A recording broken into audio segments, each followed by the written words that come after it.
Welcome back to Solynod Hex, everybody. Today we're holding session number 336, and today's session is sponsored by our patrons. Thank you very much, patrons, for your generous pledges. Thank you. Thank you so much. Thank you. We wouldn't have dynamic lighting without you. Players, at this time, if you click on your player character token, hold the shift key and then double click your token. Your character sheet will pop up straight off your token, so you don't have to bother going through the journal tab. And go ahead and add 336 points to your character sheet, divided equally among your classes if you're multi-classed, for showing up on time to session 336. And Zaldi, I'll show you how to do that on your character sheet. I have your character sheet set up for 2 classes, and basically what you do is you can see where it says 100 times 0 plus 0. So Okay. that the 100 times 0 is it's a multiplier for bonuses that you get that are 200 points. So obviously when you get a 200 point bonus, you have to divide it equally among your classes, and that is 100 points per class, right? So anytime you get a 200 point bonus, which is probably going to be pretty often, you just increment that 0 up by 1. So it would look like this after the first time. It'd be 100 times 1. And then the next time you get the bonus, it'd be 100 times 2, enter. And then times 3, enter. Next time you get the 200 point bonus. And then the plus 0, that's for group XP, which you were just awarded group XP in the amount of 336 points. So 336 divided by 2 is 168. So for group XP, you'll have 168, like so, in one class, and in the other 168.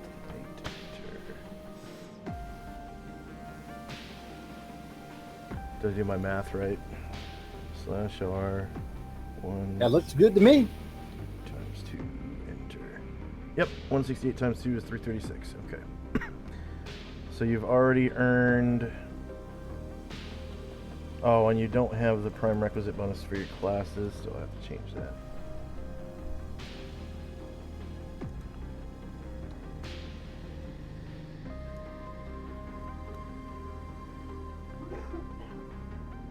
So 0, enter.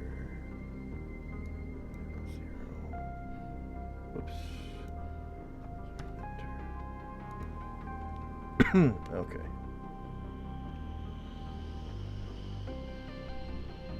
Yeah, you don't have the prime requisite bonus for either one. Okay. So now we'll go back to the map we were on, which was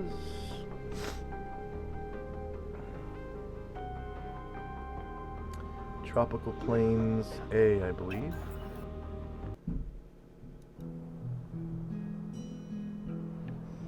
And I have the Golden River set up.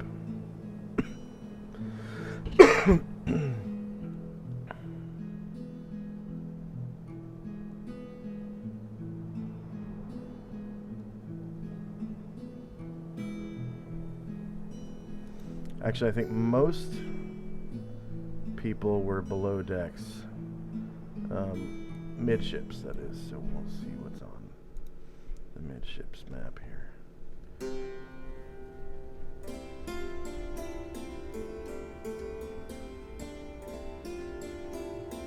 All right.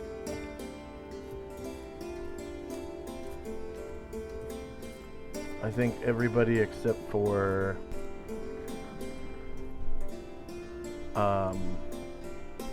Asher was midship, so I'll put Asher's token in here. I thought Tenzi was also above. Okay, I'll make sure to Deck. put Tenzi down here. Okay, so Tenzi.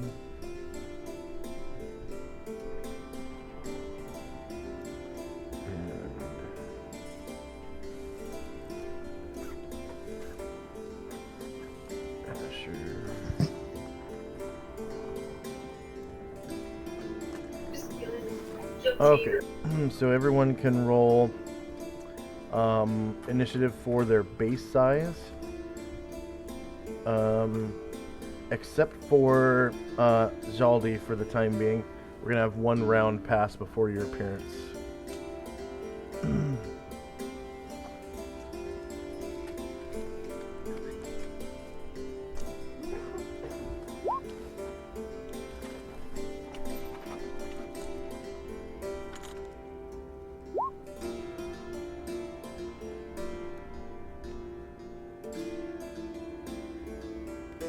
So we've got all the followers on the deck of the ship kind of guarding and whatnot. Asher's followers, that is. Yeah.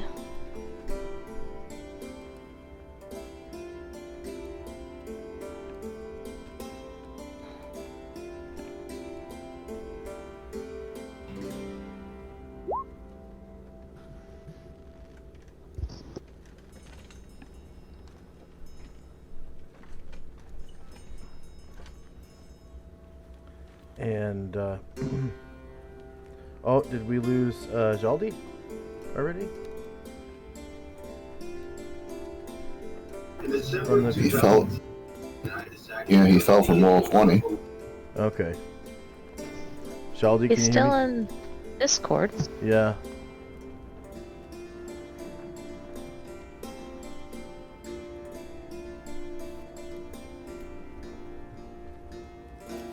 Yeah, I had to restart roll 20.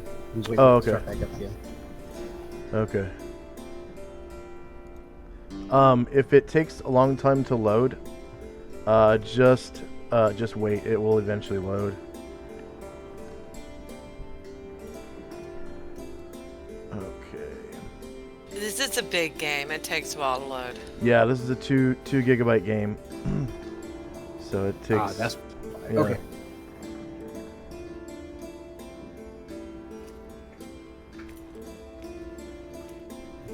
Kalamar, Tinsy, Gromnar, Asher. Just waiting on Cyan and Zaldi.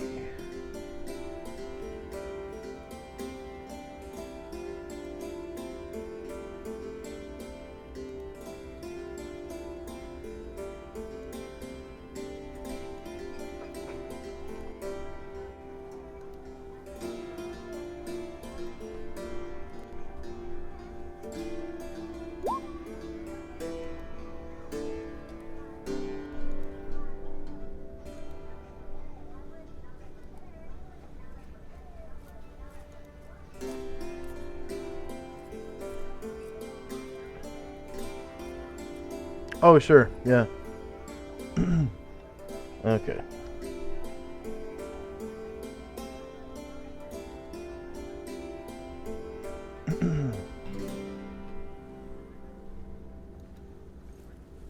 Oops.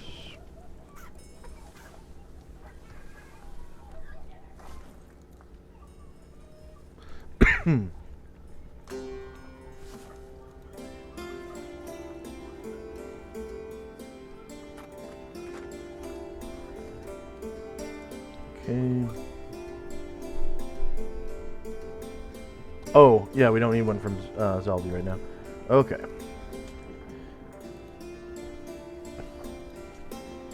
Alright, so time now is 11:06 a.m.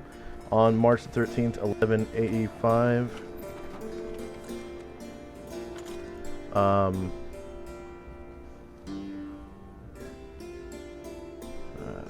Calendar. So spring begins on the 21st, so there's still about 8 days. The equinox is on the 21st.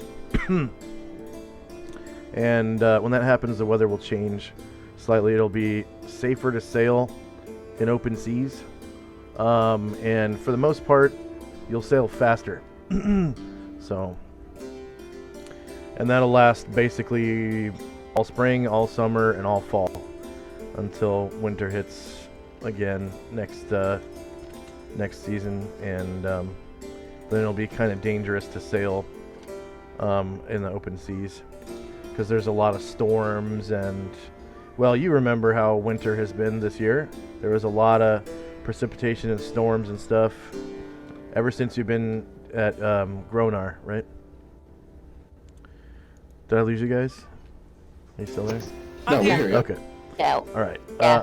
First up is Asher. So, Tenzi kind of followed you from the deck of the ship into your quarters, just to kind of And, take a look around, I guess. Okay. Yeah, Asher says to Tenzi, like, man, this place is great. Yes, it is very nice. She says, man, I'm really gonna enjoy traveling in style. You know, this adventuring. You know, I like making money and everything, but sleeping in the dirt, you know, or in the tower, getting dirty. Do you know one time Jezzy said I was smelly? That can happen when you're traveling like over land like that. Hey, I wonder if there's like a place to take a bath in on here. Yeah, I wonder if they have a big enough tub to fill it with water. Yes. And she's very excited by the prospect of a bath. Jim and Karen Glor are just kind of like, you know, putting posters on the walls, you know, like settling in. And Karen Glor steps into the hall, see who all is on this main deck. Sees Tirana, on St. Luther.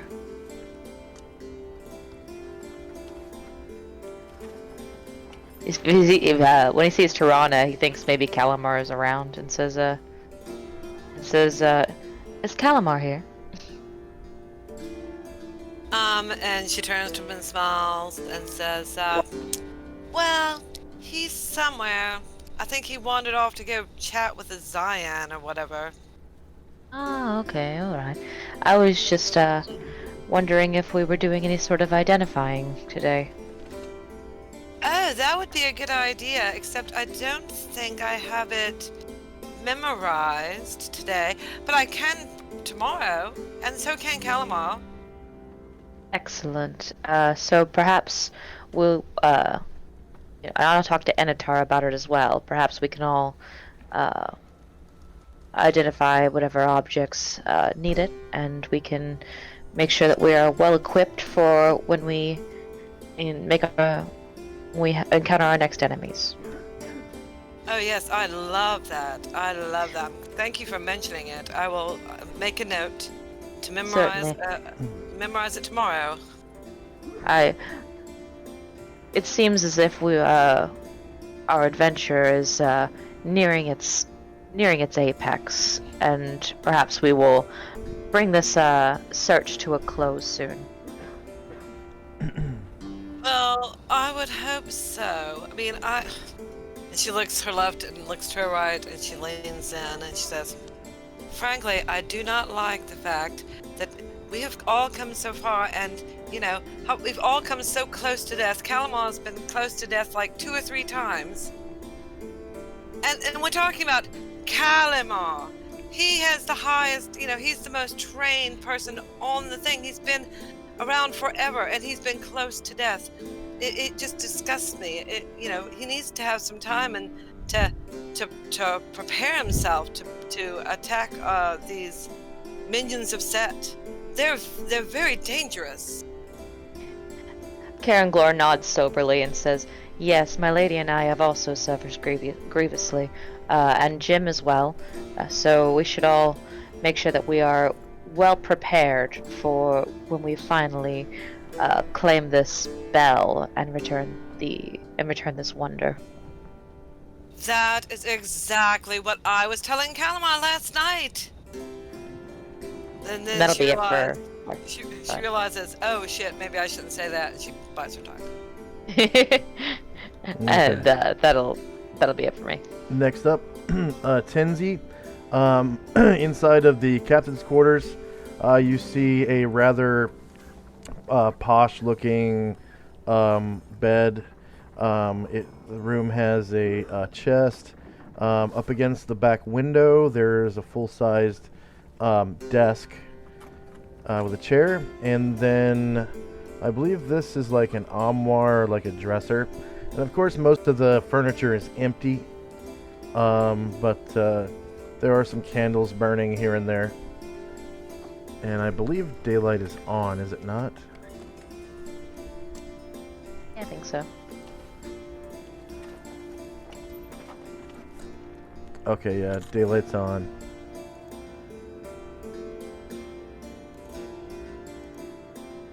Alright. So what do you do, Tenzi? So I asked Asher about what are the where are they where's the team heading and what is the mission that they're on? Oh, well, we told the crew to sail for Megiddo. I know that Calamar has some research he wants to do, and I think Gromnar is going to do some kind of training.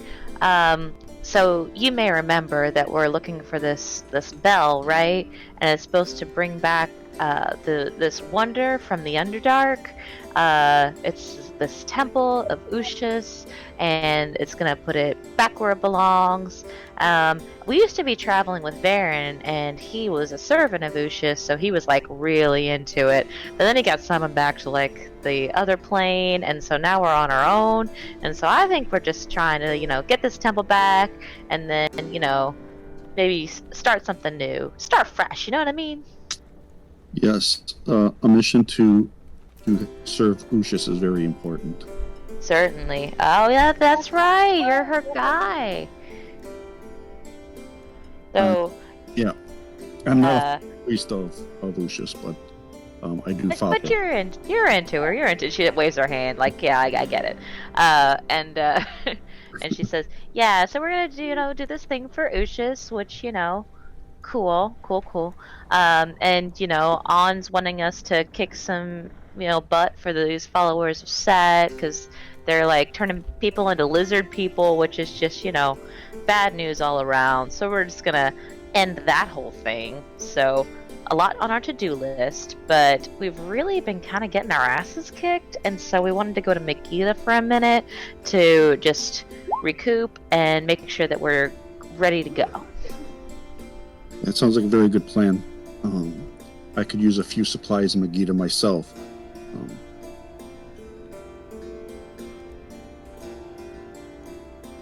I think that's it. Hopefully it doesn't take too long. Yeah. I think that's it for Tenzi. Okay.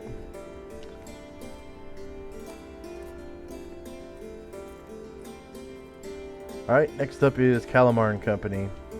Calamar, you're in the galley with Cyan. Boogie Will's dancing on the table. Misha is chewing on the leg of the table. Snap, snap. No, doggy, no. Sit. She stops for a second and waits for you to turn your attention elsewhere. I pet her good dog. There's a good dog. Well, Cyan, I heard what you have to say, and I'm 100%. I support you getting rich and getting all this money and go throw it in your brother's face. That is totally what you want to do. But can I tell you one thing that has been really important to me in this my travels? Sure. See, you have to find a friend, someone you can really, really trust. Like my friend is Olivio. He's my brother from another mother, and we joined, and we're like two peas in a pod. We're the same but different, like mirror images, I guess. But to have that person that you can rely on, you can count on, You know, I trust him entirely with my life, and the same is true of him.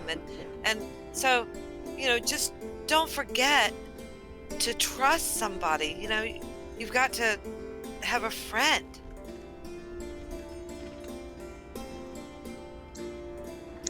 Okay, that sounds good. Yeah, you know, what you need to do is you need to look for a friend. Now, I'm gonna tell you the truth. And he puts his, you know, he gets down, he's looking at you. It's like, you probably won't get as rich while you have a friend, because you give your friend like half your money. But your life and your survival and your sanity is worth so much more than money, dear. So much more.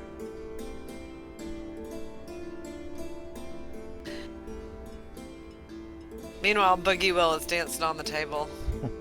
And, you know, I see Zion occasionally, like, his eyes are going over there, like, what the fuck? Why don't you say something to him? The dude is dancing on the table. And I'm like, oh, that's Boogie Will. You know, if he wants to dance on a table every once in a while, who am I to tell him he can't, you know? Asher, I guess Asher could tell him, but I won't do it. Okay, next up is Zion and Company.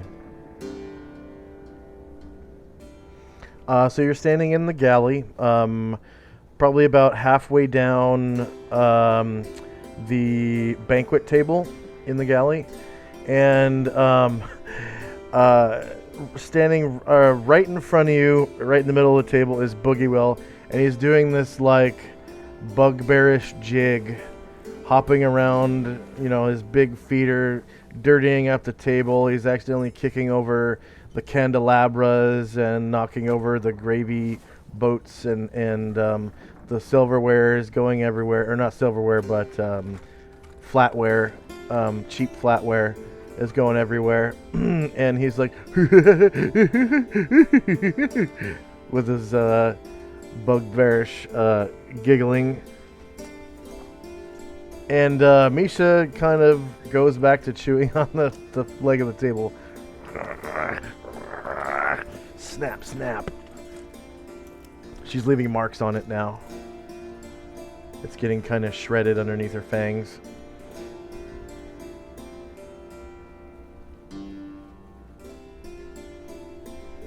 Zion, are you muted? I'm on push to talk. Oh, okay.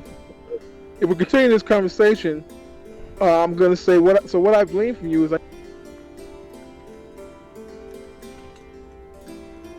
Say again, you broke up. I'm gonna say what I gleaned from this conversation is I need to find rich friends. I'm all for that. Oh, well, rich friends would definitely be the way. I mean, you know, that could help, definitely. You want to get money, you gotta have rich friends. I love everything about Zion's character. Yeah. Oh, I'll be your friend forever and ever. I mean, I thought we were buddies. Are we not buddies? And he looks at you and he's got a super sad face, you know? His lip is quivering. Like, are we not buddies? I didn't know. But no, let's make it official. Do we exchange rings or something? Yeah, if I had any, I would. I'll try to find you one. I see. And he leans across the table and he looks forward and said, I've got an idea for a ring that I'm gonna make for Tirana as soon as we get into a jeweler. I've already got a gem picked out and everything, and he reaches into his pouch and he pulls out a diamond. And he says, I'm gonna give her a ring. So yeah. So I'll make one for you too, right? But you know, without the diamond, of course.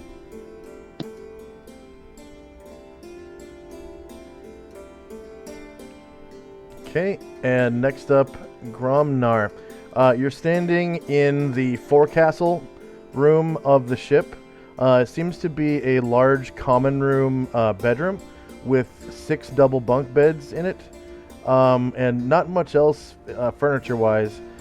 These seem to be communal beds because there's really no like gear associated with one person anywhere near any of the bunks, so it's kind of assumed that the crew kind of takes shifts, and you know, several people might sleep in the same bunk at different times during the day.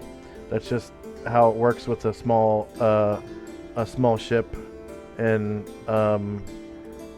skeleton crew, I guess. Well, I guess it wouldn't. You know, maybe it is a skeleton crew, and people kind of tend to keep their personal belongings on them, and then when they lay down to go to sleep, they just leave their backpack up against the bunk and you know, unpack and pack as needed.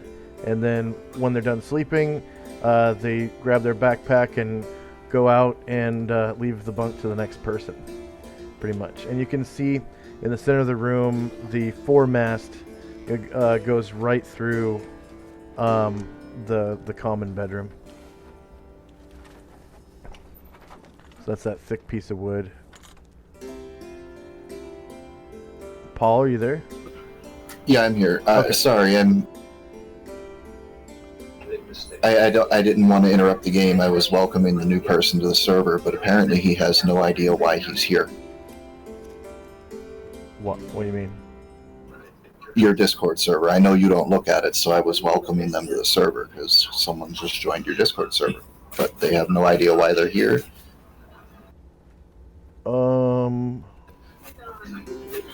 I don't know. Oh, that's not Zaldi? Okay, weird.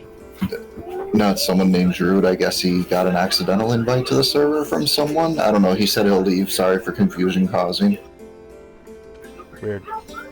I mean, Anyway, sorry. Didn't mean to interrupt. I was trying to do that without, and then Gromnar comes up. Anyway, Gromnar's never been on a boat before.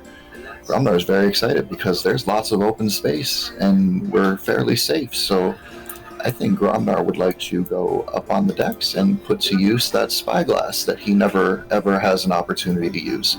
Okay. Yes! So just beyond Anatar, there's a door leading out to the deck, and you walk out the door onto the deck, and there are a bunch of people, including Tinneroth, who are tending to the ship.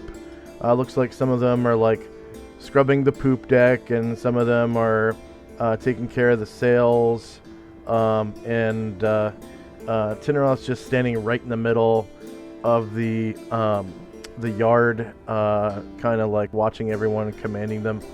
And he turns around and he nods to you, and he walks up these steps, up the aft castle, and he basically stands in front of the helm, right where the wheel is there, and kind of just starts watching everyone again.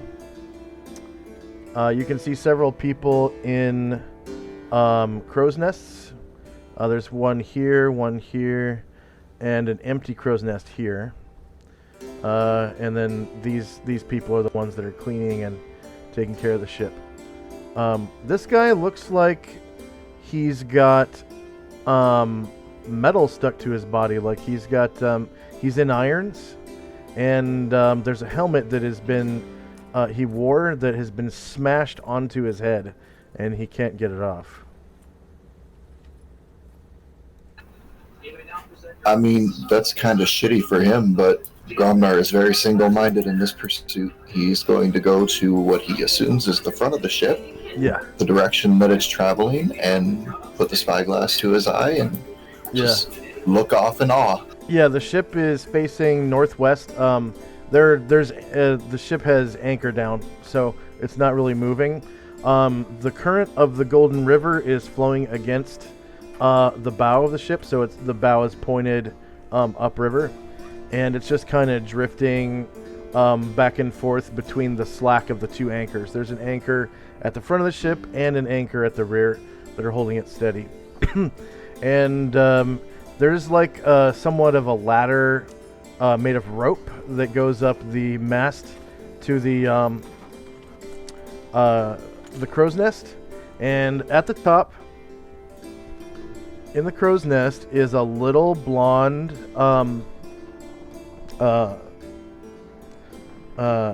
tall fellow elf, and she kind of watches you in awe as you squeeze through the hole, you know, to get into the crow's nest. And she's just sitting there picking her nose. Just sort of casually picking her nose. She doesn't pull her finger out when she sees you. And when you fully stand up in the crow's nest, she lets out a little fart. And just stands there like wide-eyed staring at you. Still picking her nose. See, you're trying to get Gromnar to make elf ogre babies, aren't you? Maybe tall fellow halfling ogre babies. A halfling and an ogre having a baby, that'd be a little bit of a tall person, wouldn't it? Yeah, I guess so. I mean, picking her nose, farting, come on, that's Gromnar's kind of girl right there. Right. I mean, if she doesn't say anything to him, he isn't really going to react. He's got that single-minded focus right now, you know, kind of like combat, except it's not. He just wants to see what this thing can do. Yep. She's just sitting there. He's only had a couple of times where he could use it, and it's been fun each time. She's just sitting there picking her nose and clutching a carbine rifle to her, a flintlock carbine, and looks like she was keeping lookout. And you raise your glass to your eye, and you are able to see pretty far because there is open terrain all around you. The party is no longer in the jungle. Looks like they're well outside of the jungle.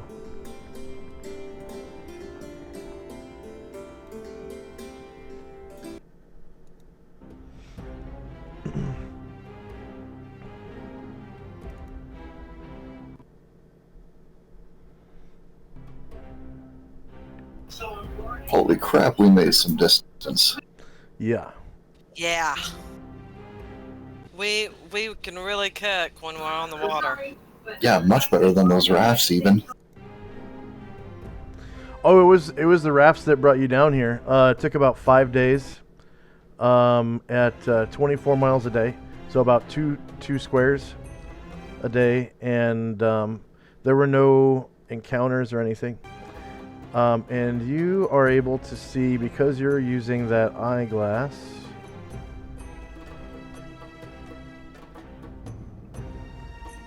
you are able to see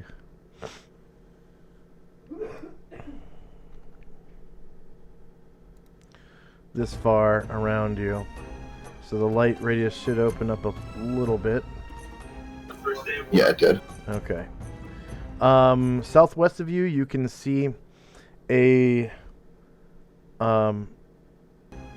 surrounded by savanna. Okay, so it's like green, luscious grassland, and southwest of you, you can see a mesa, which is basically like high hills, pretty much. And at the top of it, you can see some kind of village that has like domed huts made of grasses and like vegetation. And you can see that it's surrounded by several layers of fence. And then to the north of you, you can see the edges of the jungle, where the jungle became like a light jungle rather than a heavy jungle. And to the southeast of you, you can see where the Gold River joins with the River of Life.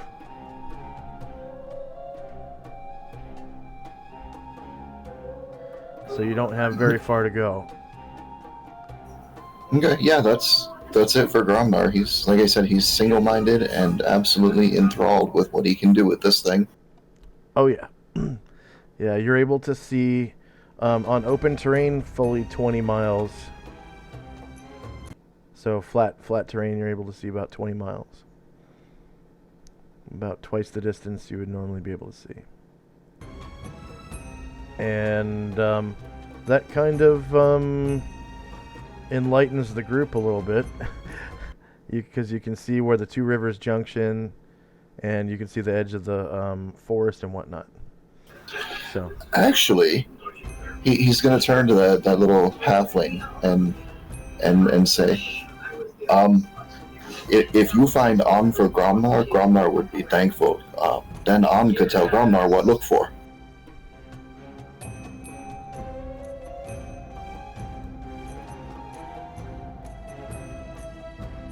Oh, I'm sorry. Is On a friend of Captain Asher? I'm not quite familiar with all of her friends yet. I've met Tenzi, but that's about it. By the way, sir, are you an ogre? Gromnar, I'm not an ogre. Gromnar human. Oh, my mistake. I thought I smelled curdled milk, and then I saw you, and I immediately thought that's what they say that ogres smell like, and then I saw you, and you are rather large for a person. Though, you do speak the common tongue very well, so I suppose you could be a man, just really tall. Have you been stretched? Has someone put you on the rack and stretched you? No, but Gromnar stretch every morning. Oh, self-stretched. Right on.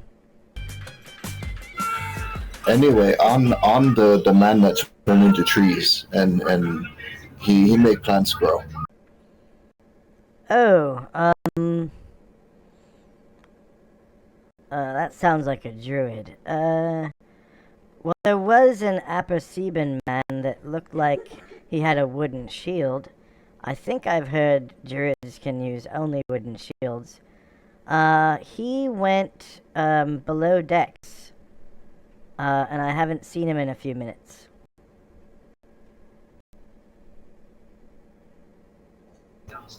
Okay, that'll be good for Gromnar. That next turn he'll go searching for On, so he knows what to look for. okay. And just then, you hear this crackling of electricity behind you.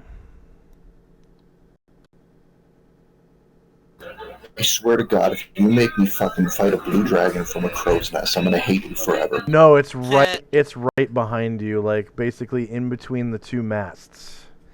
And a little creature falls from some sort of portal onto the deck of the ship. And he's got, let's see, he looks like this.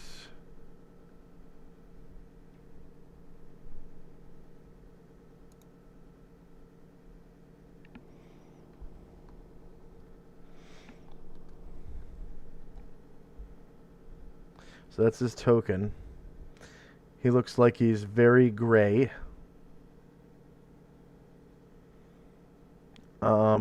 With no hair, gray skin, and Zaldi, could you describe yourself with your appearance?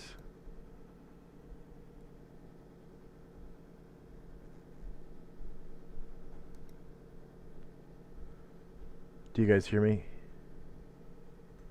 Yes. Yes, we do. Okay. Is Zaldi in the voice chat?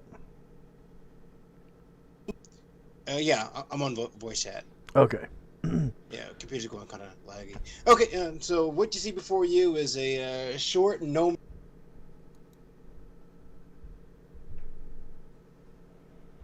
Oh, you broke up. Can't hear you. Okay, is this better? Yeah, that's better. Okay. What you see before you is a gnomish-looking character. He's wearing tattered clothing, and his skin is dark, deep gray, almost a cyanotic color. He has pupilless white eyes and an extremely long nose, even for a gnome. And he seems to be clutching a staff in his hand while he's laid on his back on the deck. Oh, how the hell did I get here? Who are you guys? And immediately, this gray elf standing at the helm of the ship says, "What? Seize him! Stow away! Stow away!" And this gigantic-looking Aperceban woman with hands that look like they could palm a watermelon sort of reaches down to grab you. She's wearing a yellow burqa with a yellow hijab. It's the full burqa, head to toe, and all you can see of her skin is her hands, and they're humongous. She's about 6'5", I think. 6'5", and on her back, 6'5", and on her back is a great scimitar, and she reaches down to grab you, and your wiliness is able to let you sort of like, dodge it or whatever, and she can't quite, she clumsily tries to bend down and grab you, but you're able to like roll underneath her feet or whatever and kind of evade it, and you pop up to your feet. And I'm gonna have you. And I definitely apologize, DM. I forgot. I start talking again, and I'm waiting for someone to reply back to me in Gnomish. Anybody speak Gnomish? Crickets. You do see and I start speaking in Elven. Speaking in Elven. Actually, you know what? This person up at the bow responds in Gnomish. She's the cutest little gnome you've ever seen in your life. Just about the sweetest little creature anyone has ever seen. She has a pointy red hat from under which flows lovely brown hair. She wears a blue tunic over her tiny torso and arms herself with roguish weapons. She has tiny hands, big brown eyes, and a cute little button nose. Standing 3 feet and 5 inches tall, she would look like a brownie if it weren't for her traditionally gnomish pointy red hat. And she says to you, "You're in trouble. Are you a stowaway? They think you're a stowaway. The first mate's telling everybody to seize you. You should probably stop running. You might get shot." Shot? Halfling, where am I at?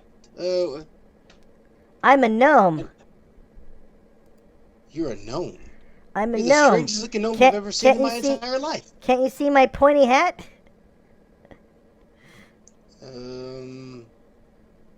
Yes, I see your pointy hat. Where I come from, gnomes are a little bit shaded darker and with bigger noses, and we don't wear pointy hats. But well, in any case, I'm glad that you speak the language. But no, I was in a cavern at home, pissing on a holy symbol, and then all of a sudden a flash of light happened, and now I'm here, looking at a sky. I think that means a god made you come here. I bet I bet you that's what happened. Who did you piss off? I mean, piss on. I mean, piss off, piss on. Just a gnomish god. You probably wouldn't know, but hear that. I am gnomish. Damn it! My name's Maddie Foodle Craps. I'm a gnome. Maddie Foodle Craps. I love the gnomish name. Oh, and I definitely apologize. My name is Zaldi Granite Stone of the House of Granite Stone. I'm not from here. Where am I at, if you don't mind me asking? You're on a boat on the Golden River, in the land of Nod, on the continent of Aperceba, on the world, or on the orb of Solynod Hex. Yeah. Are you from around here?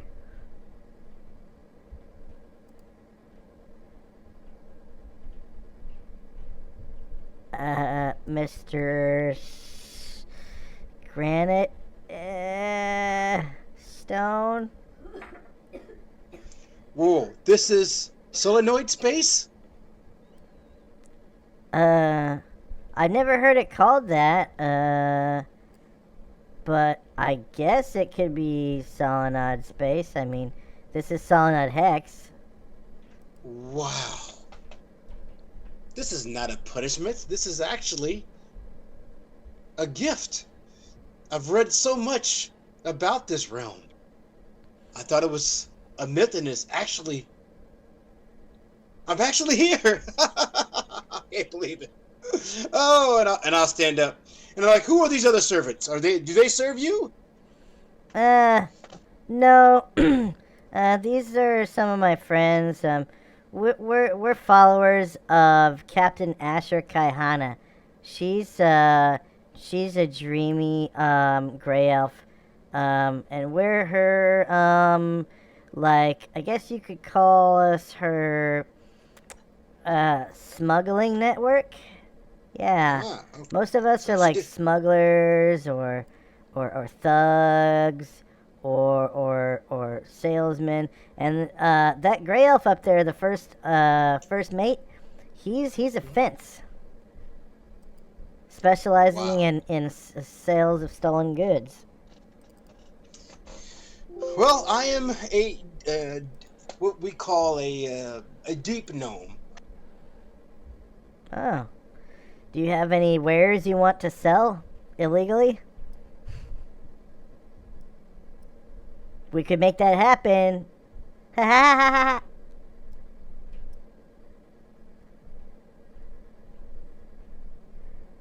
ha. Hello?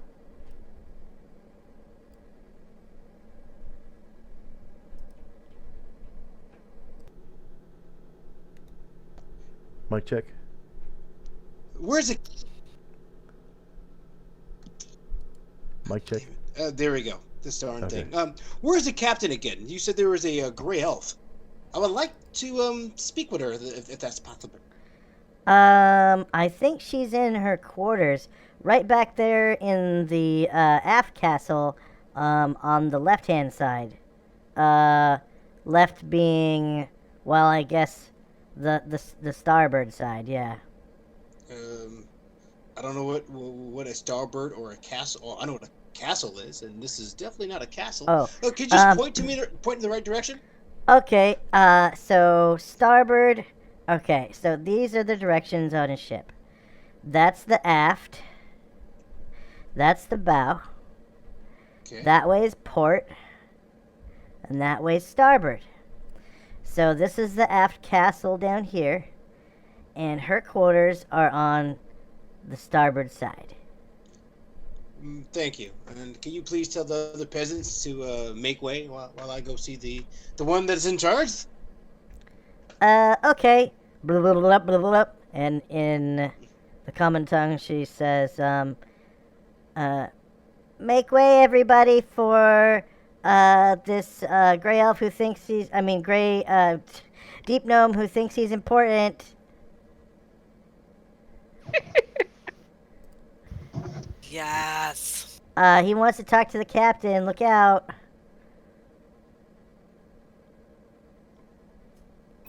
And another one who will be under the impression Asher is the leader. Yes. Well, she is the leader on the boat. I mean, nobody can argue that. So basically, she directs you to come down here, and there's a door, and it's shut right now. Doesn't seem to be locked. What do you do? Because I'm gonna open it up. Okay. Reach up. Can I reach it? It's a question. Say again. Can I reach the handle? If I can reach it, I'm just gonna Yeah, open it up. yeah, it's only like 3'6" off the ground or so, and whoops, why did I do that? Totally didn't need to delete you because it's the same map. Okay. Alright. Control U. Da, da, da, da, da. Alright, so Asher, suddenly a deep gnome storms into your chambers, right behind Tenzi, and steps into the middle of the room. Zaldi, around you, you see the posh living quarters of a ship captain. Standing next to you is Tenzi. Go ahead and describe yourself.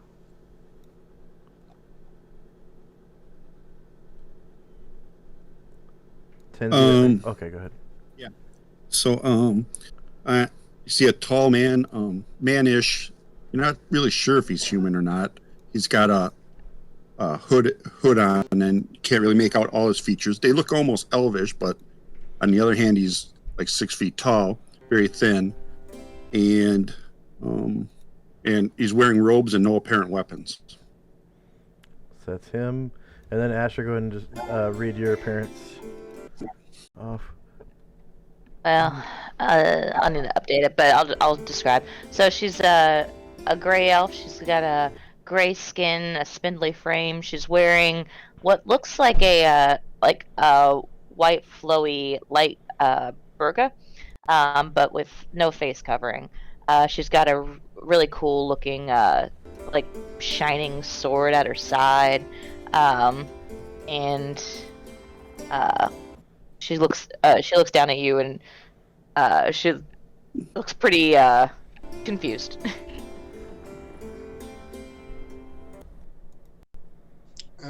I'm looking for the gray elf, the one that's in charge. Asher throws her shoulders back and puts her nose in the air and says, "I'm a gray elf, obviously." Oh, and by the way, I'm speaking in Elvish. She answers you in Elvish. Do you speak gnome by chance? Asher looks down her nose and says, "No, I've had no need of that." I understand. That is a hard language to learn. Maybe you can comprehend it, but it's perfectly fine. I am of the Granitstone family, and I've seemed to appeared on your ship. And, yeah, this is a weird predicament because... Well, I'm sure we could put you ashore. That, you can go about your way. Yeah, maybe. But, since I'm here, I might as well go ahead and see, what this world, or this realm, has to offer. Are you in need of a, what am I looking for? What word can I use? A person of unique talents. Asher hops up and sits on the edge of her desk and says, "Well, we have plenty of those. Can you be more specific?" Huh. Let's see if words you can understand. Are you familiar with magic? Asher says to Tenzi, "Will you please ask the crew to put him ashore?" I will leave the chambers and head dinner on. Well, since you were speaking in Elven. Yeah. Okay, so you didn't say the elf. Yes, I am, more than just a mere magician, whatever you want to call him. My powers are... Are you a musician or a magician? Make up your mind. My powers are of the mind. Are you sure? Yes, I don't use any of those stupid formulas or wave my hands like an idiot. It comes directly from my willpower. Oh, shit. Wait till Calamar meets him. Okay, hang on.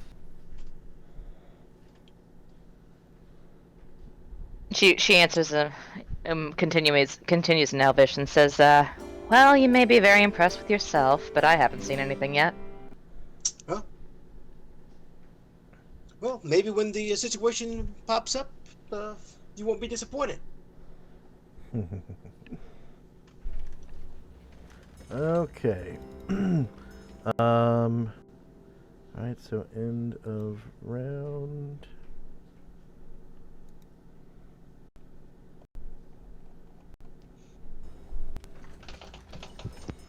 Okay, next up is Asher and Company.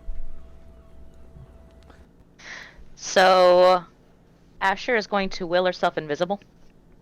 Okay. So Zaldi, the gray elf that you were just talking to, disappears. And she is going to walk out of the cabin. She's going to attempt to move silently and head to the upper deck.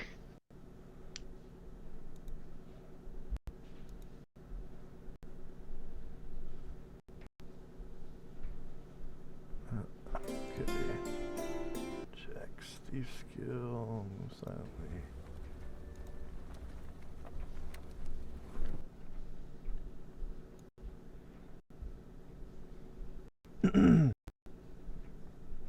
So, Zaldi and Tenzi, you can hear the floorboards creak as something invisible and heavy passes by you.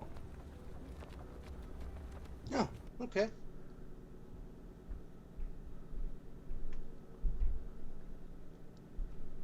Invisibility. Disappearance. And Asher, you come out the door and nearly trip over Bombosa, who is like scrubbing the poop deck right outside your door. And she's going to will herself visible again. Just wait until Gromnar finds out it's called a poop deck. Oh god. Yeah, it's going to be very unpleasant for us because, you know, that's the one place he's going to go. And she strolls over to Teneroth and says, have you, met the new guy? I wouldn't say we formally met, but, you're speaking of the gnome who just passed into your quarters? Yeah. Yes, I know of him. He seemed rather non-threatening, so I allowed him to speak with you. Should I not let people speak with you in the future? No, please do, please do. We tend to pick up some stragglers, and a lot of them are rather pleasant, and then there's this guy. It was rather presumptuous of me to assume that you had an open door policy. Oh, it's fine. He's just, it's a lot. So, I just left him there. Ah.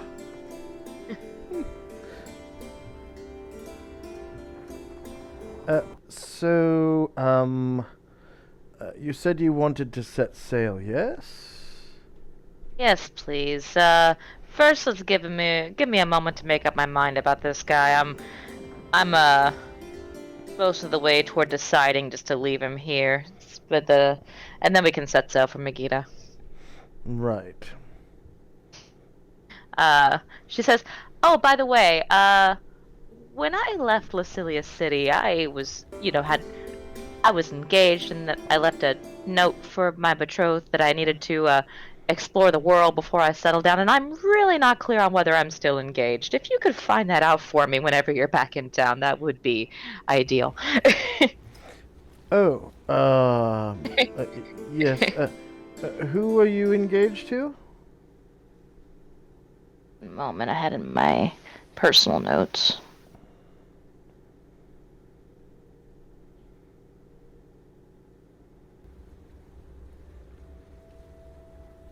Uh, Orem Luberus. He's a perfectly nice elf. Just Liberis. so normal. Liberis. Doesn't seem familiar. Is he a servitor or is he a grey elf? Oh, gray elf. Ah. Liberis. Sort of grew up next door to each other. It seemed like a good idea at the time, and then it didn't. You know how those things go. Although I apologize, I guess it was rather presumptuous of me to assume that you would deign to marry a servitor. I apologize. Asher cocks her head and says, I guess it never really occurred to me. It's not out of the question, but yeah, I never. I did notice. I mean, I can't say I never dallied with one, but I did notice you've a rather tall high elf with you, and also a sylvan elf. Yeah, that's Anatar and Caranglor, respectively. Are they your sisters? No, I would not say that to Caranglor. He does not care for that shit at all. And she says, no, they're paid and they protect me and cast spells and that sort of thing. So a sylvan elf with an attitude, eh? It's fine. He's very strong and he does good magic and I like him. Well, do tell me if I should ever have to put him in his place. I'd be happy to do so for you. Asher rolls her eyes and says, "Sure."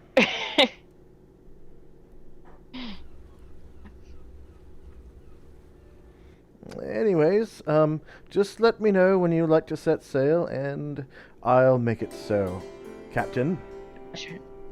She nods at him. Okay, anything else from Asher and company? No. Alright, Tenzi. So, Asher has, seems to have left you high and dry with the new guy.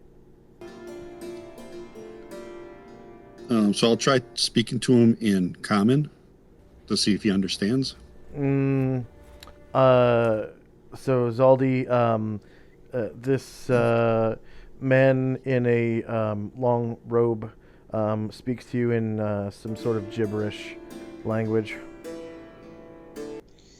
I'll go through my two languages that I know, which are Gnomish and Elvish, and see if. So Tenzi, the deep gnome speaks to you in two kinds of gibberish.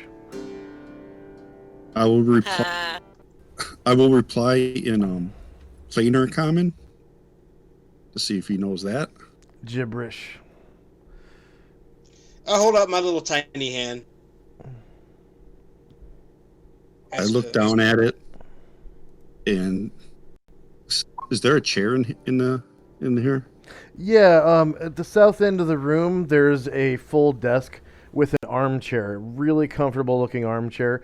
It's padded, both on the seat and up the back, and also the arms are padded.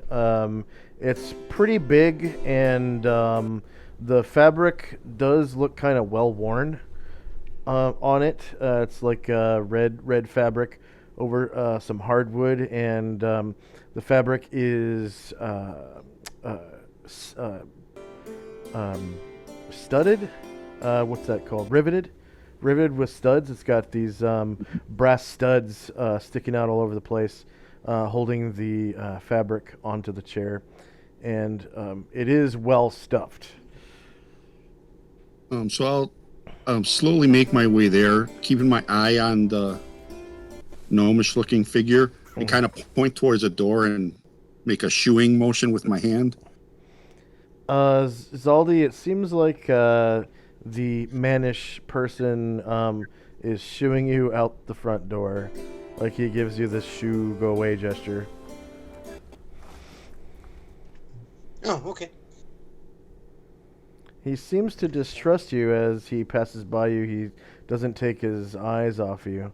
He seems to be heading towards the south end of the room. Other room. Okay. Well, since the captain left and disappeared, I'm just gonna stay here. I'll go to a. Is there any other chairs in this particular room? No, but there is a big cushy bed, and also you begin to smell the smells of interesting foods kind of wafting between the cracks in this wall. Actually, I'm gonna go ahead and be like the toucan Sam, whatever. Follow my nose; it always knows, and follow the smell. I'll give the guy a wave, and I'll leave. I'll nod in acknowledgement and heave a sigh of relief as he leaves. Okay. Anything else from Tenzi? Actually, I'll follow him out, and I'm gonna look for one of the crew members and ask them if they have like a large tub that can be used for bathing. Okay. All right. He doesn't seem to leave yet. Well, I won't leave until he does. Keep my eye on this All right. person. Calamar and Company. Calamar says, okay, well, I guess I'll go up top and I'll talk to Asher and stuff about where we're going, what we're doing. It was good talk to you, Zion. And, he starts going upstairs. And around that time, Tarana started going upstairs too. And they meet on the stairs. And, Calamar takes Tarana's hand and they go on upstairs to the surface of the boat. Okay. So Tarana goes up a flight of stairs and comes out on the deck. And you basically walk through a door and you're out on the deck. Okay. And you can see Ngoa right in front of you, scrubbing the poop deck. She's kind of struggling to keep her mask on her face as she does so, because she's looking down towards the poop deck. And right in the middle of the yard, you can see Tarana standing next to Ngoki and Maddie Foodle Craps. Looks like Gromnar is up in the bow crow nest, the foremast crow nest, and is looking through a spyglass of sorts. Oh, spyglass. Kind of taking a look around. That would have been smart.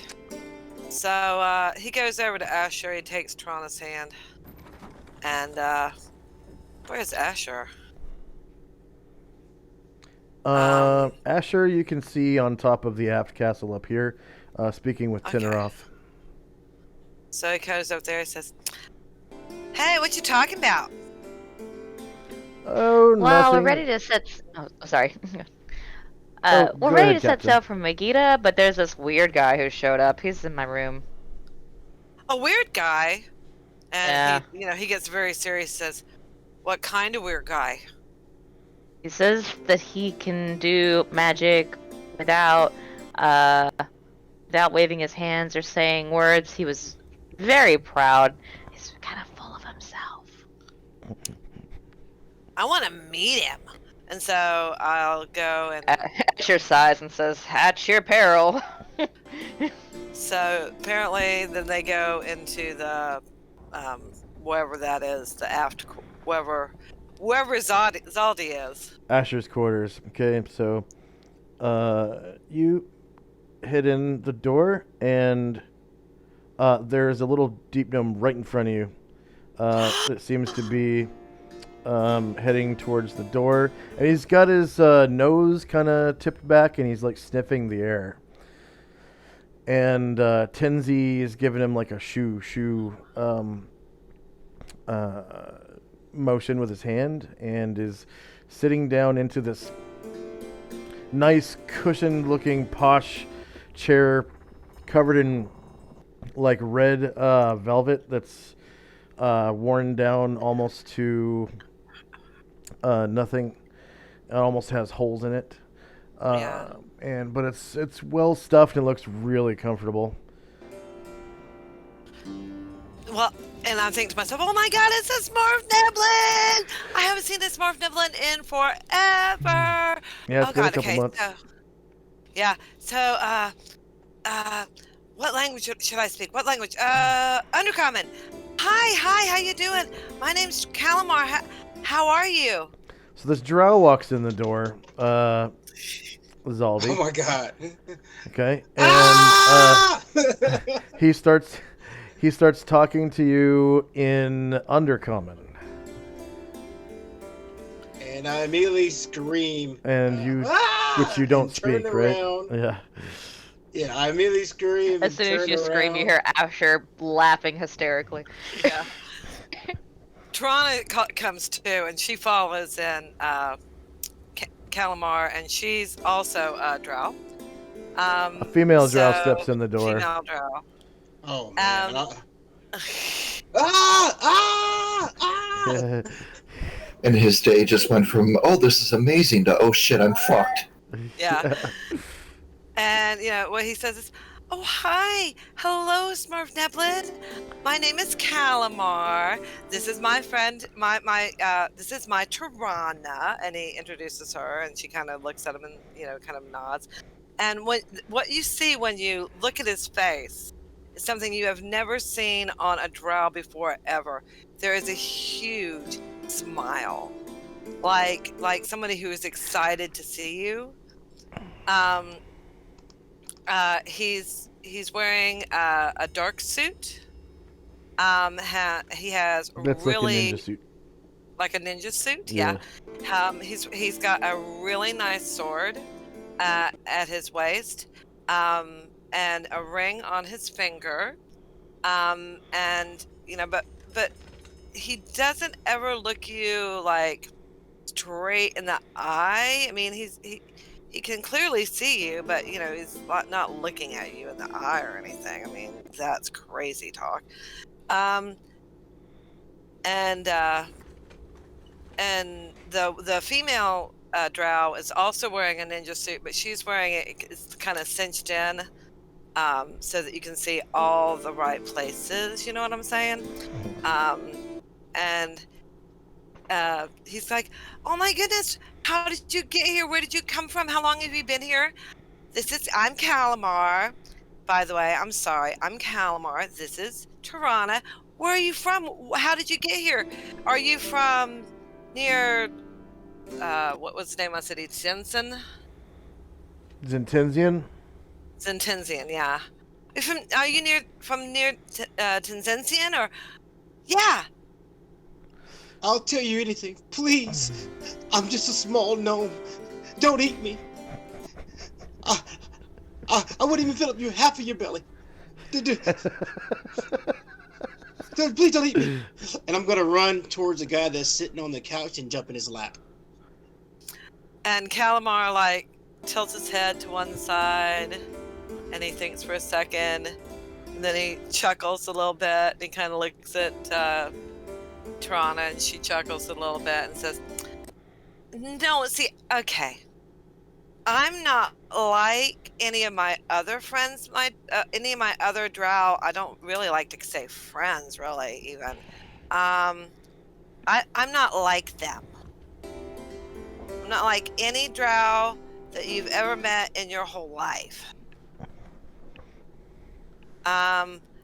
Because, I like kitties and puppies and rainbows and butterflies and stuff. That's what I like. When the gnome jumps into Tenzi's lap, he'll stand up and deposit him onto the ground. Yeah, that'll be funny. Yeah. As soon as I hit the ground, I'm gonna scurry right behind you and grab you by the top of your britches to keep you keep you in between us. Oh, he said, no, you don't need to be afraid. I'm not familiar with this reaction. Usually people like to threatening to kill me. They're not usually this scared of me. I don't know what to do. Because maybe you don't eat those other kind of people. Your race looks. Wait a minute. You said that you're a nice drow. Do you know Drizzt? No, I've never met a nice drow before. Have you? Other than Tirana, of course. Oh, and who's that other guy who used to travel with us? He was nice too. Really, come to think of it, I have known a handful of nice drow, but not Drizzt. Vulcan, yeah. He was nice too, yeah. But I have never met Drizzt. I don't think. No, I don't think so. And he looks at Tirana and she's like, ugh. So you're not gonna use my ribs for barbecue, or eat my fingers for snacks? No. And he gives this amazing, that's the stupidest thing I've ever heard anybody say ever. No. Only if you die and Gromnar's around, then you might get eaten. Yeah. Well, you said that for real? Gromnar's on the front of the boat. You can't hear him. You haven't even met him. That will be interesting. If you somehow get dipped in barbecue sauce and die from a fireball, you might get eaten by Gromnar. Yeah. No, that's disgusting. Well, what? Kenzie's trying to pry him off of his leg, like an unwanted dog. Attention. Yeah. He's pretty sticky, like a little booger. Yeah. Yes, I am. And I was.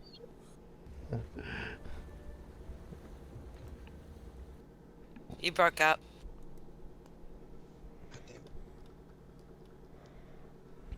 Push to talk. I hate this thing. I will slowly release my grip on his britches and come around the other side. And, well, there was one male drow that it was pretty nice. His name was Drizzt. Drizzt Dordan, I believe. He had a nice cat. He used to visit Blingdenstone all the time. So you're saying that? Cats. Did his cat have kittens and stuff? I would really love to get a kitten. I don't really know, but he was really nice. You seem to kind of nice. I mean, since you said you're not gonna eat my fingers or anything, and no, I just want to know where you're from and how you ended up here. I mean, it's not often we see deep gnomes. Well, my name is Zaldi Granitstone. And he kind of gives you a bow. I bow, I bow even lower, because that's respectful. Again, my name is Zaldi Granitstone. I am from Blinkenstone. Okay, I'm gonna. I can't talk to you. Have I ever heard of this place where he's from? Is it near anywhere that I've ever heard of?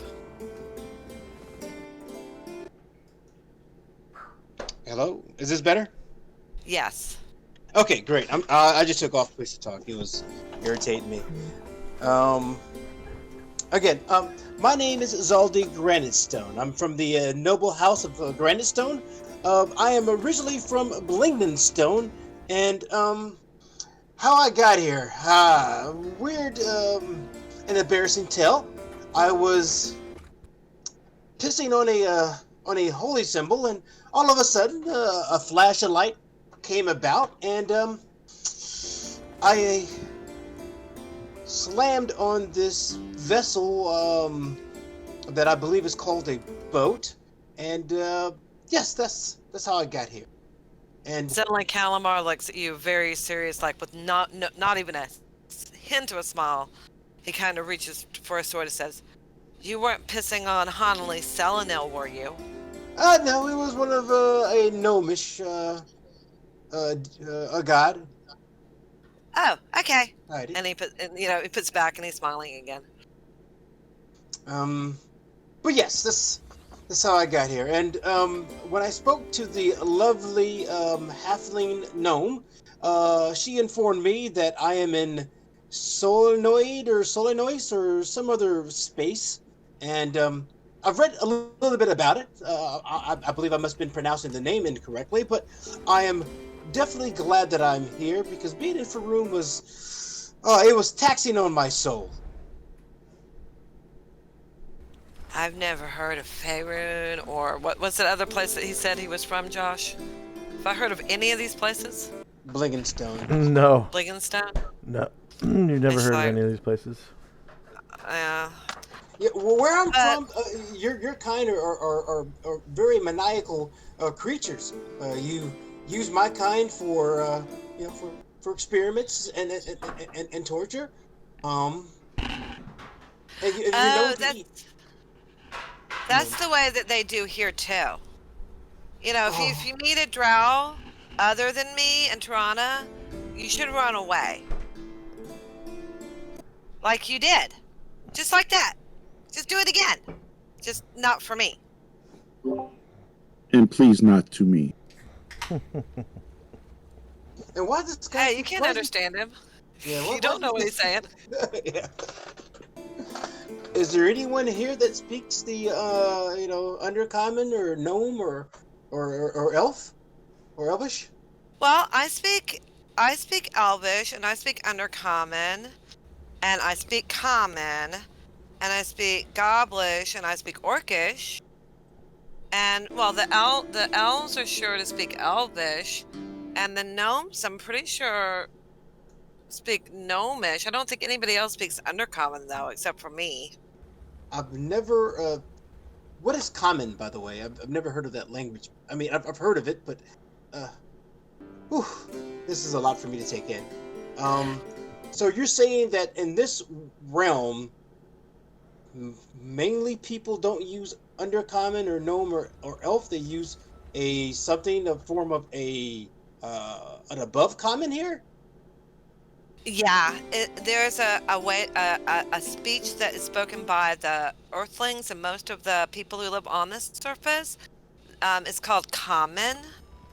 And that's pretty much the standard. But people do speak their native language, and so Calamar switches into Elvish because he prefers Elvish to Undercommon because Undercommon is so not pretty.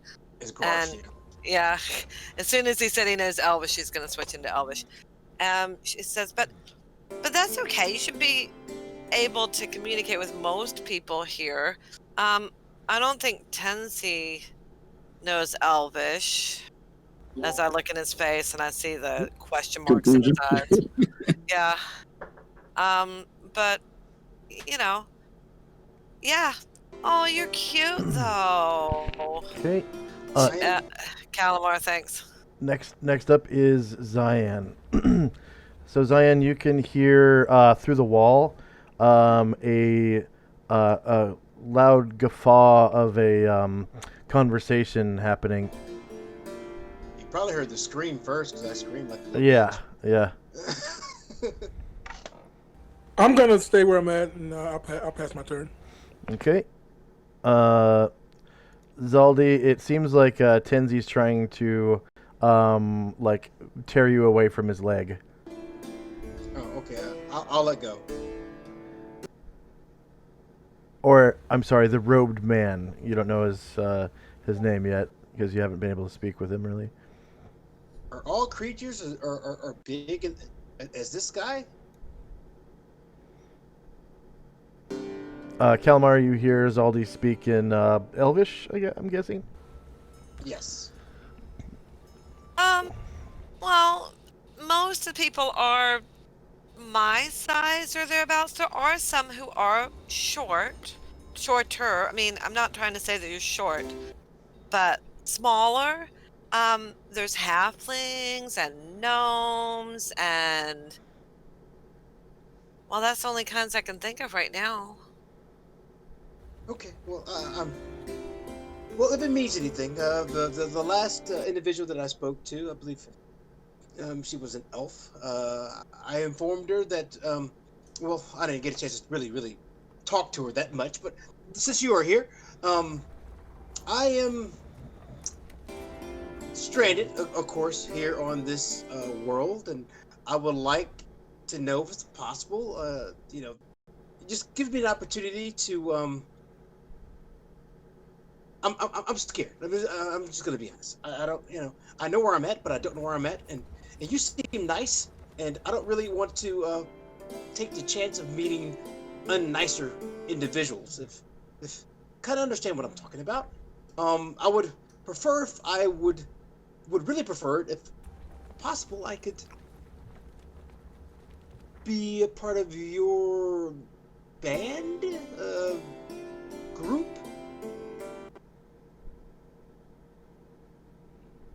Group. Okay, well, like I'm the leader of the group, okay? Except that here on the boat, there's Asher is the leader of the group. I think you met Asher already, but yeah, you can certainly join our group if you want to join. Whew. Oh, thank you. I wouldn't know what I would do if you would have told me no. I probably would have just, But I think that you need to be nicer to Asher because she said that how does she put it? That you are arrogant. Yeah, that you are arrogant. Well, I definitely apologize. Where I'm from, when I speak to lower class individuals, sometimes my speech gets away from me. And it's something I have to learn when I talk to the the lower class individuals. Well, see, that's the problem. There aren't lower class individuals. See, we're all born the same. I was born, you were born, Toronto was born. We're the same. That is so weird for me to hear coming from a dragon. But okay, I will accept that. Anyone within the group are not lower class. Yeah, and They are even the same. especially Asher's followers and helpers, they're not lower class either. They deserve your respect and dignity. So be it. I will do my best to be on my best behavior and to treat everyone equally. And Calamar smiles and says, "Great! So it's settled! Yay!" Yay. Wow, that was quick. By the way, I'm wearing my clothes are completely tattered. Is there like a place here that I can possibly borrow some I mean, I have the paper better that you guys put on the clothing? door. If push comes to shove, Purchase some better clothing? And Calamar looks and thinks for a while. It's like, I don't know if anybody's got small clothing that they could loan you. But we are going to Megiddo. There we can get all kinds of clothes for you. You just have to wait till we get to Megiddo. Great. Well, in that case, where's my my quarters? Sorry, that's frustrating. Oh, for that you're gonna have to talk to Asher. And remember, you have to be nice to Asher. Nice. Okay, and Nice. next up is Gromnar and company.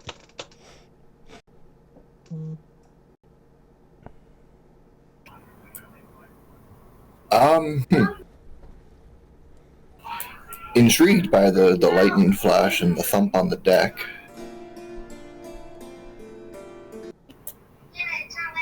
But whoever they are, they disappeared inside, and that is not what has his interest anymore. Yeah, he went into the aft castle right here. There's a door, and so did Calamar and Tirana. I mean, he hears nobody screaming for help, so he doesn't feel a need to You did go kill momentarily. anything. You did momentarily. You heard like a ah. Okay, he doesn't hear anyone he knows screaming for help. Yeah, Yeah. Calamar wasn't screaming, so that's fine.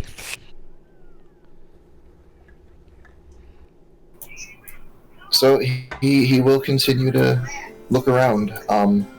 Luther, I'm under the impression, is still praying for his spells. I would guess at 11 in the morning he would still be.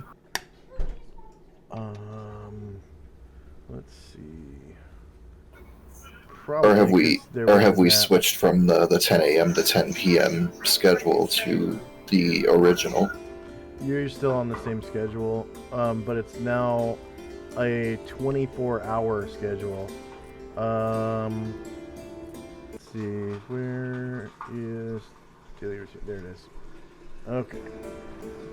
So it's now a 24-hour schedule where certain people are awake, there's a nap for 1 hour and a sleep phase for 8 hours for anyone who's not in the nap. And then the people that are in the nap are obviously awake for the rest of the clock. And it's a 24-hour clock now, rather than just a 12-hour clock. So that's why these guard shifts are basically doubled up. And they're not just guard shifts, it's also adventuring at the same time because you're on a boat, so I just put adventuring 24/7. That's right. I do remember that now that you mention it.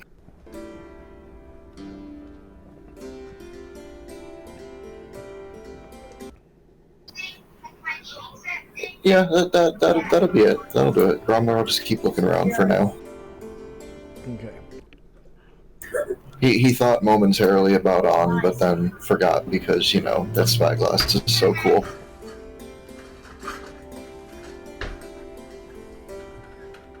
Okay.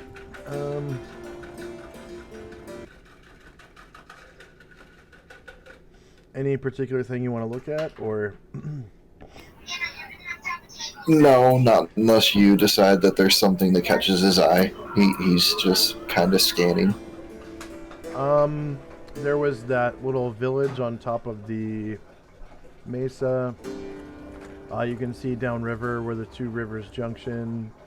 You can see the edge of the jungle, and then surrounding you is all savanna, except for I think you can see a little bit of desert beyond the River of Life to the south of you.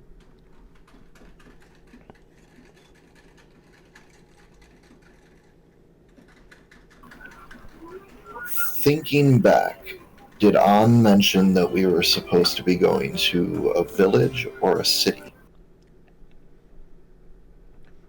He's mentioned Megiddo a bunch of times, and he's mentioned that it's basically like the capital city of the land of Nod, and it's like politically controlled by the Church of Isis, but financial control is a different thing altogether. So it's kind of like the Vatican is inside of Rome, you know, and like, you know, the Vatican is religiously in control, but the Roman authorities are in control of Rome, you know. So he's described it as what Gromnar would consider a city based on Gronar and Enervia. Yeah. So this village is not what we're looking for, so that means nothing in his eyes. Right. Okay.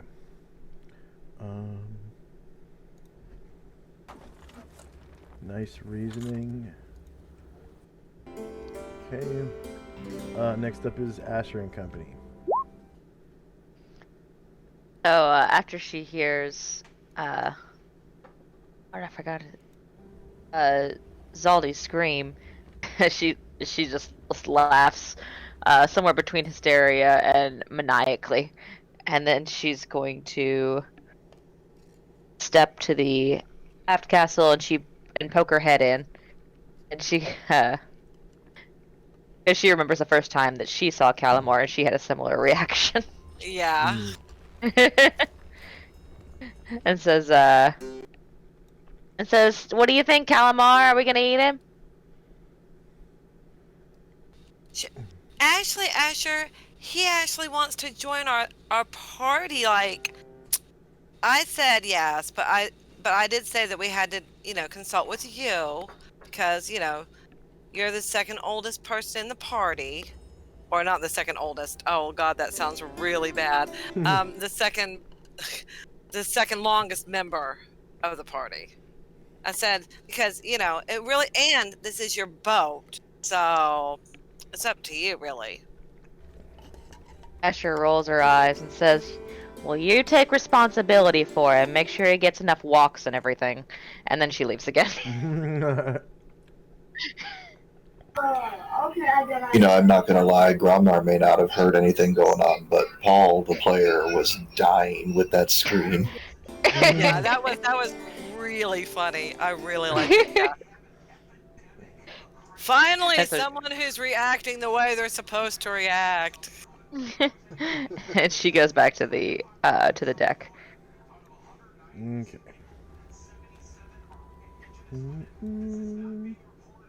And she's going to go back to Teneroth and say, I guess we're keeping him. Calamar's gotten attached.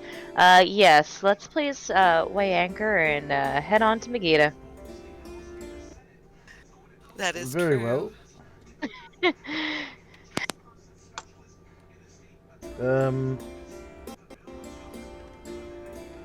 Well, guys, I was looking for your party, so I knew I was going to encounter a draft or two. Yeah. Yeah, that's true. You're famous. Yeah, well, yeah, and you reacted the way we expected to. Yeah. Tinneroth shouts out to Matty Foodle and Chum.282. He says, Matty Foodle, Chum.282, anchors up. Crew, set sail for Megiddo. And they go, aye, aye, sir. And they start cranking up the chains on the anchors. And at this time you can see the privies on the back of the boat. These two little chairs where you climb over the you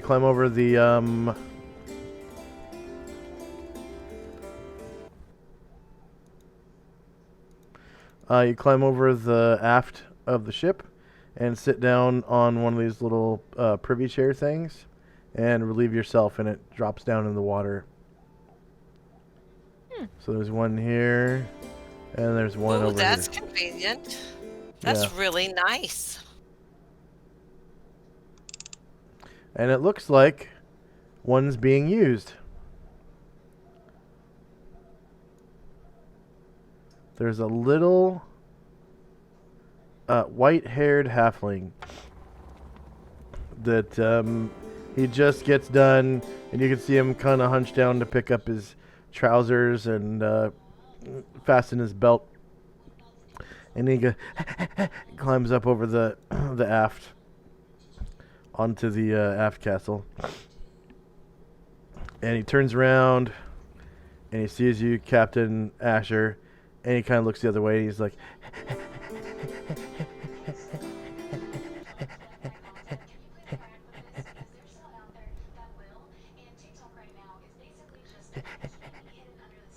and he starts climbing the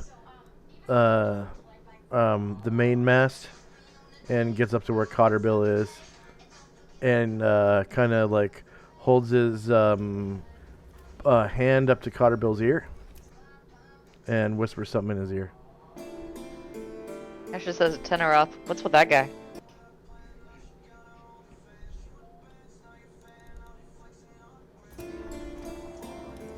Teneroth goes, oh, don't mind him, that's Edelman. He usually likes to stay rather quiet. Can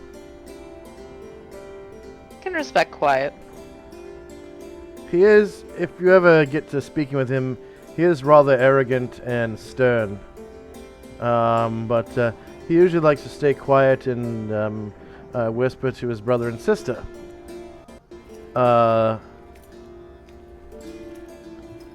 Lilybill and Cotterbill. sure nods.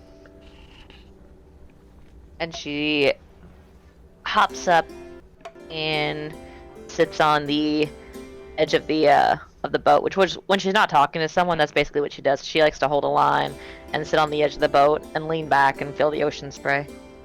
Nice. It's kind of a muddy spray right now because you're on Golden River. But yeah, that makes sense. yeah, it smells a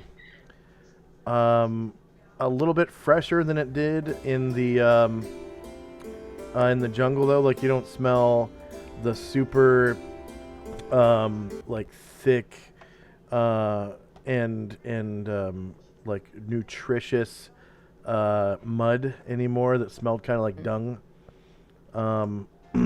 It just kind of smells like probably like almost like a sandstorm. Smells a lot like a sandstorm. So kind of like dust. I guess the river would kind of smell like dust.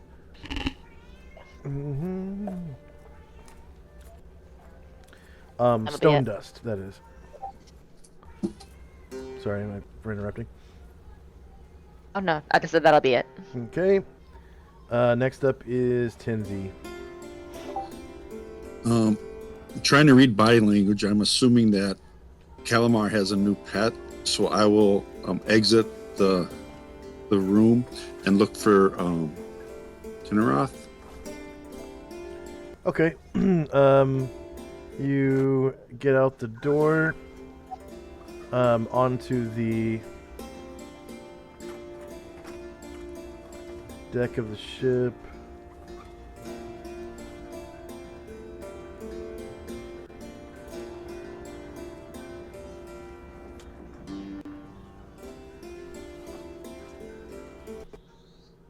Whoa, what the hell happened? That was weird. I think you took Zaldi instead of me. Yeah. Okay, and you nearly trip over Bombosa, who is scrubbing the poop deck right outside. And he finally stands up and he throws the brush into his bucket of water and looks at you kind of angrily, and he starts climbing this mast and starts hoisting down one of the sails. Right, and you can see this is Tinneroth on the aft castle right here,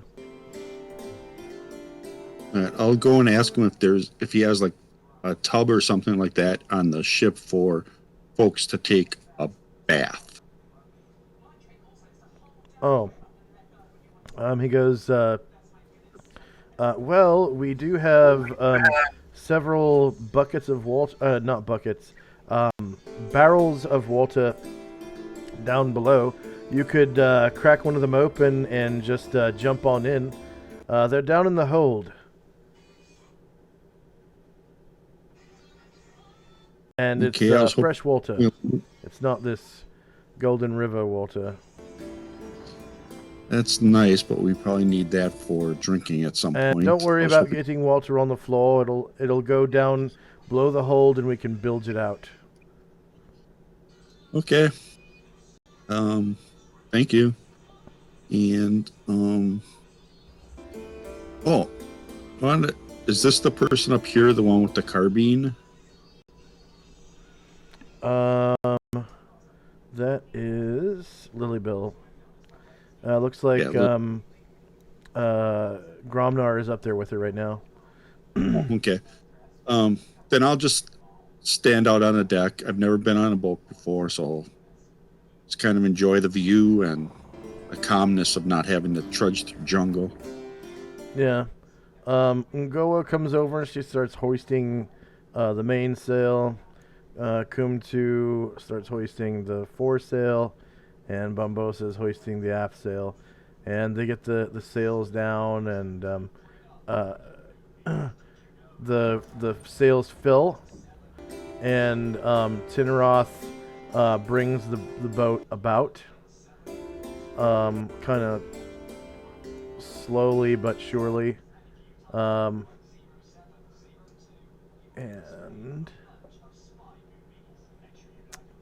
after a moment, Everyone is pointed downstream. Oh, shit.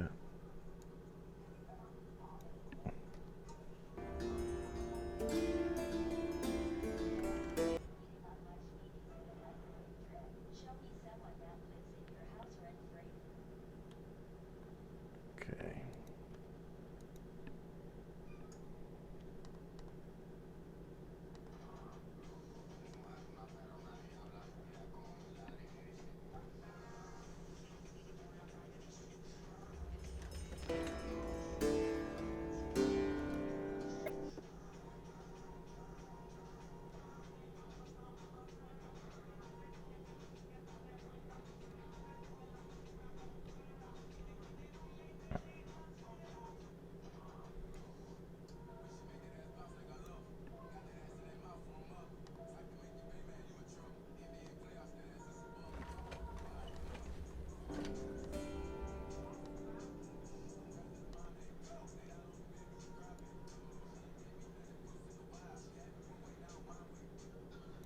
Right about there. And the the boat has to kind of zigzag downriver as the sails sort of turn 45 degrees and to one direction, and then Tinroth zigzags the boat 45 degrees the other way, and then the sails turn, and he sails basically into the wind. Just by zigzagging across the river. Zigzag, zigzag, zigzag, 45 degrees into the wind. It's a pretty amazing thing because you can feel the wind blowing right at you from the bow. You know, and he's zigzagging left and then right and then left and right. And seems the keel is what keeps you moving downstream. That and the current. Okay. Anything else from Tenzi? Yeah, I'll ask the nearest crew person if that's in the front of the ship. Is that a ballista? Let's see. Kadede, he goes. Let's see. So before you see a really, really dark, super dark, like almost like he's painted his skin solid black with tar or paint. That's what it looks like. Okay. And he kind of giggles to himself and he goes,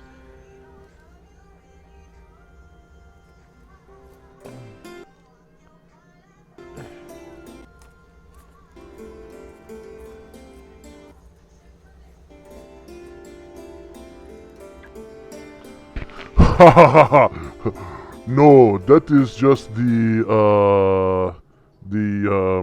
rigging for the foremast. Ah, okay. Thank you. Yes, of course. You thought it was a weapon. This ship can take weapons, but we have no money for it. We could have them built in Megiddo once we get there, but the first mate had no money for it when we were in Cheongla village.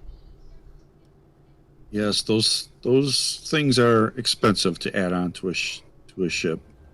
Yes, most definitely. Have I told you the story of how we came to be in Cheongla village? No, you have not. So this is a tall and somewhat muscular man of desert nomad descent. His hands are large enough to palm a watermelon, and he stands out as being particularly happy and friendly, though he seems to keep to himself, like he talks to himself maybe. Like he might not be all there. He goes, being the closest sibling to the middle child in the Chambu family, my brother Kumtu, I always knew he felt misunderstood growing up. So when he ran away one day from our kraal, I was hot on his heels, and Kumtu was quickly captured by slavers and forced to participate in the games at the Colosseum in Megiddo. Have you heard of the games? I have not. Well, they have a Colosseum there. It has nothing to do with the Church of Isis, but usually the priestesses are the guests of honor, more often than not. And of course, they, out of a sense of duty, they accept the invitations, almost as though they're being taunted by the Colosseum's owners, the slavers. It is a shame, but they do it to keep the peace. Anyways, that Colosseum is in Megiddo. But not before I could bring my two older sisters, Monle and Umgoki. After surviving only a few fights, I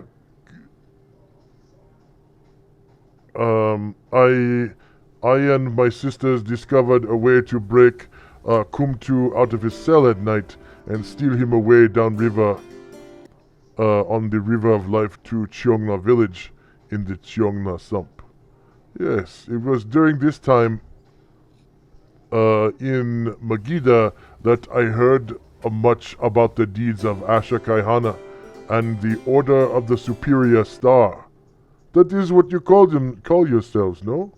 The Order of the I Superior wish. Star?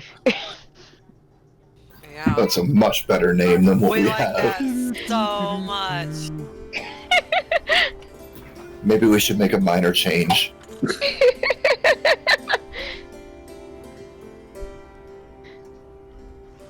Nice. Yes. Hello? Yes. we love it. Okay. During the trip downriver, I listened to Kumdu's dreams of he and our siblings being able to be together again and serve as Asher's thugs. My brother's wish was quickly granted when we and our sisters joined the crew of Tinarath Mystaris, who claimed to be a representative of Asher herself. And we set sail on this white caravel up the Gold River toward the last known location of the Order of the Superior Star. Because we had heard of your exploits in the Tower of Serpents. Word had traveled fast. Yes, I joined them after their exploits in the tower.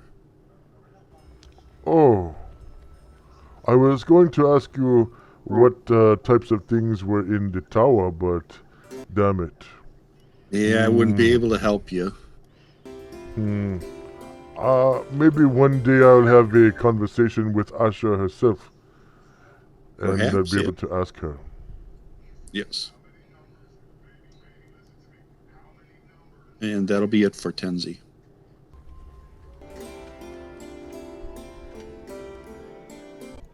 Okay, next up is Calamar Kellen says, and company. okay, bye now. And, just like turns around and walks out with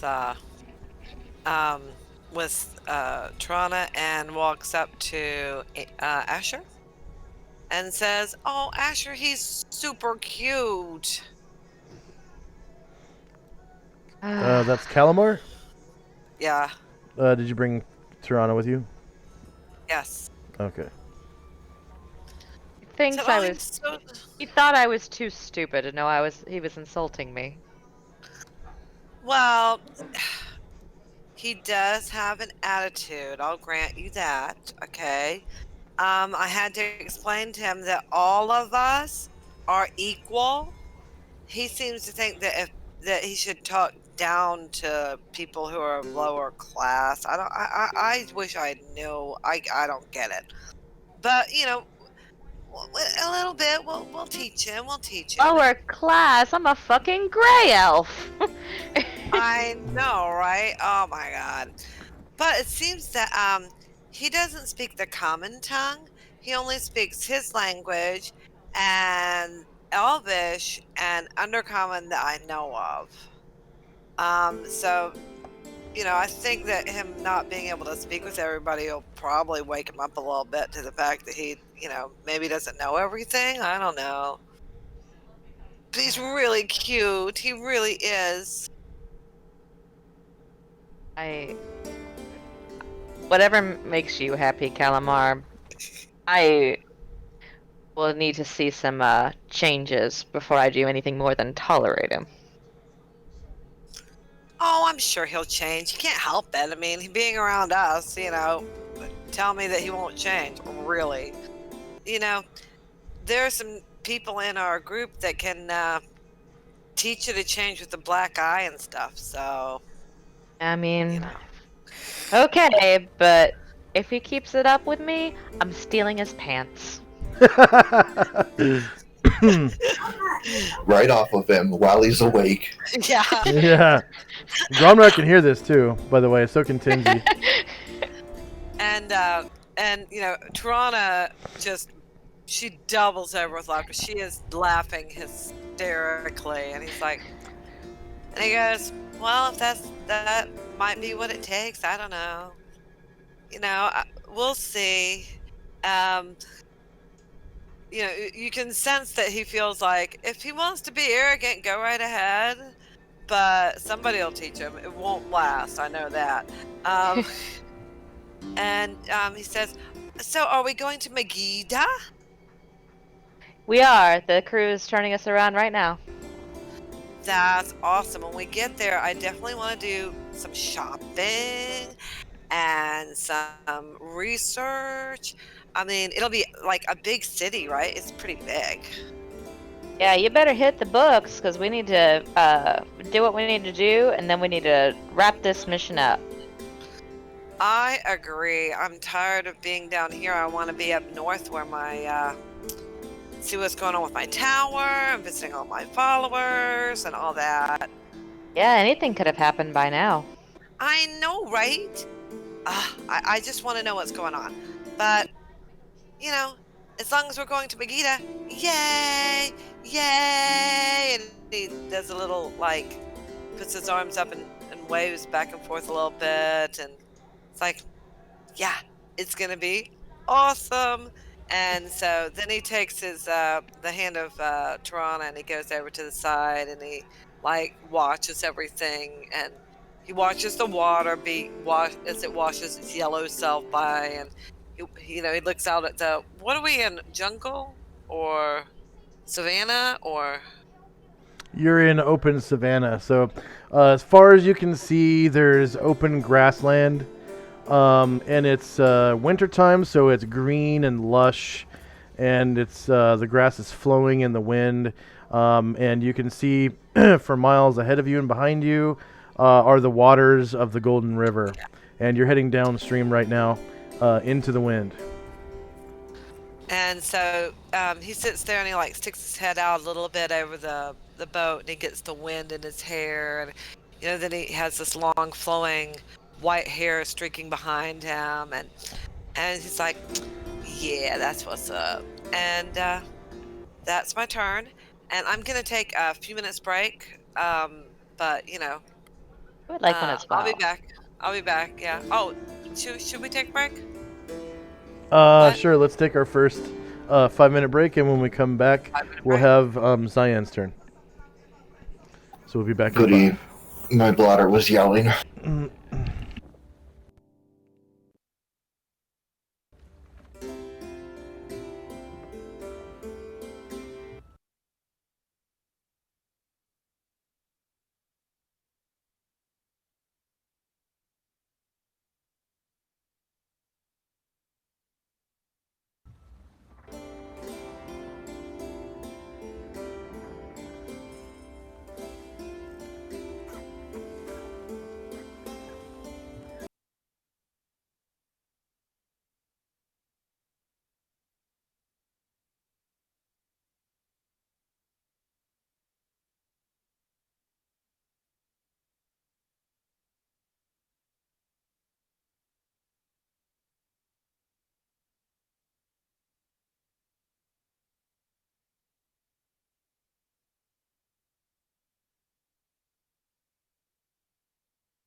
Is anybody still here right now?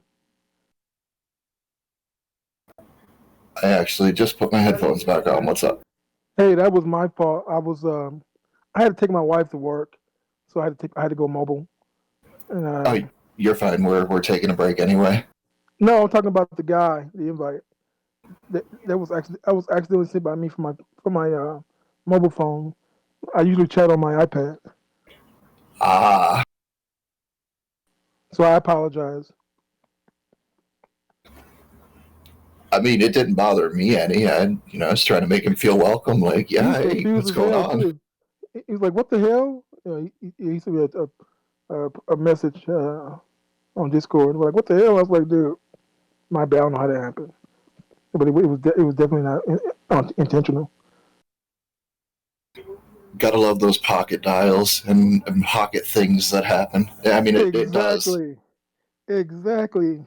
Uh, I didn't realize I had left my iPad at home, and my wife's a truck driver. I'm a truck driver too, but I'm not working right now. So I had to take her in to the terminal.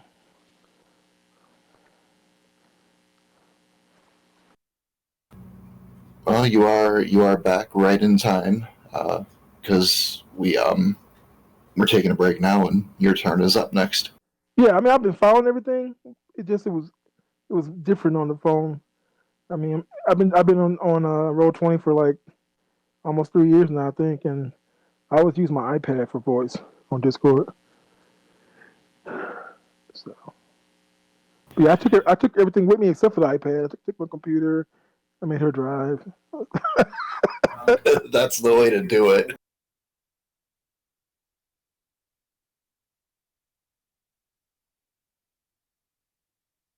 She makes faces, but she doesn't say anything. But she does make faces when I make her drive because of D&D. And I'm like, hey, Hey, it could be worse. There are so many worse things that you could do with your time. exactly, exactly.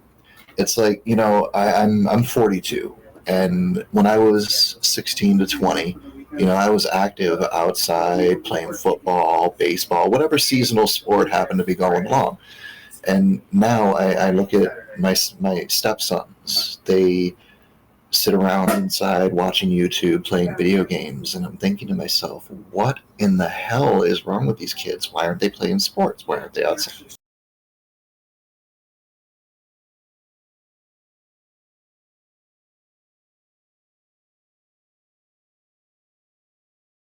So I was watching anime and playing video games. But I'm a nerd. I've been a nerd all my life, so I don't judge.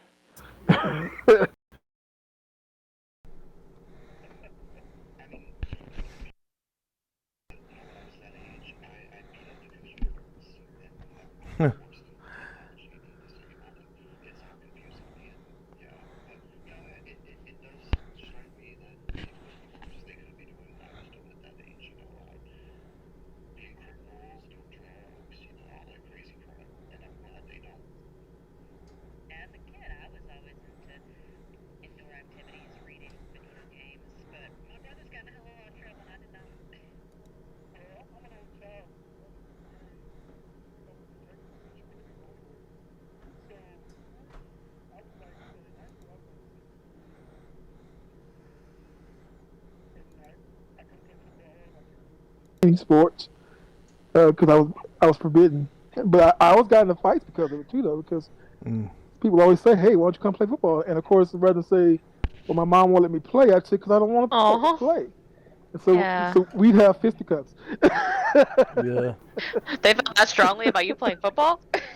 Well, I was like the biggest guy in the school. Oh, poor thing. It was like, why aren't you out there? I mean, even the coaches were like, why aren't you out there? And so, like, I mean, multiple times I'd get in fights because I was like, because I'd say something derogatory. You have to really know me. You know, I was one of those people that had to have the last word. Oh, okay, yeah. If I couldn't have the last word, then we could have the last punch. Because I mean, even though I didn't play, I had like two cousins my same age. We always fought every damn day. Then you've got me, the oldest of my brood of siblings and cousins who set the example of what not to do. Mm-hmm. Hey, does that mean you made your little brother the toughest person you knew? No one, when we were growing up, was allowed to lay a hand on my brother except for me. If they had problems with him, they had to come to me. If they put their hands on him, I whooped their asses, and then I whooped his ass for getting me into a fight. When I was 8 years old, I lived in California, and my mom said, "How would you like to have a little brother?" And I was like, "I wouldn't." I was like, "You waited this long. If you have Can we return him?" Yeah, I was like, "If you have a kid now, all I can do is babysit him." I said, "You should have one about 2-3 years apart, so I could have beat his ass." It made him tough. Yeah, that's us. We're 5 years apart. She wasn't amused, and I was like, "Hey, you have a kid now, you're your old." I might have got slapped for that. I'm pretty sure I did know my mom. All right. So next up is Zion. All right, so let's see. Calamar just left me, and I heard some commotion. I'm gonna. Do I have a cabin or a room or something? A cot? I guess you're not sure yet. I'm gonna go find out. So I'm gonna seek out one of the crew. See what can I find out where my quarters are, or my hammock is, or whatever. So you step out the door, and Monlay is standing there. She's this real tall woman in a red burqa. Oh, nice sword. And hijab. And she turns to you and she says, "Oh, my sword? Yeah, that's a nice sword." Oh, Wow. this sword is the great scimitar. I use it to shred people and kill motherfuckers. Wow. Oh man, that is nice. Hey, my name is what's my name? I'm sorry, guys. I'm drawing a blank on my name. Zion? Okay. Your name is Zion? Zion. I'm stunned. I was like, oh, my name is Zion, and I'm trying to find out where I'm supposed to sleep. Do I get a hammock or a room? Well, there is a common room across the yard towards the bow of the ship. It is inside the forecastle of the ship. There are 12 bunks there. And then downstairs on the lower deck, there are several rooms. I'm not sure if they are yet claimed.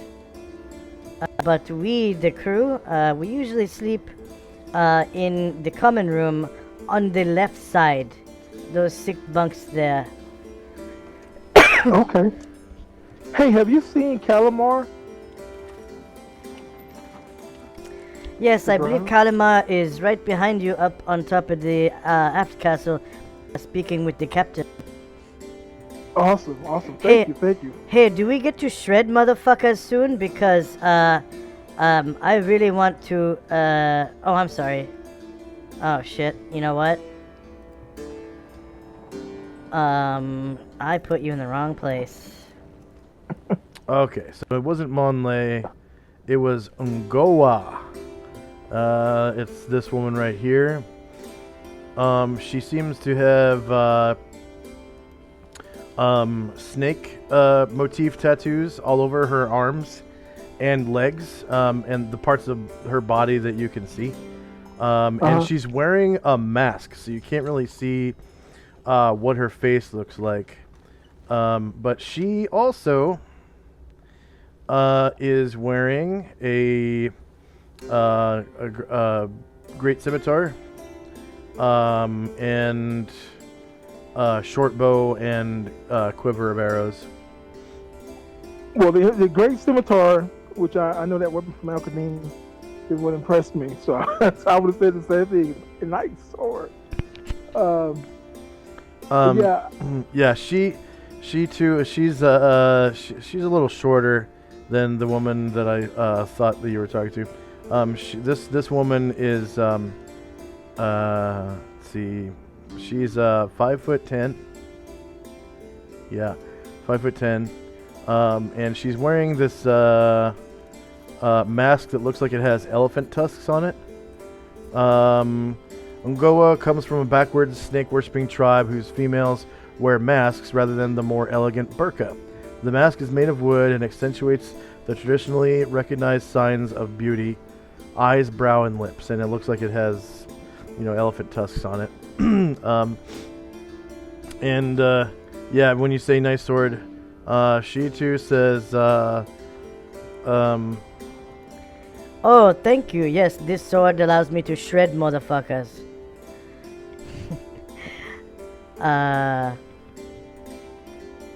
But what is it to you?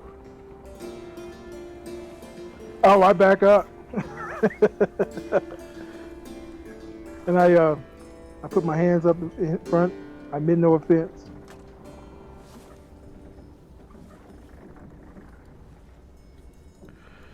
Oh, okay. What do you want? I'm gonna go find Calamar.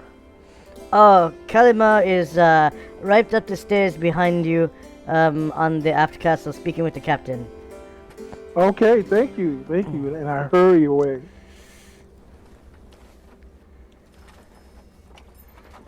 yeah, she is, from what you see, is kind of a bitch, and she's violent as well.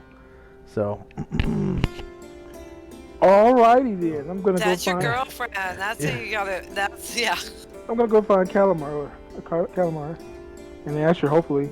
All right, so you step up on top of the aft castle, Mm-hmm. and you see a big group of people chatting with each other. There's Kalmar and Tirana, and Asher with Tinneroth, and there's also Bambosa and Chumdatuetu, and Tinneroth is standing at the helm in control of the ship.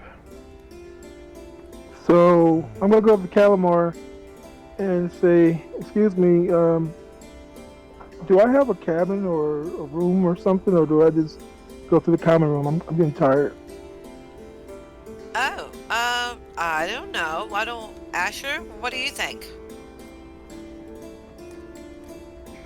I mean, I have my room, so that's, the most important. They I said have there's a room too, so, but, Yeah, it's also very important that we get you and Tirana a private place where no one has to watch that. Yeah.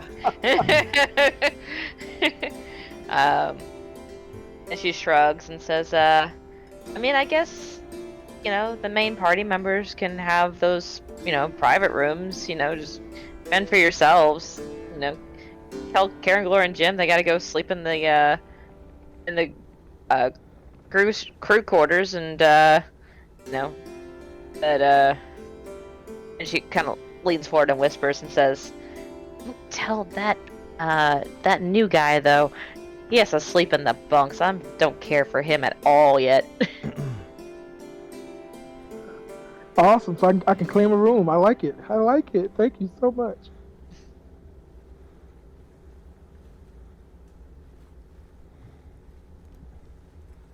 Okay. Anything else from Zion? Nope. I'm heading off to claim a room. Okay. You head down into the.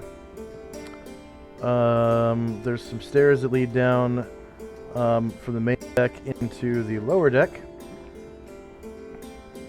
Right here. And whoops. Just after you.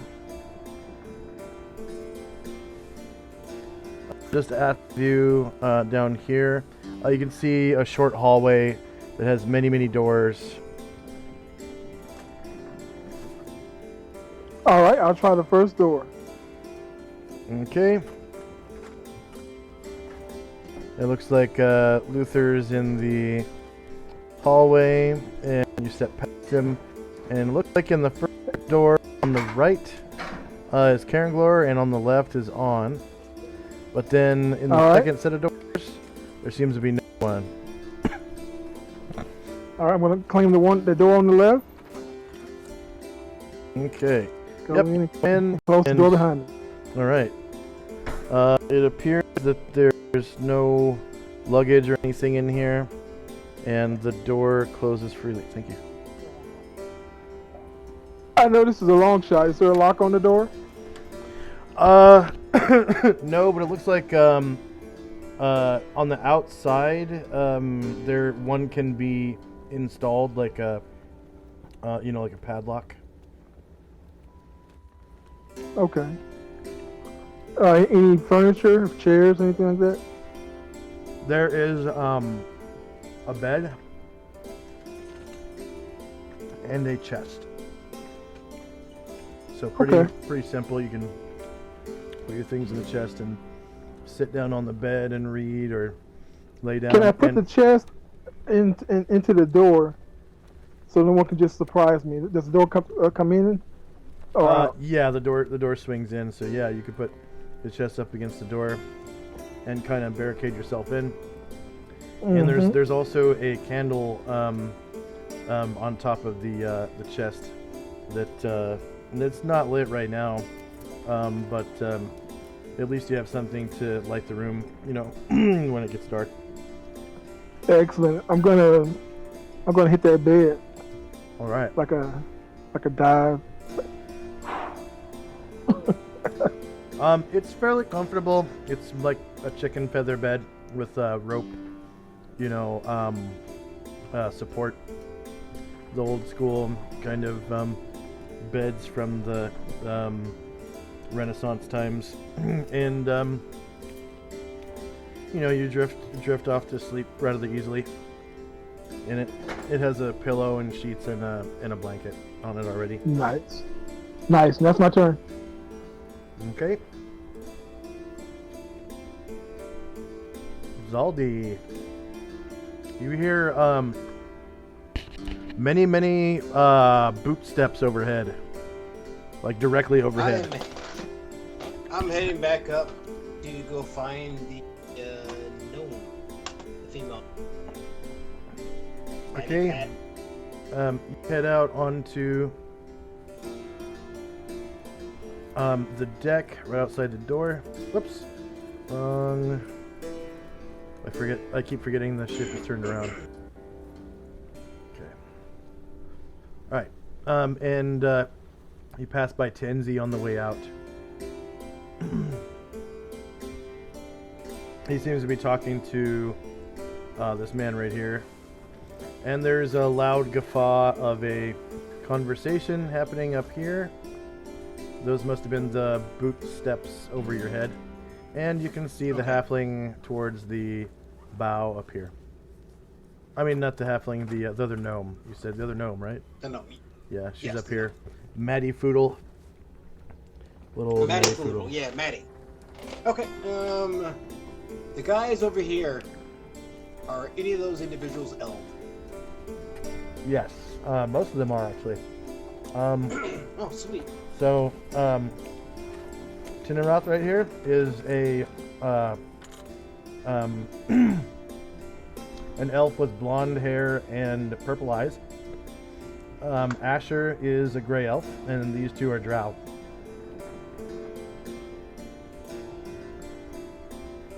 Oh, those two are drow. It's May. Oh, You okay. recognize us. Okay. In that case, I'm going to do an about face and head over to the other gnome. And I have, something to comment. All right, she's right down here. Is she's up on the crow's nest, or she's at the base? She's down on the forecastle, just right at the bow, kind of looking out over the bow, and she basically is there to man the anchor. and like the rigging for the foremast. Okay. Maddie. And I speak in Yes? What can I do for you? What? Let me go ahead and apologize for my behavior earlier. It's just that where I'm from, gnomes do not have small button noses. We have long snouts and, like I said, darker skin. So if Oh, if yeah. The men where I come from have big noses. They pride themselves on it. Oh. In fact, my nose is really ugly. Look at it. It's so tiny. Well, that's why I thought that you'd happen, and I definitely apologize. I didn't mean any harm. But it seems like you're the only gnome that I know that is on this ship. And I'm trying to give out my hand of gratitude for at least being polite to me when I, first encountered you.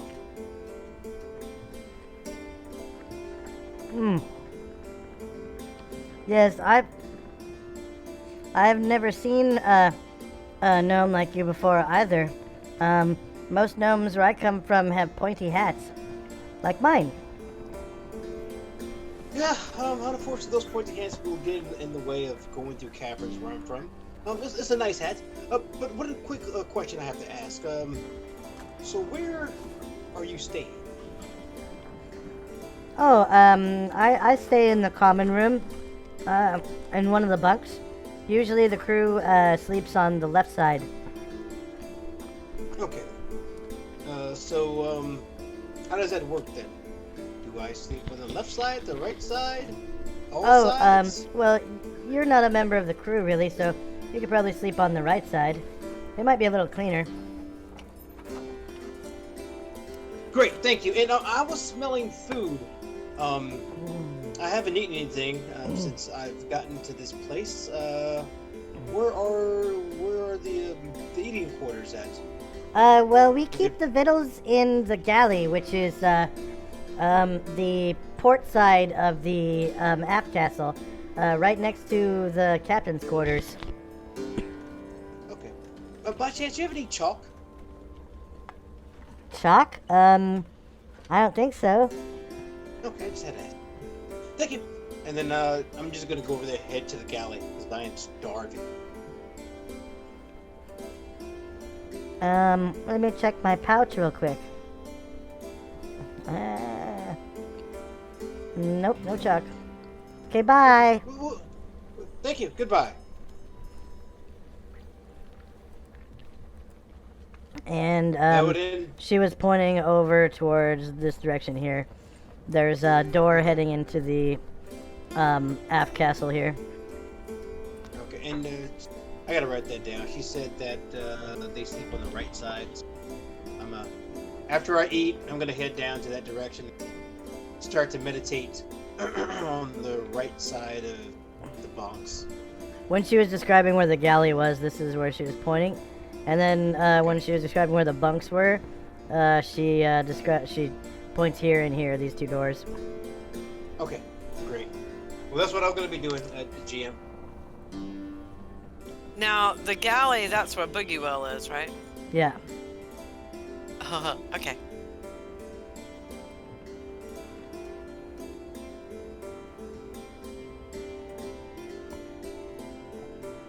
So where does Zaldi go? Oh, the galley, okay. Alright, so you make it into the galley. And you see a bugbear dancing on the table. And a dog chewing on the table leg. There are covered dishes spread across the table. And it looks like the bugbear is like knocking off the flatware and the candelabras and stuff off the table, but it seems like he's being careful not to knock over the covered dishes. I'm going to sit there for a couple of minutes, maybe about 1 to 2 minutes, 120 seconds. Just stare. That is dancing. Yeah, he's like dancing around like Pee Wee Herman or something, on top of a table, and he's like,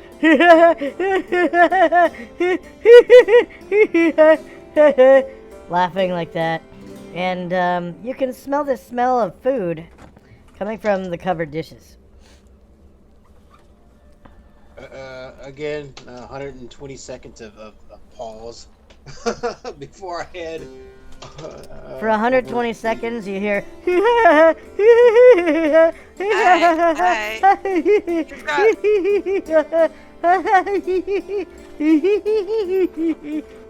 120 seconds. No, I think that Boogie will, as soon as a Smurf Neblin walks in, he starts talking in common. Who the fuck are you, dude? What the fuck? And he speaks to you in gibberish. Zaldi. And I'll try to speak in elf and gnome. See if he understands. So he's speaking in gibberish, huh? Mm-hmm. So he'll go, oh, you know, get common. Oh, okay. I speak bugbear. What you doing, dude? What the fuck? He speaks to you in gibberish. Josh, your voice change is still on. At this point in time, I'm going to slowly make my way to one of the covered plates. How about now? Yeah, now you're fine.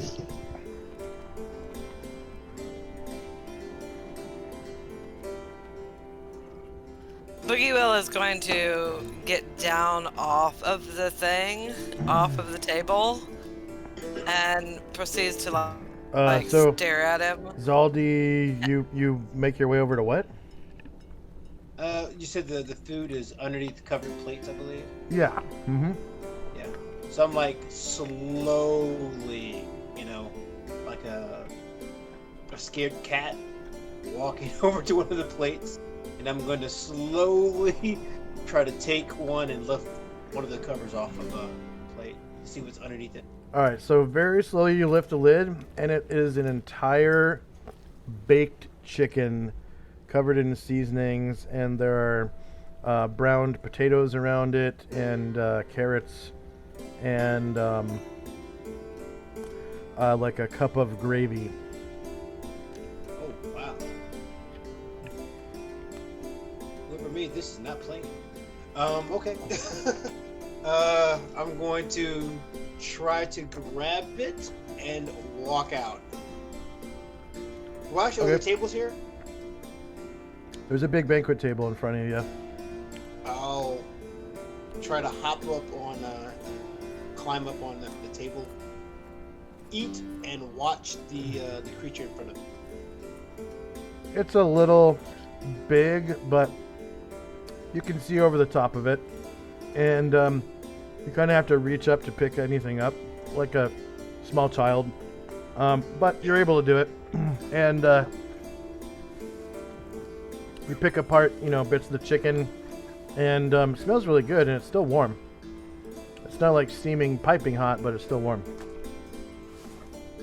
No, it's not mushrooms. It's not mushroom stew.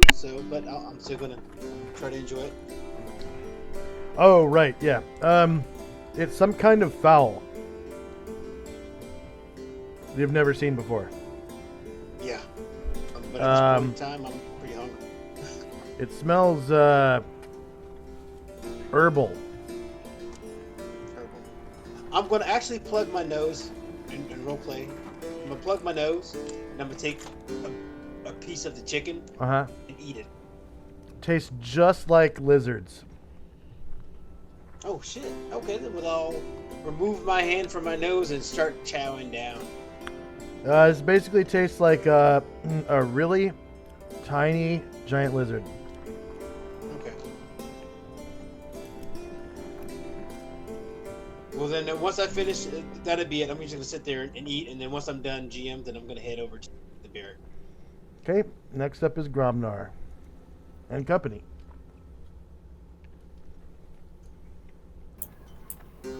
So the sails are being put into place, and we're beginning to move. Yep.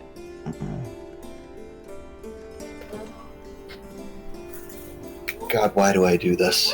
Why? Because it's fun. Because it's Gromnar, and it is what Gromnar, I feel, would do. Yeah. So he takes a couple of the belts that he has around his waist and, unbuckles them and from the others and proceeds to tie the corners of the cloak that Calamar gave him for his birthday to his ankles. And after he does this, he attempts to find out how the sails are moving the boat by raising the top of the cloak with his arms and making it tight.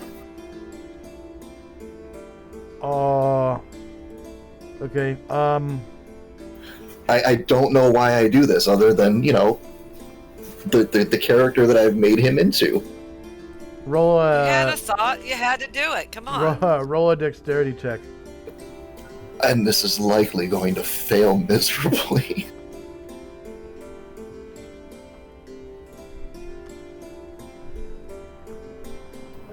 Holy shit.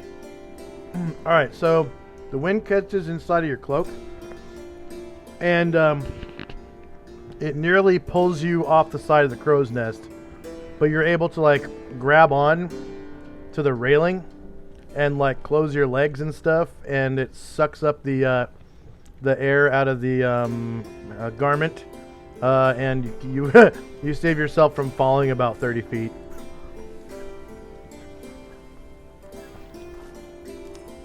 And I'm done because I'm laughing at myself. Okay. We all have to agree. I've made Gromnar a really simple character. My God, why do I do this shit? Yeah. Okay. Time now is 11:09. First up is Captain Asher.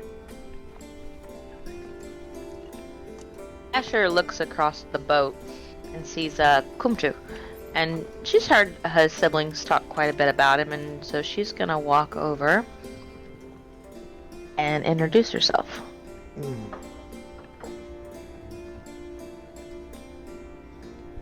And she holds out a hand and says, you must be, so I hear you're Kumtu. Yes, I am Kumtu. Well, it's good to have you aboard. I hear you've had a pretty rough road getting here. Yes, I was captured by the slavers and forced to play in the games. I barely survived several times. Asher gives him a sympathetic look and says, that's terrible. I'm so sorry. This helmet is stuck on my head. I cannot get it off. Do you have a spell or something that will free me from it? Asher thinks it over and says, Calamar! And these irons. Need a consultation. These irons would not set me free. They are around my ankles and wrists forever. Asher says, we'll figure something out. And she says, Calamar, I need a consultation. Yeah, sure, what do you need?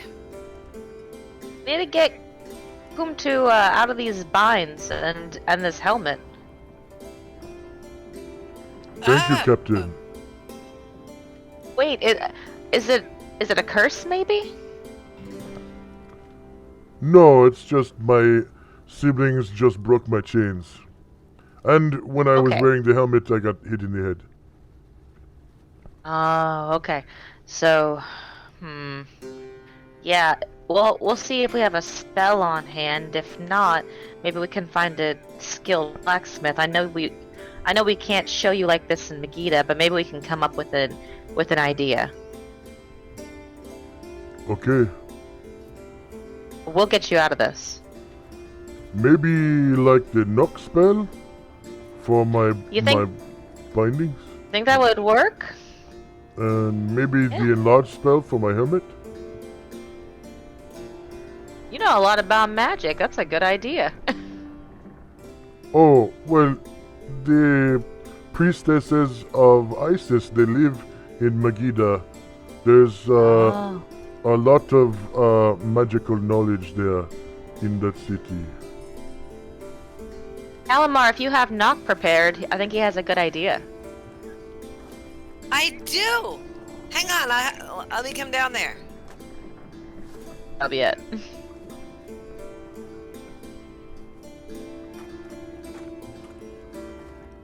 Okay. Tenzi and Company.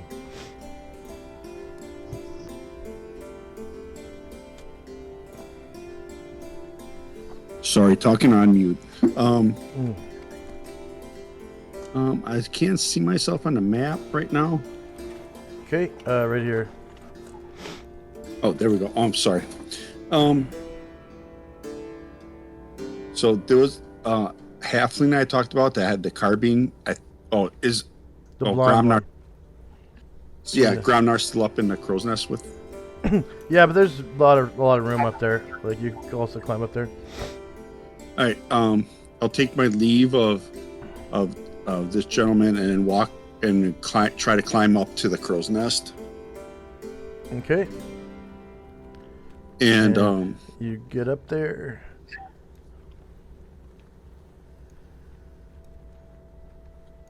Okay.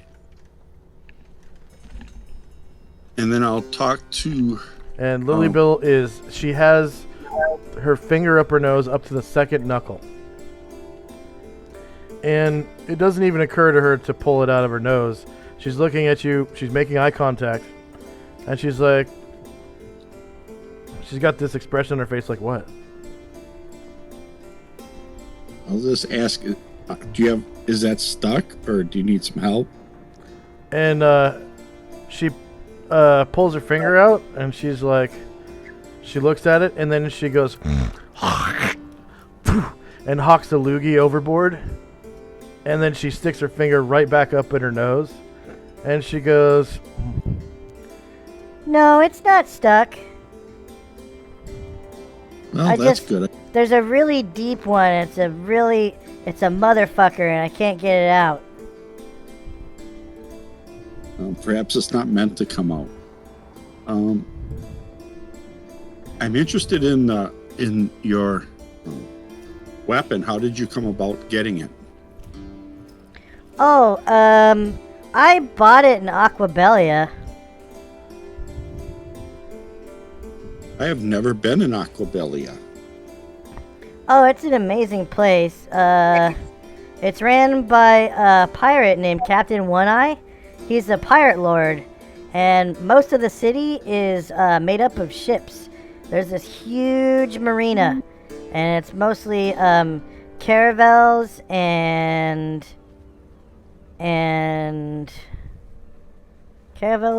galleons.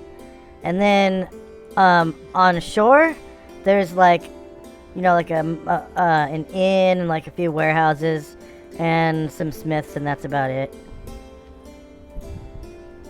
Interesting. So is that where you come from, or No, is that just where you...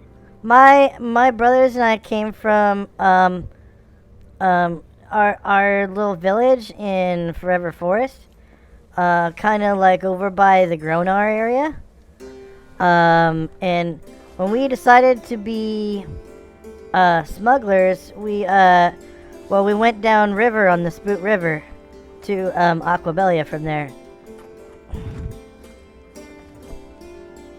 And we used to smuggle things up and down the river between Aquabelia and Gronar. Oh, really? My homeland is Gronar. Oh, really? Yes. Oh, I'd never seen you there, but I mean, I don't really go into the actual city very much, unless I'm trying to find a fence or something. Yeah, I probably would have been in the same crowd. Huh? I'm thinking I probably wouldn't have run in that same crowd as you in Gronar. You wouldn't have run if you what? I wouldn't have run in the same crowd of smugglers and such when I was in Gronar. Oh, yeah. Yeah, we did a lot of business with the boss and his gang. I don't know if you ever met the boss, but he kind of runs like the seedy underbelly of Gronar.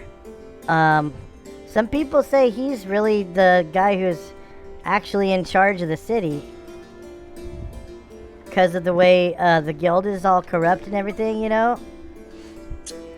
Interesting. Yeah, you know the guild, like the Better Business Bureau type of guild.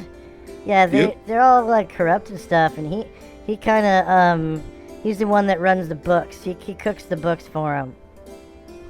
Oh, interesting. Yeah. So he needs this little gang to like run things. That's pretty much what they do there. I see. I didn't really deal with them very much though. That was mostly Edelman, because he's our actual smuggler. Cotter Bill and I are we're on the up and up. Like we're traders. Like sometimes we would come across things where we needed to move them up and down Spoot River illegally, and we would use Edelman to do that. He's really good at it. He had this canoe that looked like it was 10 feet long on the outside, but on the inside it was only 9.5 feet long, and that's because in the very front there was a 6-inch long secret compartment where he could hide illegal stuff like poisons and things like that, like housebreakers harnesses, you know. Illegal stuff. Yeah, he seems very clever. Oh yeah, he's real clever.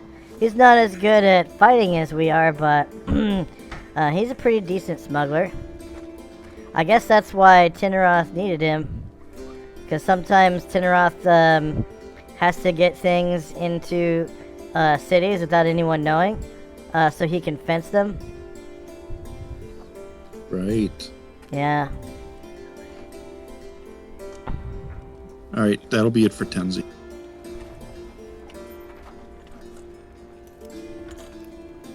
Okay.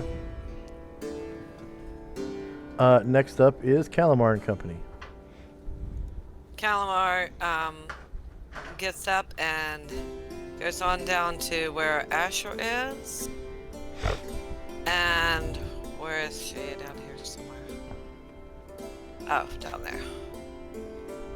And as soon as he walks up and he sees these chains on the guy, he gets really upset. He goes, "Yeah. What the fuck? What the fuck?" And he reaches out. He looks at you and he says, "Oh, yes, I was captured. I was a slave for a few weeks and was forced to play in the games. I barely survived and my brothers and sisters broke me out. This helmet is stuck on my head and I can't get these irons off of my wrists and ankles." Well, I don't know about your head. We'll have to look at that. But for your ankles and wrists, and he reaches out and casts Knock. Do you know the enlarge spell? And just at No, that, I don't. Go ahead and roll the knock spell. I think 3 of the irons come off, but 1 is left. But we'll see. Let me read this. I think you're right. Hang on. Or maybe the wrist ones come off, but the ankle ones are left, or something like that. I can't remember if it was two locks or 3. I can't either. So, why is it? Wizard level 2 and Knock. Level 11.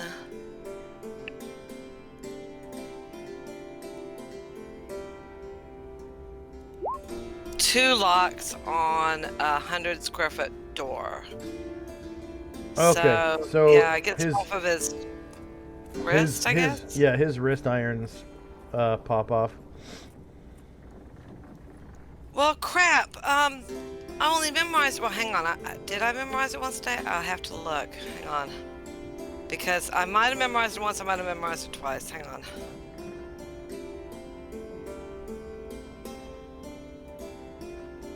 Oh, yes! I memorized it twice. So, it comes off and he says, oh, I'm gonna have to cast it again. But I don't know the enlarge spell.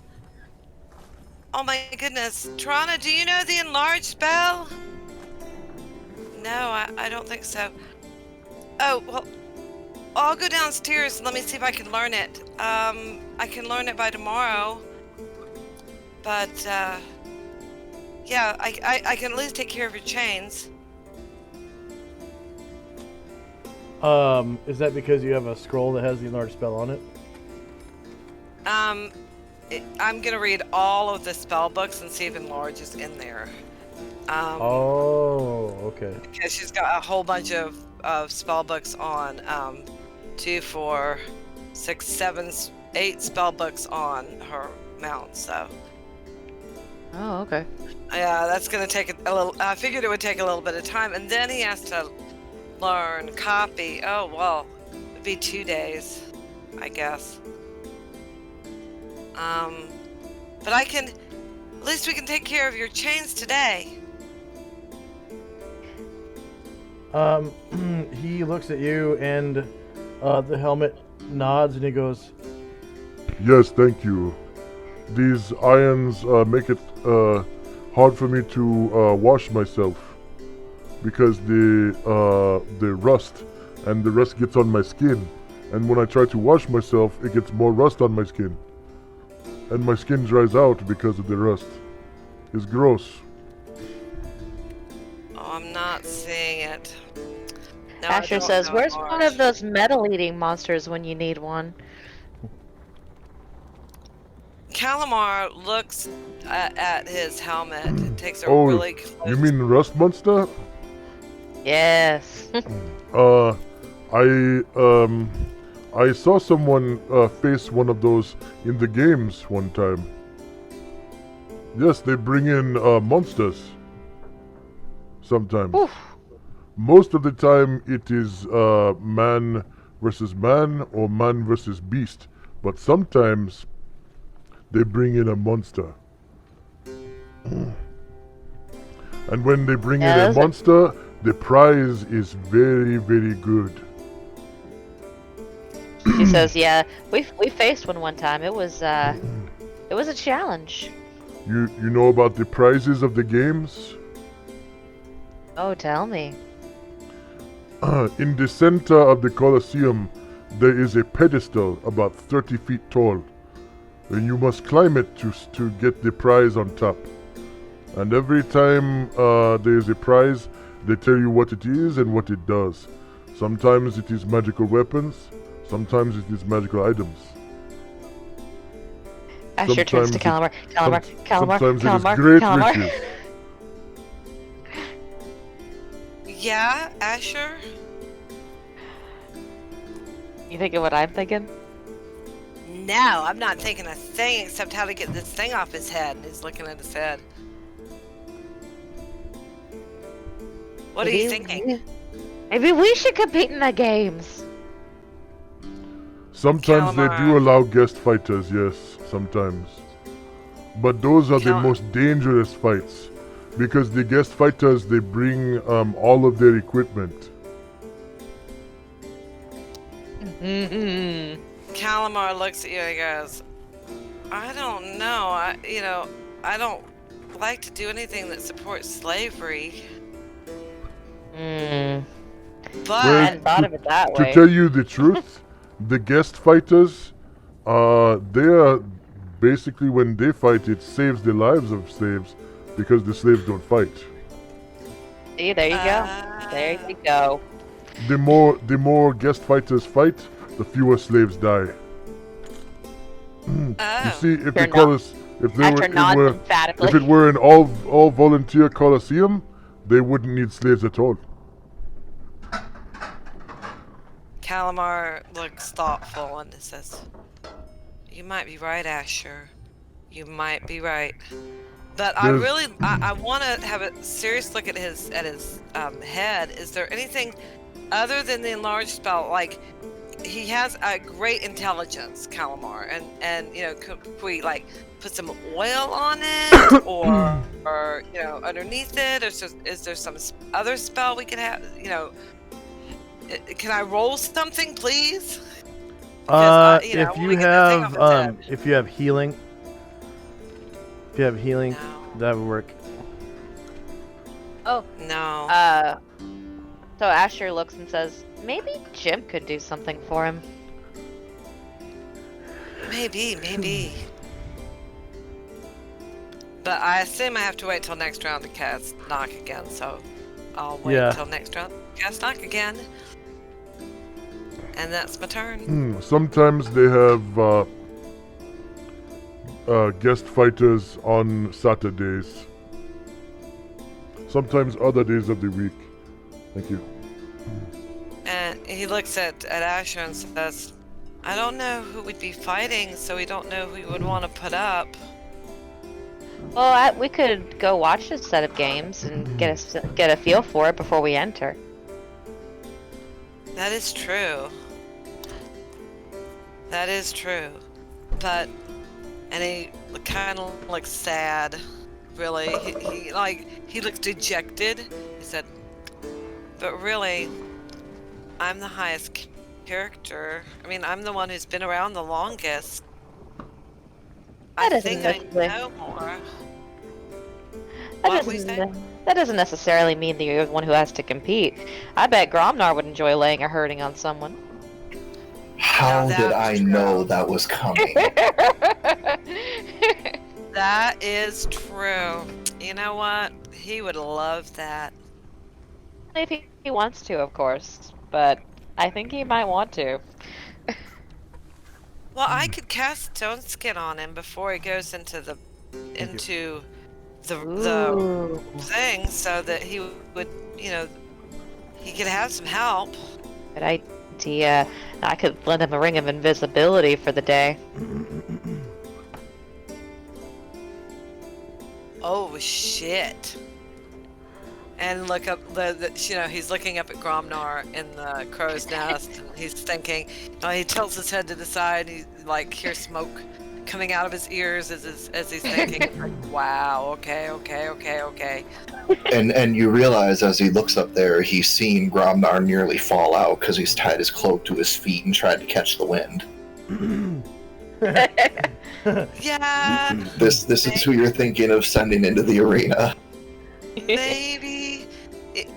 Do they have one person fight, or do they have groups of people fight when the guest fighters fight? When the guest fighters fight, it is always a large group. Oh yes, we're in business. You must gamble your way in. You must offer something as a wager, and when you offer something as a wager and lose, your wager becomes the prize in one of the next events. And so many adventurers come from miles around to fight in the games. And most often, it is to the death. Calamar, we've probably got 3 or 4 magical items that nobody's claimed, just sitting on your camel. That's true. I think we've probably got a lot more than that. Yeah. I don't like fighting to the death, though. I'm not. I mean, isn't that what we do every day? But why should I kill someone who's, you know, they've never done anything to me? It is just the way of the games. You don't have to. I'm just saying, it could be fun and profitable. It could be profitable. I like to see what they offer. You know, Sometimes it could be very profitable. Sometimes they mix it up, and when they have guest fighters, they will also put in monsters and beasts from time to time. I've seen it before. What are the chances we'd have to fight as slaves? We wouldn't have to fight slaves, would we? Usually when they have the guest fighters, they don't use the slaves at all. Good. They could change that policy though, I don't know. If we're fighting slaves, then forget it. I could just put them. I could put them to sleep. Yeah, but I would be more likely to fight them, the people who put on the games, than to fight the slaves. Which is always an option. I do love to make an entrance. Hell yeah. Alright, that's my turn. Okay. Next up is Zion.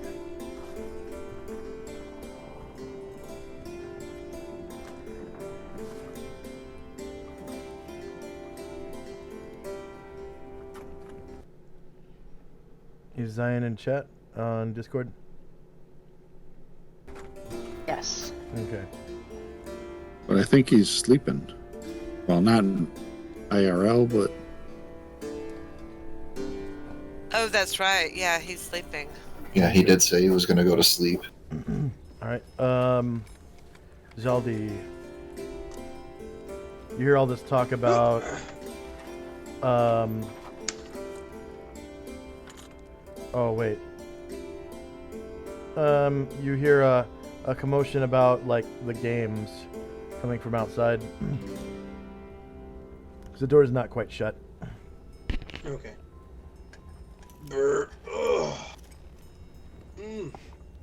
I'll give the bugbear a thumbs up and say, well, great food, but to him it's going to be garble, garble, gerbil, gerbil. And Garble, garble. jump. I'm going to jump down or hop down from the table and make my way outside. Okay.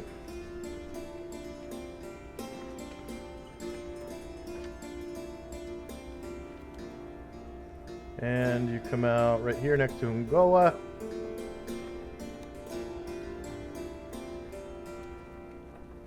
Whoa! Are you a drow elf? Her? Is Angola the one that they're talking? The former slave.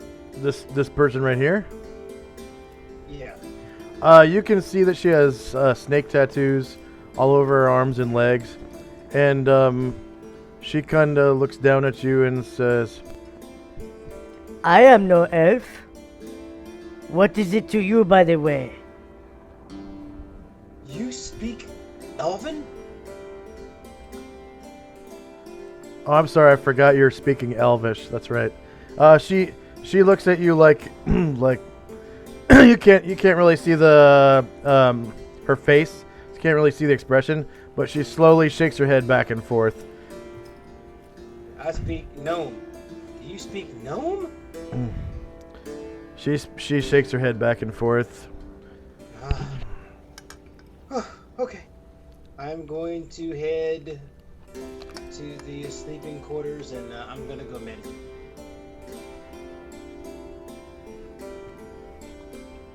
That's what I'm gonna do. And that will. So, the common quarters? The one that the gnome told me to go. And sleep Oh on the yeah, outside. Maddie Foodle. Yeah, she says. So she directed you to go into here,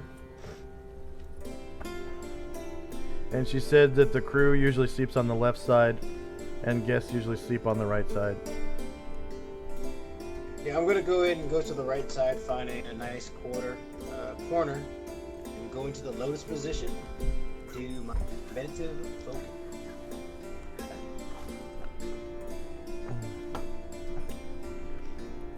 And take a nap. Meditative focus first, and then I'll take a nap. Oh, okay, right. Skill. They walk right in, and there's Olivia, and Olivia says, "Who the fuck are you?" In common. So this elf speaks to you in the common tongue, which sounds like gibberish. Alright, that's gibberish. Throw my hands up. Speaking Elf. I don't speak that language you call common, but I do speak Elven. So the little deep gnome speaks to you in Elvish. And Olivio is tall, high elf. Is that the right kind? Mm-hmm. And dressed real. It looks like there's 2 high elves in here. Yeah. Oh, okay. One in green, one in blue and yellow. Yeah, he looks like he is really down with the earth. You know, he definitely looks like he could track somebody. He could hunt them down. No, if you saw the elephant on the upstairs, that's his. And he goes, the one in blue and yellow looks way too tall to be an elf, but he looks just like a high elf, so why shouldn't he be? Okay. And Olivia switches to Elvish and he says, "Oh, I'm sorry. Are you one of Asher's followers?" Asher. I am the new addition to the group, and I bow. My name is Zaldi Granitstone, and you may be? Olivia. And I give him the military up, down, and look him all over, and I think, this is what we're getting nowadays. Oh, you inspect him? Yeah. Tyler, clothes. My clothes are very, very worn and raggedy. It's like, oh, well, welcome aboard, I guess. I follow my good friend Calamar. I follow him.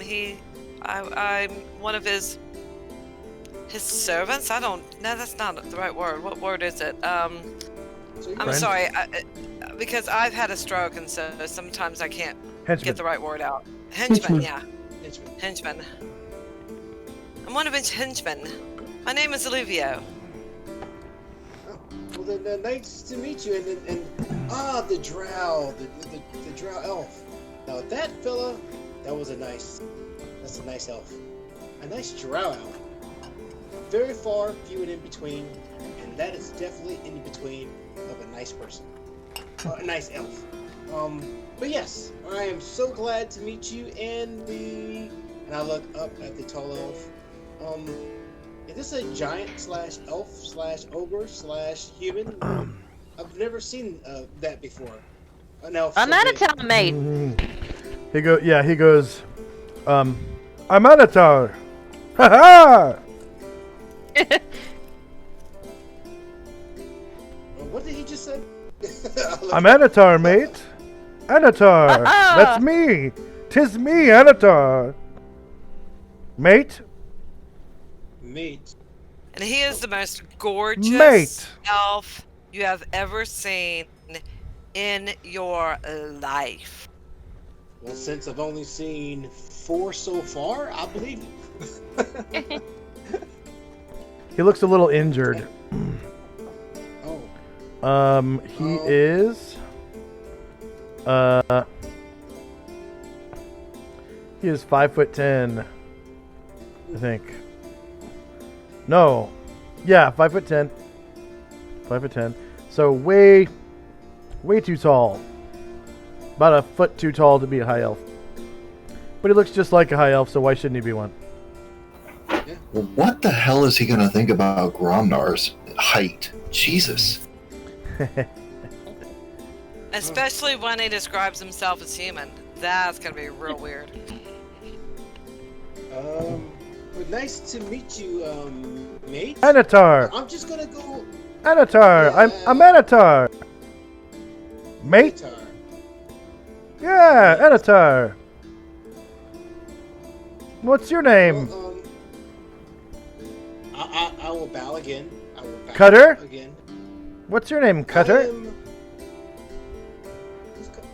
My name is Zaldi Granitstone from the Granitstone family.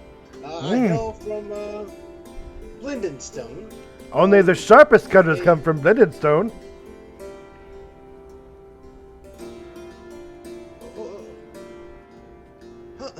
Okay. Yes, the sharpest tools come from Lindenstone. Sharpest cutters. I called you a cutter. Sharpest. Cutter? That means you're sharp, right? Yes, I am sharp in wit and in tongue sometimes. Just like a cutter ought to be. Yes, you're a nice high elf. Yes. Yeah, I'll be right. High elf. Yes, that's me. Quite. I'm going to slowly You walk sure over are to a the sharp corner cutter. over here. You called me short? Sharp cutter. Sharp. Yeah. Cut. Chop. With it. Yeah. I'll be over here in the corner. Okay. Trying to sleep. I guess if you need anything else, wake me up. Sure. Good night, Burke. What the hell is good night. Good night. That was real damn funny. Yeah. And next up is Gromnar and Company. So below you, you hear commotion in the forecastle between what sounds like Anatar and somebody else. Anatar is usually pretty loud, so you can hear his "Ha ha, mate" voice. You know.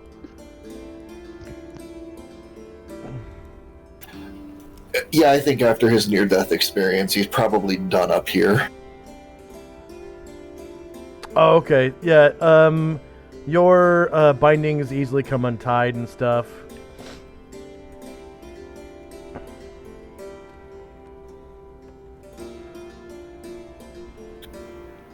And looking. God, I hate not knowing which one's Calamar. Calamar's right here. Okay, and this is above. who they were talking about removing a helmet from. Yep, it looks like the irons around his wrists have fallen off and they're on the deck. And he's got a helmet stuck on his head.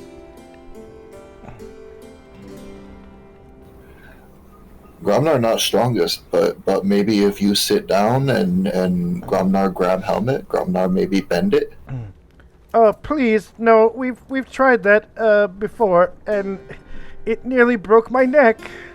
I mean, whoops, sorry. I'm talking like Anatar. He goes,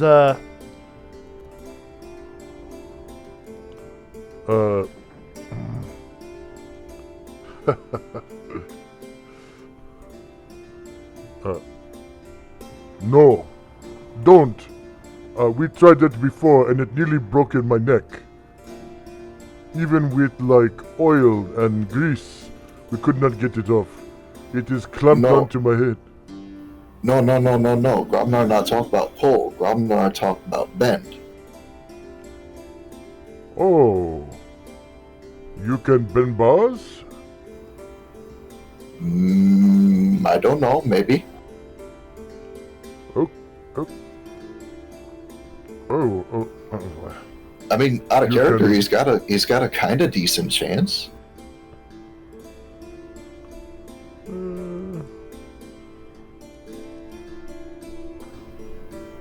Not that our characters know their strength scores and whatnot, but I mean, he knows he's strong.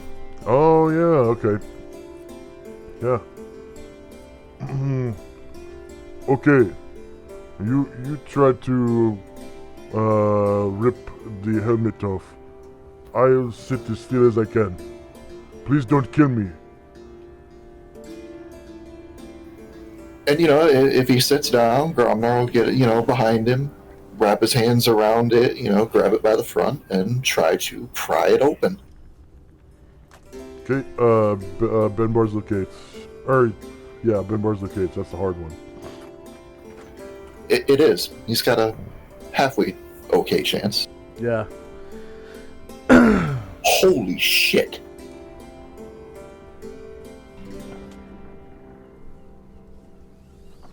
How many attempts? 4? 4 attempts, 4 successes. Wow. Doesn't show what the dice rolls were. Oh, you rolled 18. 18 on at least one of them. So, yeah, okay. So, the you sink your fingers into the like the ear holes, and also the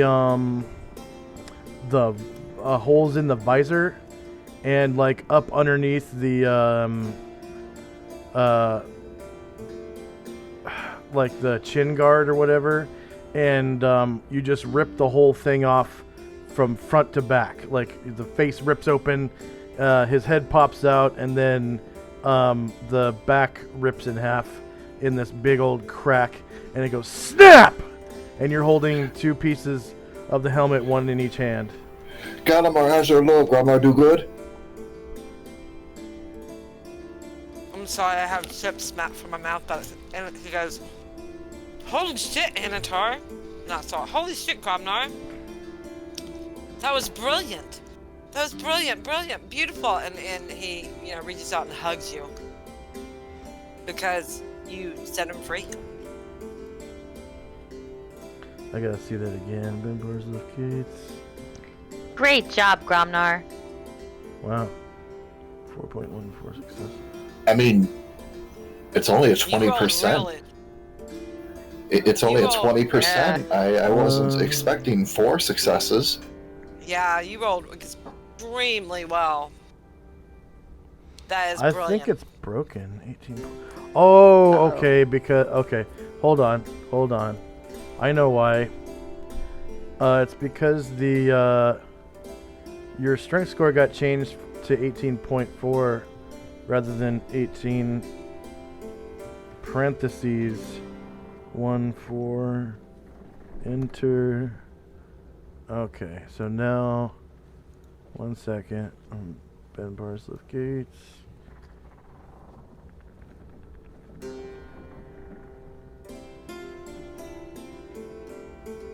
Let's try it with just 18. Yeah, I was gonna say we had it at parentheses originally, and that broke the checks. Ben Barzilkates.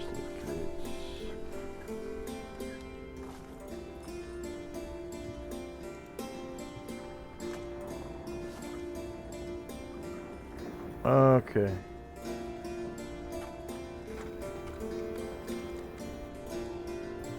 Since the strength score gives him 4 attempts, would it be easier to just roll 4d100? And as long as 1 comes up under 20, it works. 98, 80, 91, 65.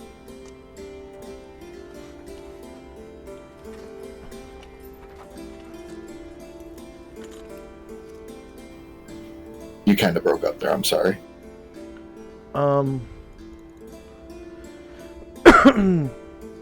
Yeah, go ahead and roll it 4 times.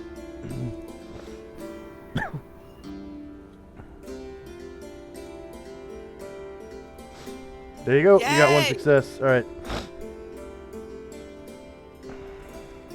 Because, yeah, I remember we had it at parentheses before, and it broke the checks. They wouldn't work. That's why we changed it to the decimal. Yeah.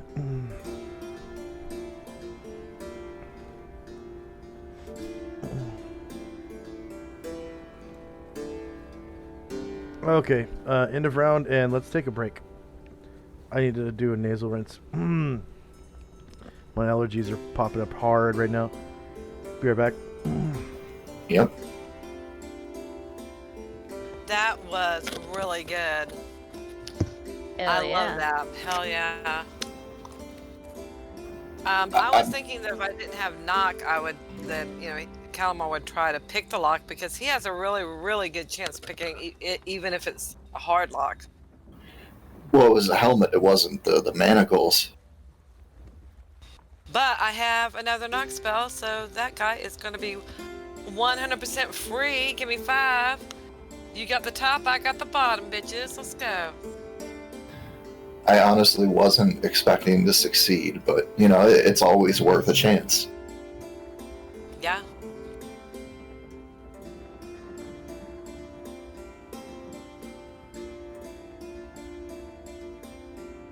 I love our group. Me There's too. so many neat, cool, interesting people.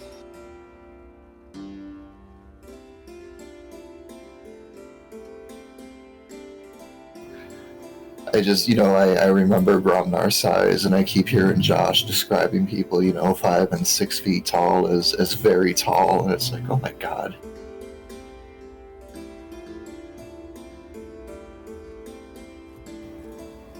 These people are probably used to being the biggest ones on the ship, and then there's Gromnar looking down at them.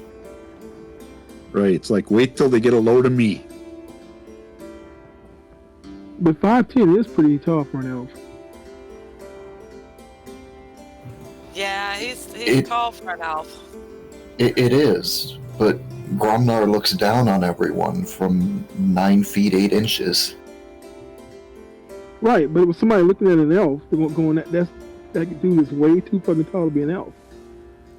Which is true. I always forget how large my character is, you know?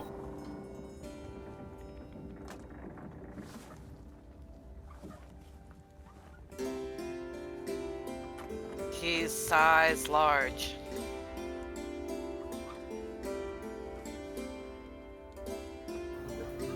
In every area, apparently. Hell yes.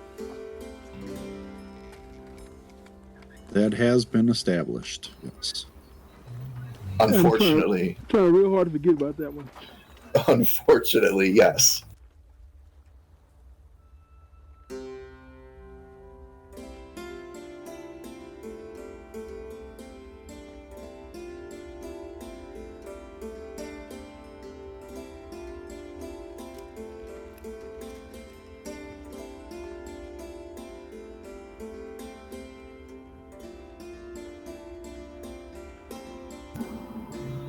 Oh, Luther will also let everyone know that, you know, during the course of all this stuff, at some point when we all run into each other, that he will be having a protection from evil 10-foot radius spell prepared.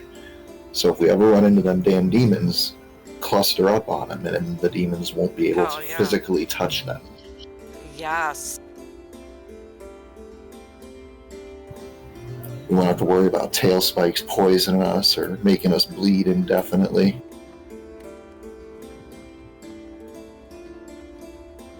Yeah, Calamar kind of wishes that he had a cleric follower. But hey, you know, he can get one when he reads that book and, you know, develops that skill and gets 1 more point of charisma. I do have to say, though, Luther is an exception to what I want for Gromnar. You know, I want him to have more like orcs, bugbears, other ogres, half-ogres. I have to, this is really interesting because of Calamar's followers or his henchmen. There's a high elf, there's Jezzy, there's a bugbear. What's he gonna find for his 4th one? He can't, you know, he doesn't just want a human or an elf. He's gonna have to find somebody different, you know?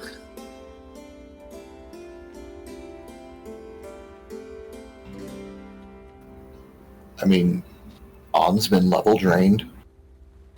He may be a human, but he's a druid. That's very unique. That would be true. That is true. I wonder what level is he, do you think? I don't know. Yeah, we don't discuss that. I just know he's not as high as he was, so he probably is lower level than Calamar. Well, it depends which class, because he's level 13, level 11. Fair point. But I mean, that's an average 12. You know, so for Jesse for thieves, then he's under. She just has to stay under his. Josh said that she'll be his follower forever. So hopefully, but yeah, somebody else. But he's human though. But he's a druid. I mean, that's a very rare, unique class. That is true. And I mean, if you're followers, so that would be interesting. If you're going for the unique end, that's what I'm trying to do with Gromnar. Like I said, Luther's a big exception to what I wanted to do with him because he's a human.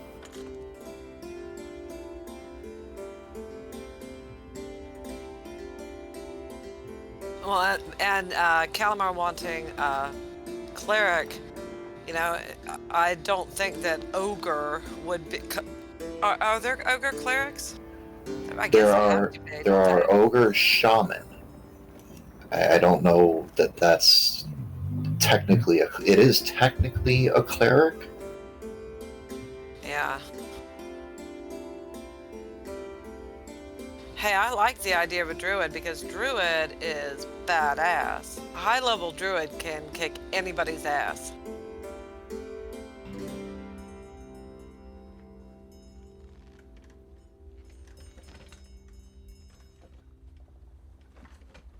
And Asher, I do like the idea of playing in the games. That is something that is really exciting for me. So, just because Calamar is slow about it doesn't mean that I don't want to do it. Hell yeah, I want to do it.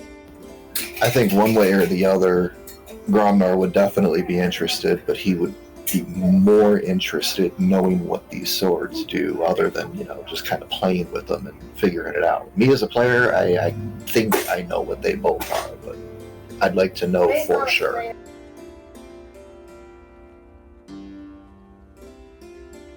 Yeah. I mean, as a player, I think one of them is a +X defender, and the other one is a +X of sharpness.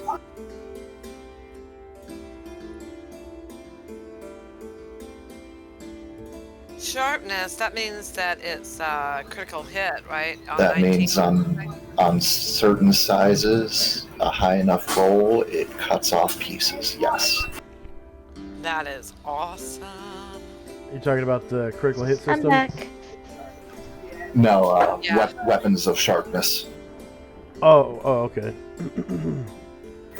So Asher, I am dying to go fight in the games. Don't read Calamar's reluctance. That is something like, hell yes, let's do it! Awesome. Okay, first up is Asher and company. So, Asher hugs Gromnar around the waist and says, "Great job, Gromnar."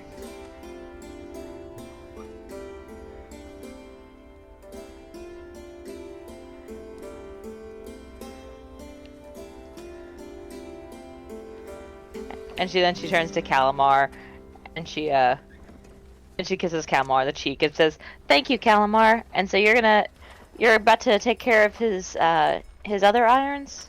Oh yeah, he can't wear these things. This is ridiculous. Don't worry, Kumtu. My friends will have you out of there in no time. Yeah.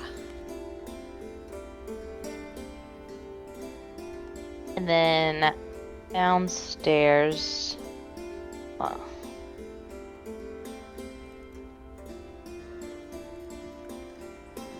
Is Zaldi asleep?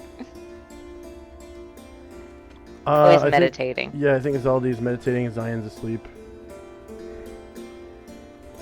So, Anatar shrugs and he's gonna go up to the deck. Okay.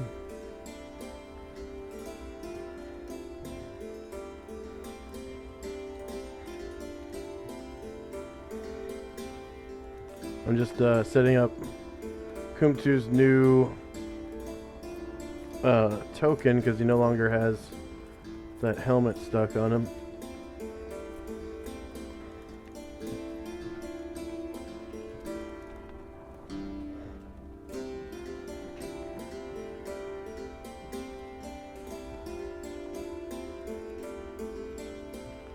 Edit. Remove. Yes, delete. Yes, select a token. Oh, and Asher says to Gromnar, she says, we were just talking about when we get to Megiddo, maybe we're thinking about maybe competing in gladiatorial games. We could win prizes. You could make people sleep. What do you think? Asher no Gromnar make anybody sleep. Asher wants sleeping. But do you want to? Because we don't have to. If Asher want Gromnar make someone sleep, Gromnar do it. You just point and Gromnar makes sleep. Asher kind of elbows him and says, "You're such a good friend."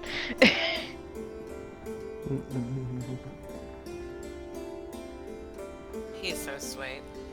I cannot believe Gromnar, man. Jeez.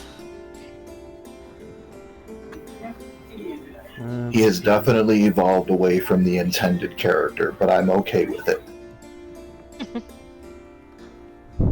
He is a bit more intelligent than you make him out to be. Oh yes, yeah, I mean he is.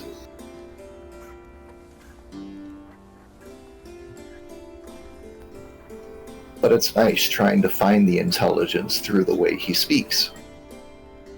Yeah. See if I can find.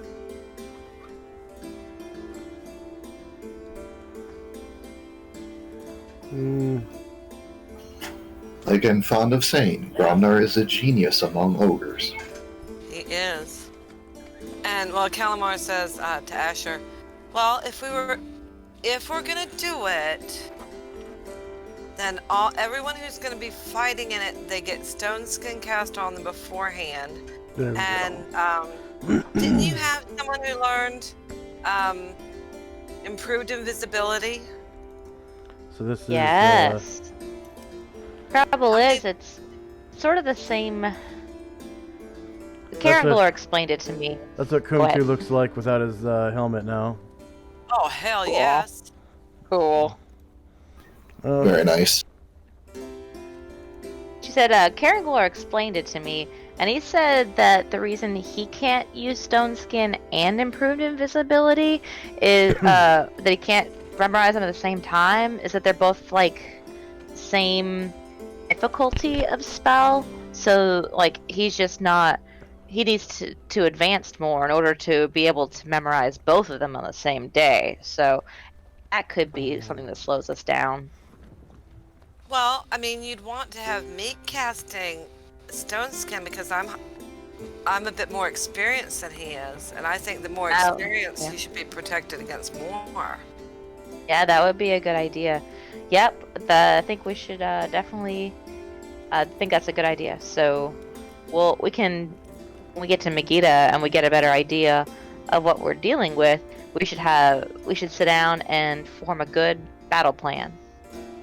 Yeah, we better have a good battle plan or I'm not gonna do it. Well, I know you're still still a little shook up. You've had a couple of near-death experiences, and that changes you. That's okay. Yeah.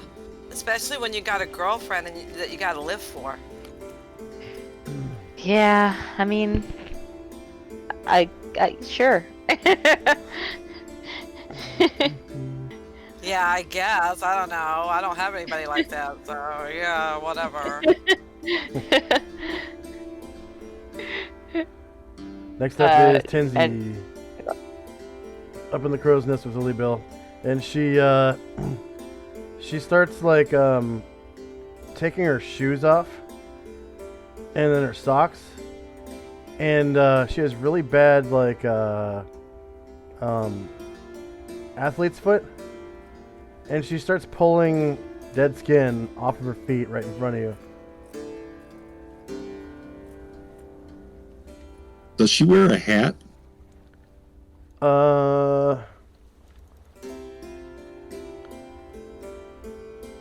No, I know her token has a hat, but she doesn't wear a hat. She just has long blonde hair.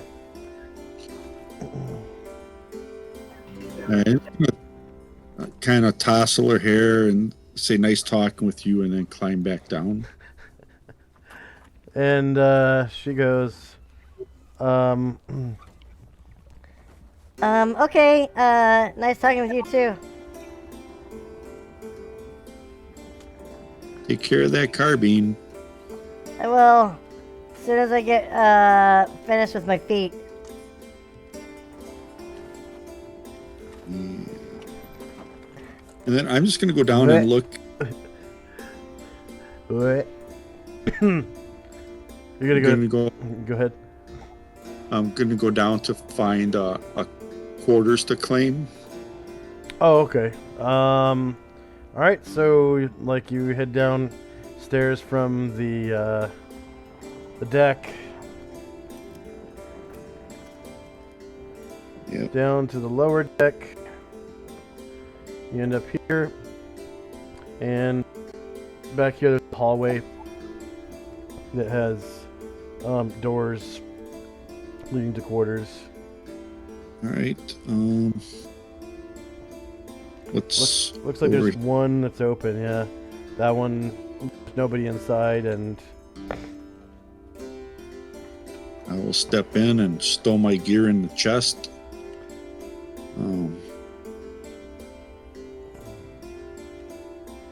And then, so we're still doing naps all the time? according to the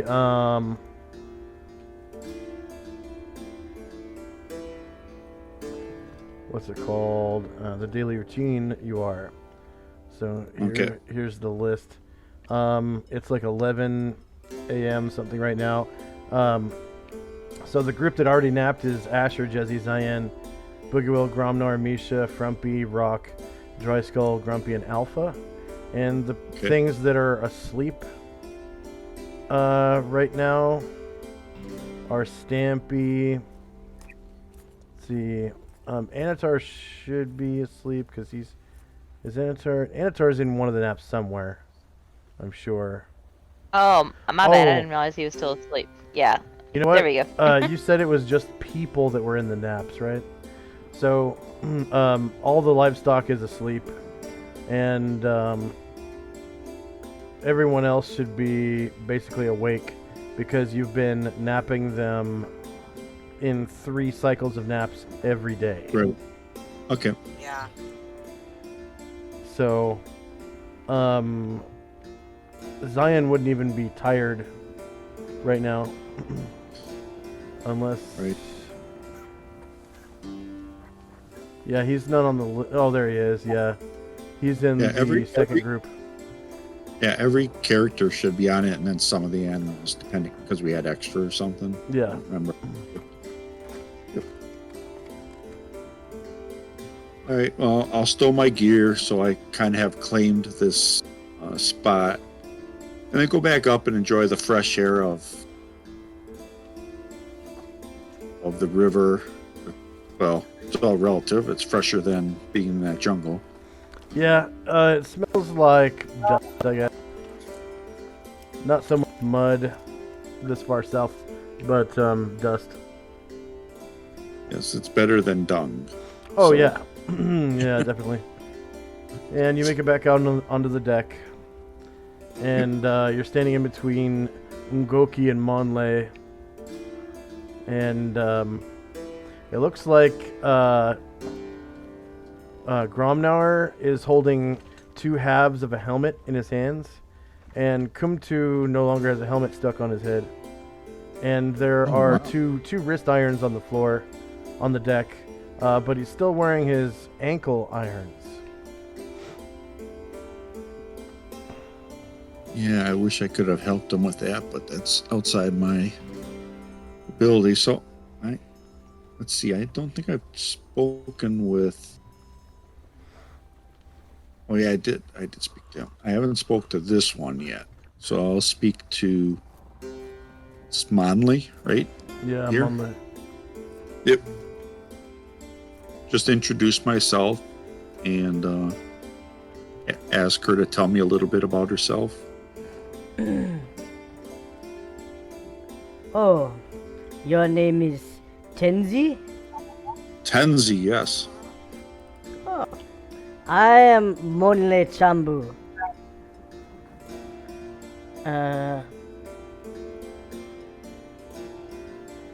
I am one of the oldest twin sisters of the family.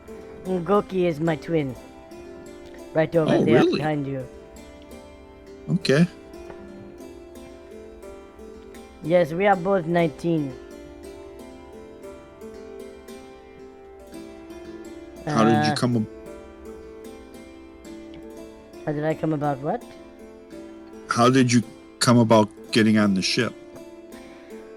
We broke my brother Kumtu out of the Colosseum, and we fled downriver to the Cheongla village in Cheongla Sump, and that's where we heard about.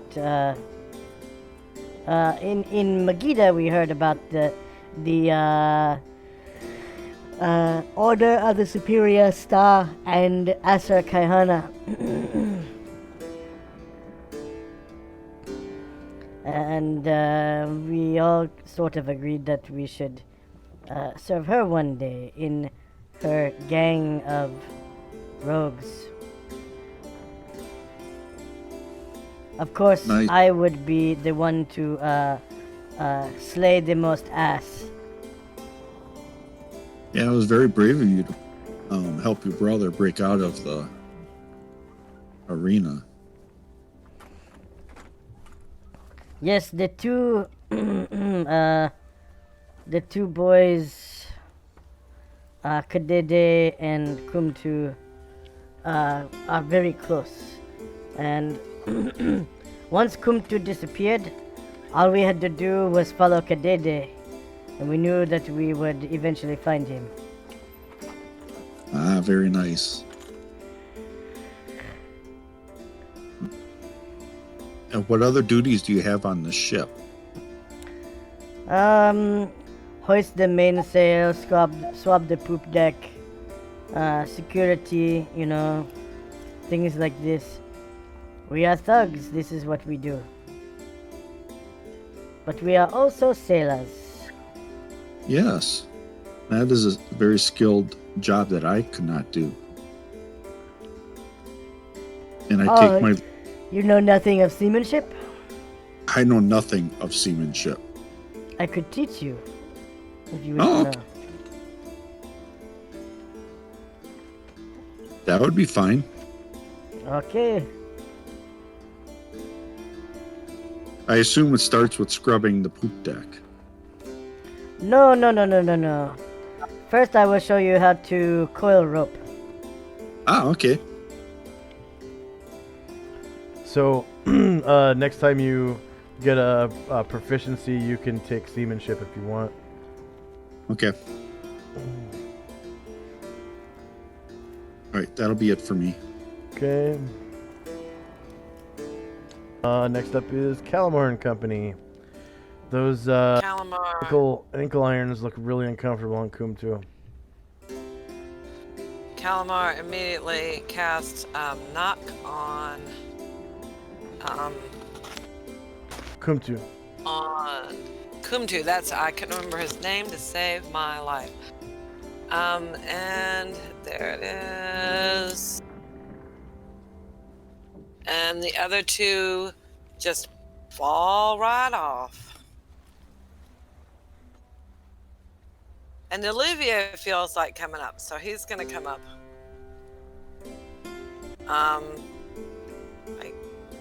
Where's the door? There's the door. Can you move Olivia up there? Damn, I'm trying to get him out, but I can't figure it out. Let him on the deck. Okay. And, he primps a little bit, He breathes against his hand. He's like prostrating himself a little bit. And he goes up to Teneroth. which should be up here, I think. Is that where Tenroth is? Near Tirana? He is over here. Yeah. And so Alluvio goes up there and tries to talk with Tenroth and says, but, he's looking into his beautiful lavender eyes, and he's like, so hello, it's nice to see another high elf like myself out here. Maybe a little bit. I'm Alluvio.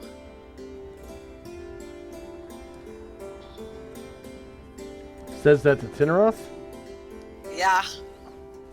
He's trying to put a move on Tenroth, baby. We're gonna see how it goes. Tinneroth goes, haha, high elf. I'm no high elf.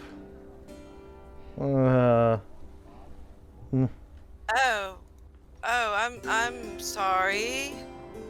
Well, what is he then? I thought it was a high elf. I belong to the master race. I'm a gray elf. Oh, I thought you described him as a high elf with lavender eyes. He's a gray elf? I'm a gray elf. I'm from a special breed of gray elves called fairy elves. We're the master race of the master race. Okay. He wouldn't have mentioned the high elf then. If it's obvious that he's a gray elf, then he wouldn't have mentioned it. He says, oh, but it's amazing to be out here with you. Up here, you've done a great job getting this boat for Lady Asher. Yes, I have, haven't I? Huh. Yes, and you've obviously done a good job in hiring the henchmen, the henchmen too. I love it. Yes, I do.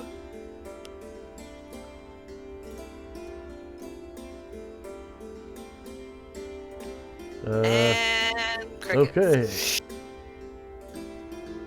The followers, but whatever. Oh, the followers. Okay, whatever. Everything I say is wrong. Everything I say is wrong. I was just admiring the boat and thinking about how great all the food smells. I was downstairs across from the galley and it smelled so good. I assume that you have to eat sometime. When do you have to eat? I usually eat about once a day, only in the mornings. In the morning? Me too. I have to eat in the morning too. So perhaps I'll meet you sometime down there when you're having breakfast in the morning. Down where? Down in the galley place with the with the tables and food. Oh yes, I suppose. But if you eat in the mornings as well. If you're hungry, yes. there are some leftovers. I had chicken earlier, and I think there's a whole chicken in there. I don't have to eat until the morning, so I guess I'll see you down there then, huh? I suppose so. And Alluvio goes like, yes, and he like pumps his arm, and says, all right then, and he walks off. I think that was our lost chicken, though. Are you sure you want to waste it? I think that someone else ate it. I think that Zaldi ate it. That's okay, that's fine. And he walks down next to Calamar. And he says, interesting fellow. How do you know that? I talk to him. Like, you know, a person.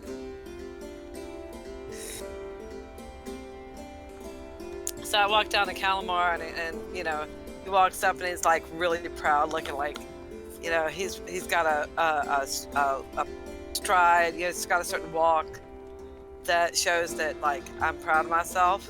And he walks up to Calamar and he says, "Somebody has a date tomorrow morning." And Calamar's like, "Oh, Olivia, that's wonderful. That's oh, sorry. Olivia, that's wonderful. Oh, I like that." And that's my turn.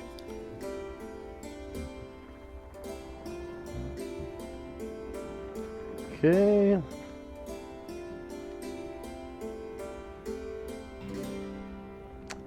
Zion. Okay. Well, I imagine that I'm dreaming about the next time I see my brother, and I get to come up before him and show him what a changed man I am.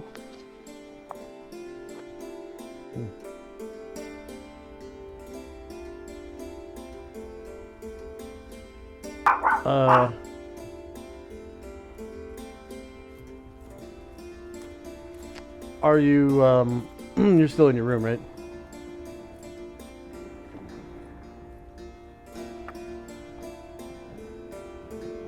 Yeah, I'm still in my room. Okay. I guess Luther can hear you talking. And he sort of comes around the corner and sort of pokes his head in. And he says, excuse me, did you say something? Oh, no, I imagine I'm just dreaming about it. Dreaming about what? Oh, sorry, out of character, Jim. I didn't think I was speaking out loud. I mean, I would have just been dreaming. Oh, I don't think Luther can get in. I got the chest against the door. This is going to force his way in.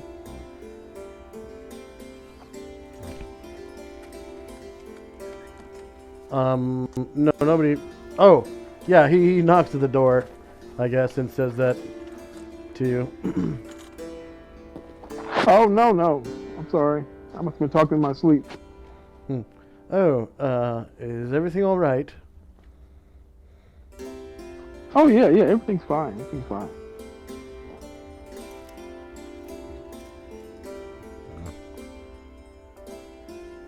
Oh, you talk in your sleep. Interesting.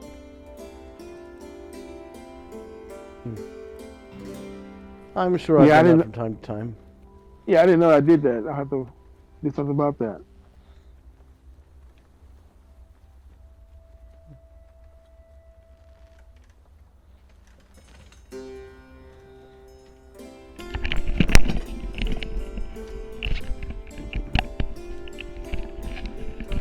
Okay, anything else from Zion? No, that's it. Okay, next up is...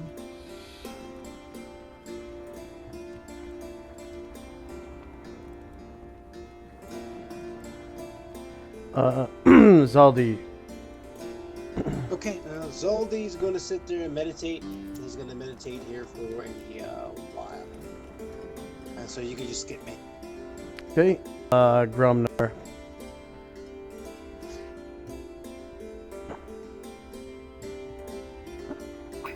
Sorry, had a mouthful of Reuben.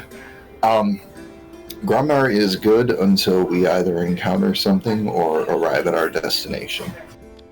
Okay, does anyone else want to take an action at 11:11 before departing? Just one.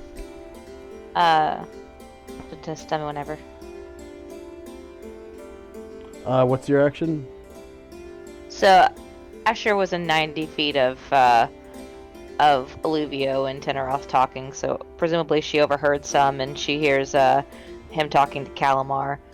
So she's gonna come over to Alluvio and Calamar, and she's she's gonna raise her voice so that she's easily heard across the deck, and she says, Alluvio, thank goodness you're here. Our group is nothing without you because you're so awesome. And she elbows Calamar. And Calamar looks at her funny, but sees her faces. Yeah, we wouldn't be anywhere without you. I'd be dead 10 times over. Oh yeah, without your sweet bow skills and your tracking, oh, I don't even like to think where we'd be. Thank goodness we have you, Alluvio. Despite the trail of spurned lovers in your wake. Yeah, and a dead girlfriend, so he's single. But I don't know how, because he's such a catch. Yeah, I know. And Olivia is looking at you like, guys, knock it off. That'll be it.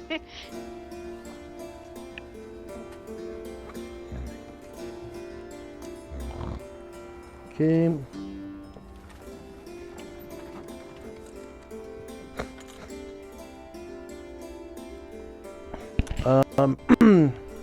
Alright, so back to the region map.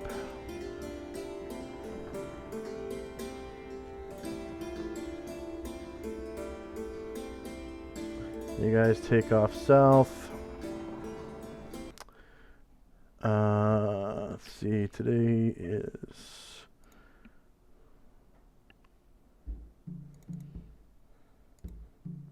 March 13th.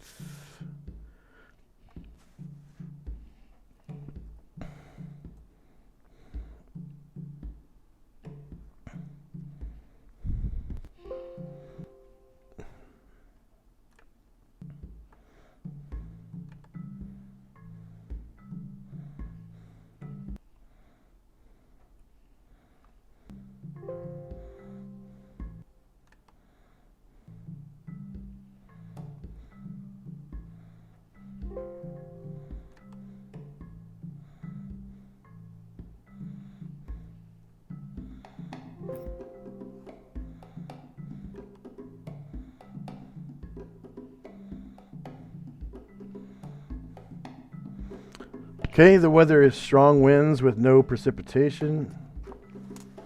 So there's no rain. It's probably partly cloudy.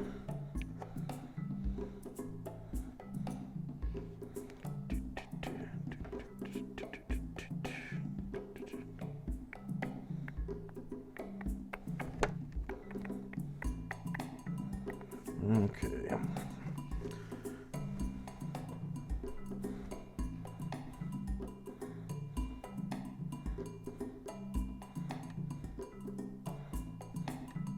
Dungeon Master's Guide.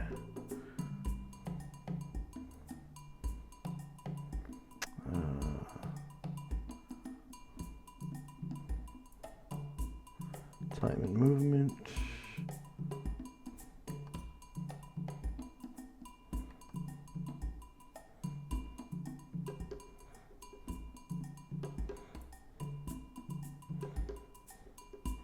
Movement on water. Weather and ship travel. Okay, boat movement. Ship types. Alright, so the base move of a caravel is 4.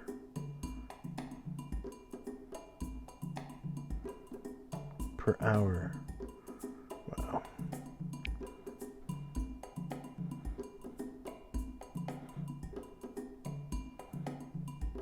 Oh, base move is 4. Okay. And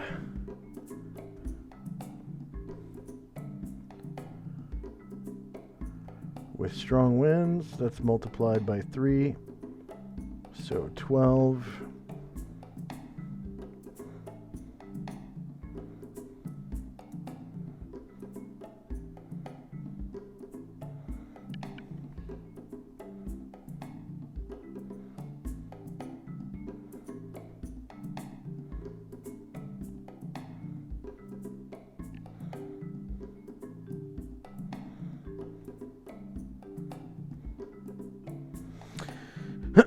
So more than other methods of travel, ships, especially sailing ships, are subject to the whims of wind and weather. While it can be assumed that sailing weather is normally good, there are times when storms, favorable winds, or freak currents can increase or decrease a ship's speed. The effect of different weather conditions are listed on Table 78. Weather conditions are generally fairly consistent within a single day. This is an obvious simplification to keep the game moving. The exact conditions for a given day can be chosen by the DM, perhaps by using the weather outside, or it can be determined randomly. To do that latter, roll 2d6 and find the result in Table 79. Adverse winds are determined by rolling 1d6. On a 5 or 6, the winds are unfavorable. When adverse winds are storm length or greater, the ship will be blown off course by at least half its movement under these conditions, regardless of whether it is a sailing ship or galley. Okay.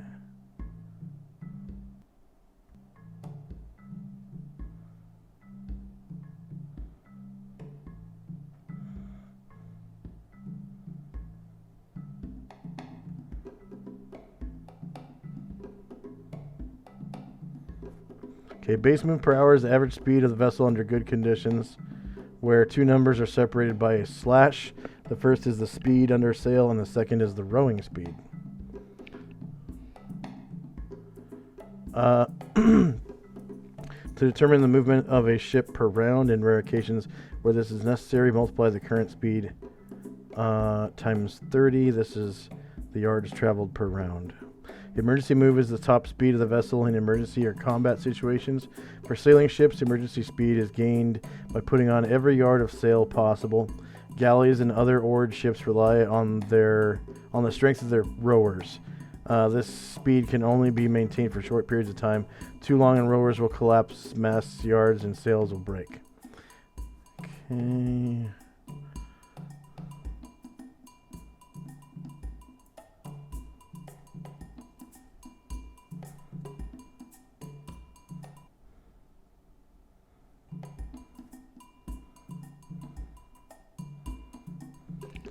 Speed under sail and rowing speed.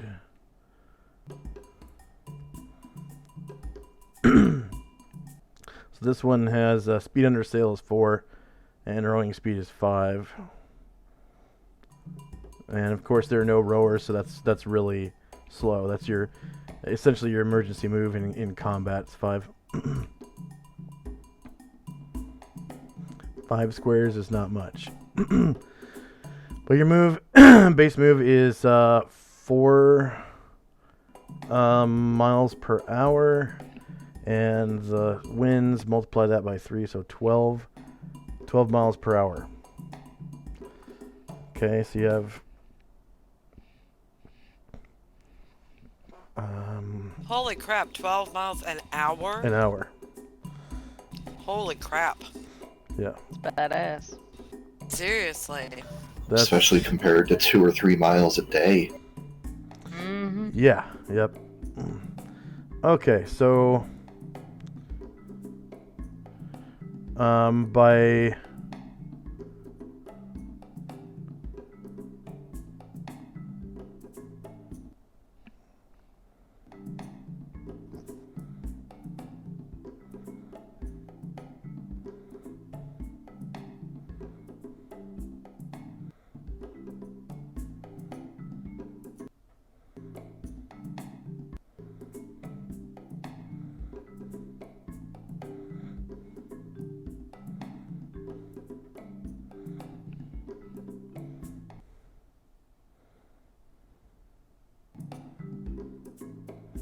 by noon, you're here.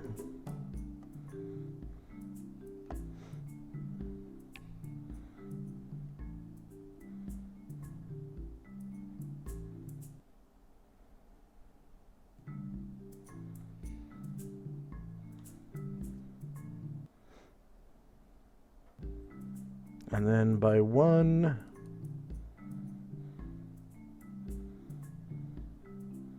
you're here. And this is the River of Life. So the waters turn blue. And now you're in the open desert. And the excuse me. The weather is, different here. It's really dry and much hotter now, even though you're on the river, and the sun is beating down, and yeah, it's real hot on the deck of that ship. But the crew dunks buckets of water overboard from time to time, and they, keep you wet down with cloths and whatnot to keep you cool. And, everybody has, well, most of the women have head coverings, but they bring out hats for everybody so you don't get burned by the sun. And you guys start sailing up the river of life.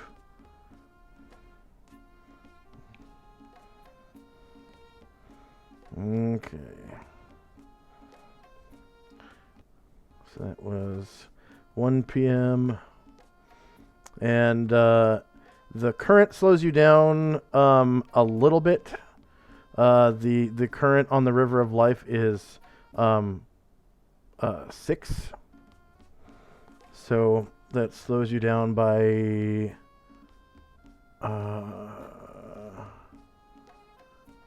6 miles per hour. That's right. No, that can't be right. That can't be right. I just won't even use that mechanic. We'll say you move 12 miles per hour. Okay, so by here, or by 2, you're about there. By 3,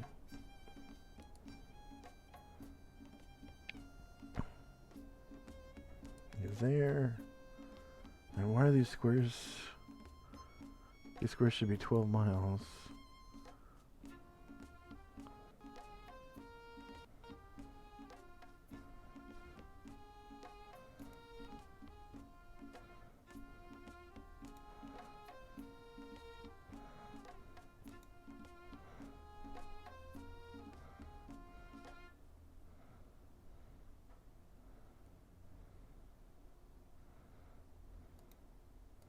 What the hell? There we go.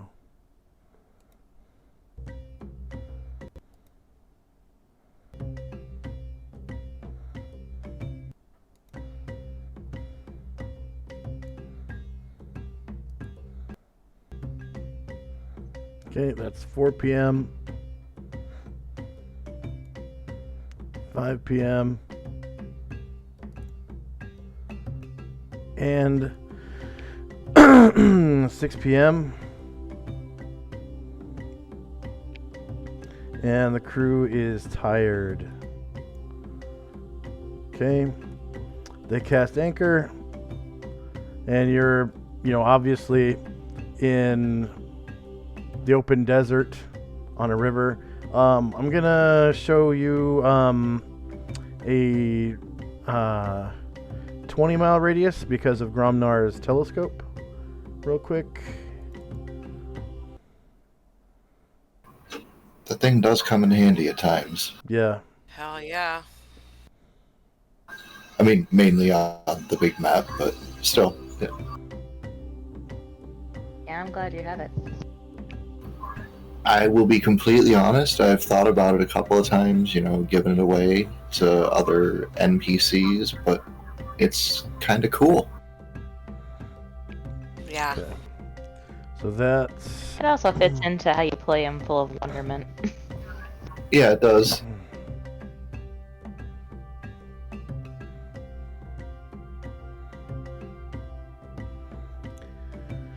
And then, let's see.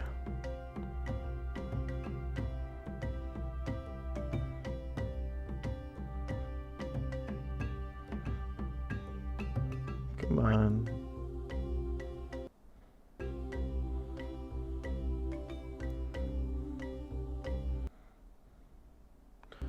Oh.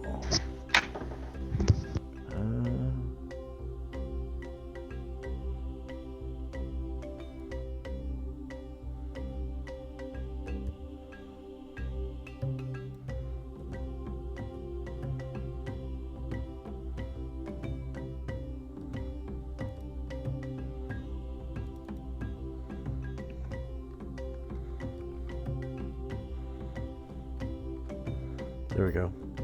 All right. And,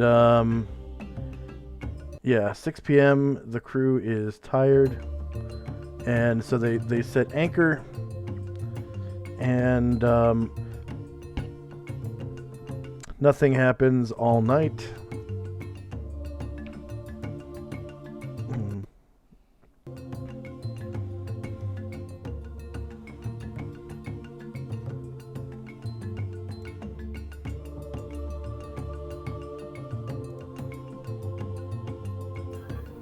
And this just reaffirms Gromnar's statement that that tower is a monster magnet. Look, we're not sleeping in it. Nothing happened. Yep.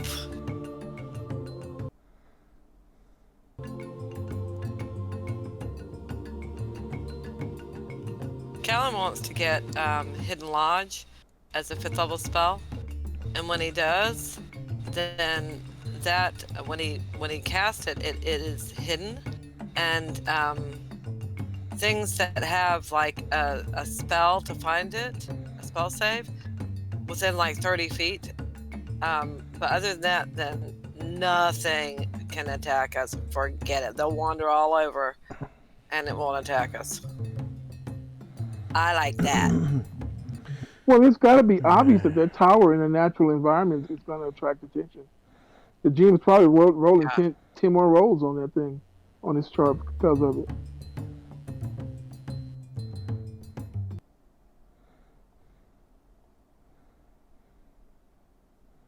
It's like a beacon that says, come to me, come to me. It is cool. I'd much rather be in a tower like that than just loose out. Yeah. Oh yeah, but what about like a rope trick or something like a Liam's tiny hut or something that goes into another dimension? I've always been a huge fan of the Lehman spells. Yeah.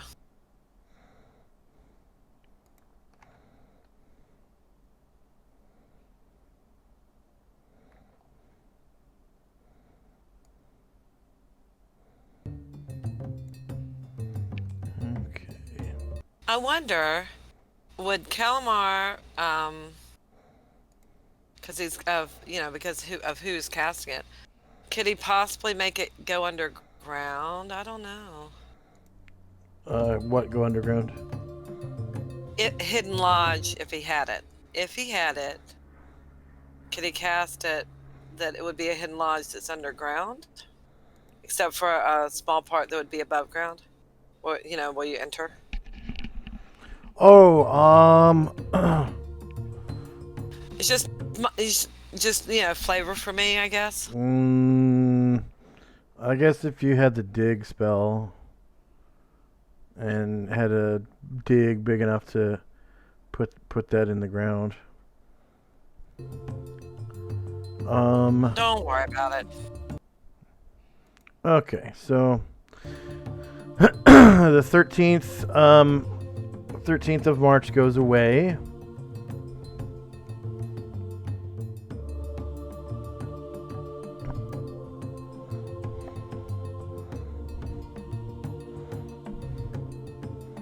Right. Hey, today's the 13th of March. It was actually today. That's rare. Okay. Oh wow. Yeah. Hey, you're right. Cool. At this point, there's no need for Luther to cast Unfailing Endurance, correct? I mean, not right now. Maybe Just maybe checking, later. because I remembered on the 13th he was supposed to cast it again. Okay. All right. So the 13th goes by, and the crew wakes up at 6 a.m. or whatever, and by 7 a.m. they're ready to travel again.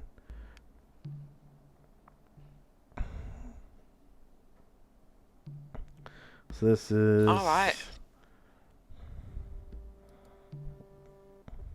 7, 8,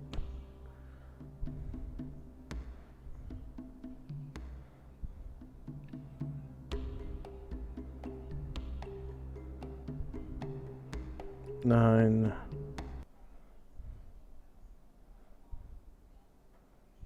10 a.m. And just ahead, you can see that the desert opens up into savanna again. And ahead of you is the beginning of a aqueduct that is, slightly angled upward. And well beyond, you can see the aqueduct continues up into some mountains about, let's see, 1, 2, 3, 4, 5, about 60 miles away. It just goes straight up in these mountains. And you can see the aqueduct gets taller and taller and taller the closer it gets to the mountains. Until, let's see, it's 10 a.m. now. So at 11 a.m., you're within the aqueduct. And it looks like, let's see, I need to change the direction in which you're traveling on ships.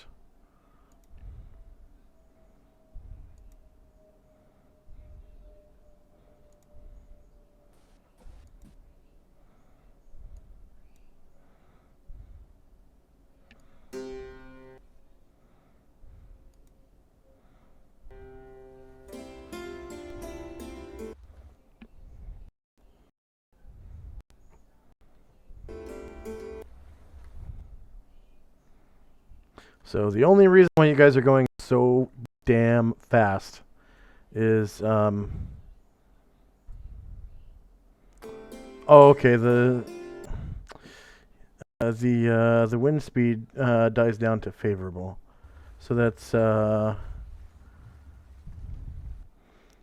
favorable average, that's times 2. So you move 8 miles an hour now. So I gotta bump you back a little bit on that other map.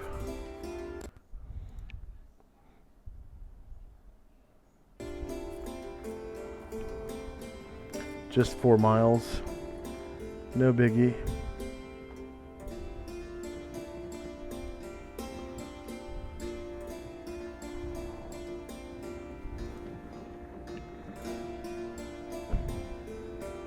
Traveling by boat is the bomb. You know how many days would have had to travel if we Yeah, walked? I wish we'd have realized how cool this was earlier.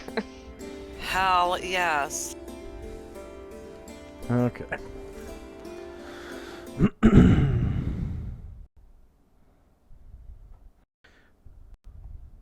I was describing to Bobby, like, Asher has a ship and it's full of followers and they're like thieves and stuff, and he's like, so it's a pirate ship, and I'm like, maybe? Not quite. Oh yeah, maybe, yeah. But for sure, You as gotta soon as, pirate it up. like, but if we fight pirates, she's taking the captain's hat. 100%. Hell yeah. Well, you are the captain now. Yeah, well, I don't have a cool hat. You can fix that. You can buy one. You know that. So, you know, if she doesn't have a hat, then she's not really the captain, is she? Mm. Okay. What kind of hat are you thinking, Asher? Just your stereotypical pirate captain hat.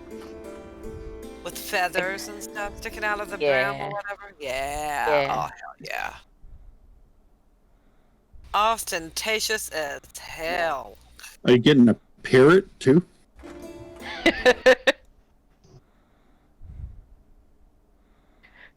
Which is, Anatar has a giant eagle. I guess we have that. Probably wouldn't be that comfortable on your shoulder. Probably not. Plus, if she goes invisible, and the air is just like moving through the through empty space. Oh my god, that'd be so damn funny.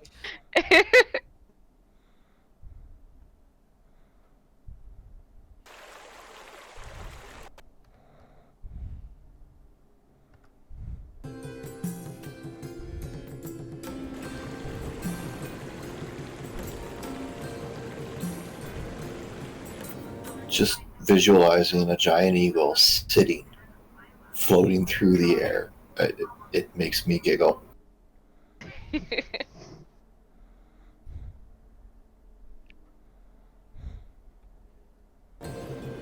Okay. So you guys are on the deck of the ship, and you're on this aqueduct way above the plains. Like, you're even above the clouds. You can see, dust blowing below, clouds below. And so it's like hundreds of feet in the air, holding millions of gallons of water that you're sailing along. And as you get closer and closer to the mountains, it gets taller and taller and taller.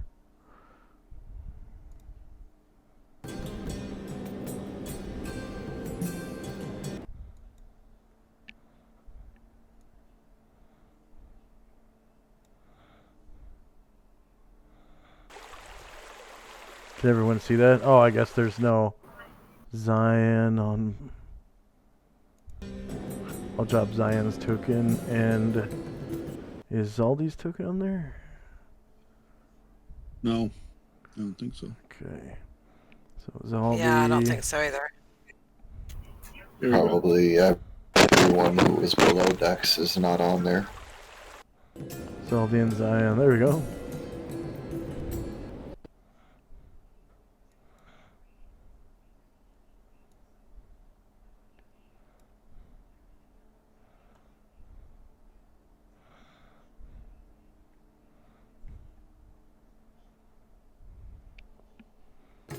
Yeah, I want to make sure that sunlight is on.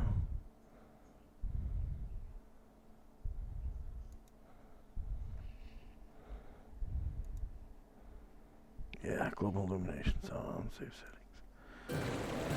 All right.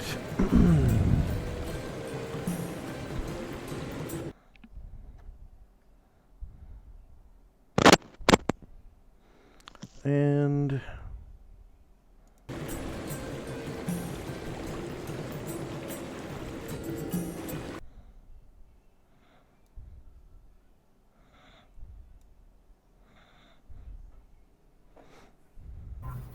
whoa, what? No. Leave my microphone alone, Blueberry. Good lord. She's finally, like 3 hours into the game, decided that she needs to inspect the headset on my head. I forgot to mention at the top, but I'm gonna have to get off about 10 minutes early. Okay. And why is the track not starting? Oh, well. Okay, so we were at... No chewing the headset. No. Go chew a toy. There we go. We were at Don't 10 a.m., tempt right? me. Or 11 a.m. 11 a.m., okay. Yeah, I think you said 11. And our speed is down to 8 miles an hour because it's favorable instead of strong. Okay.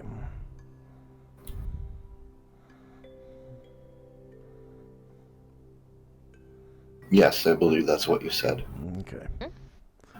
All right, so by noon...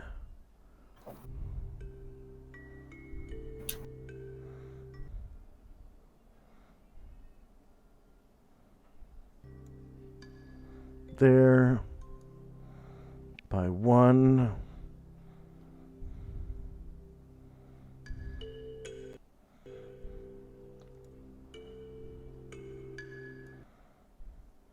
by 2...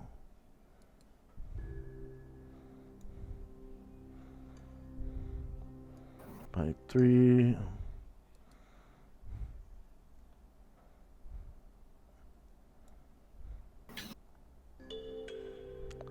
by 4...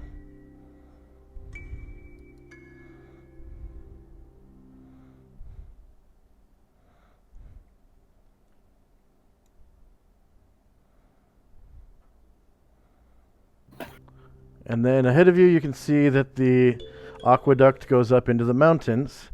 And beyond, you can see a great city in the mountains. Yay! Yay! From here, High you can. five! Yes, yes, yes. From here, you can see that the aqueduct goes up into the mountains and coils up around a great mountain where it goes to the top. Slowly but surely, at a very slight elevation, it coils around this mountain and ends at the city. So that was, 4 p.m.? Okay. So 5 p.m. And just then at 5 p.m., you get to a place that looks like this, I think.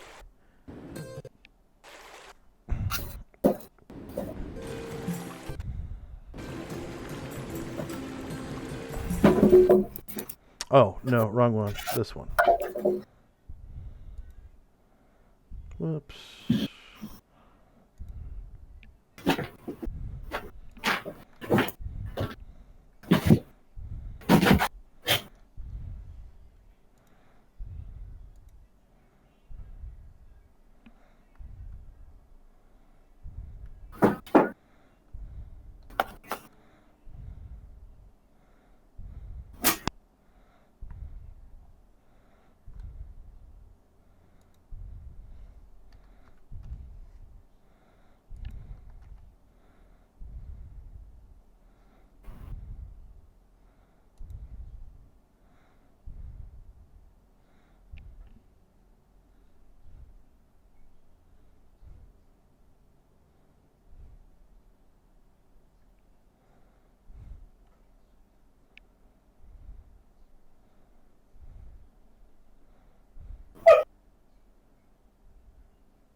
All right, so all around you, you can see the mountains.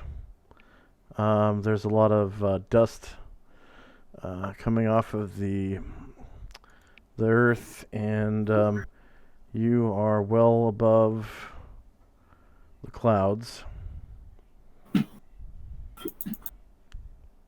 Perhaps 1,000 feet in the air. And you can see over these mesas like they were speed bumps, like you were in a car.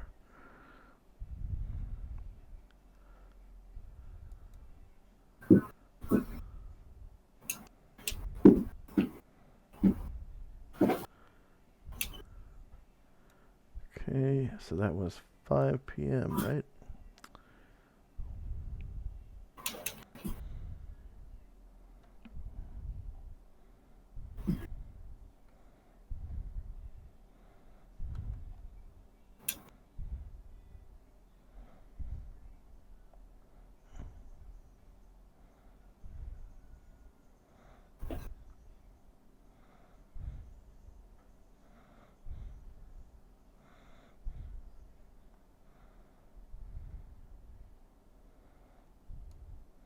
So by 6 p.m., you're able to get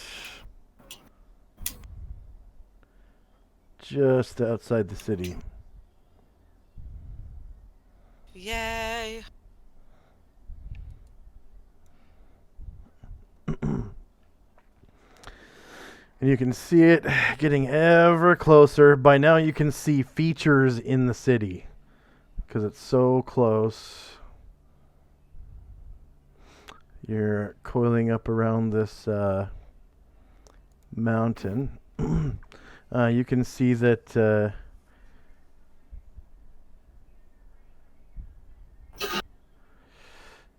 it does indeed have a coliseum and several big temples, probably dedicated to Isis. There's farmland. There's what looks like a river harbor. and there's a giant rock out of which springs the river of life right next to the city.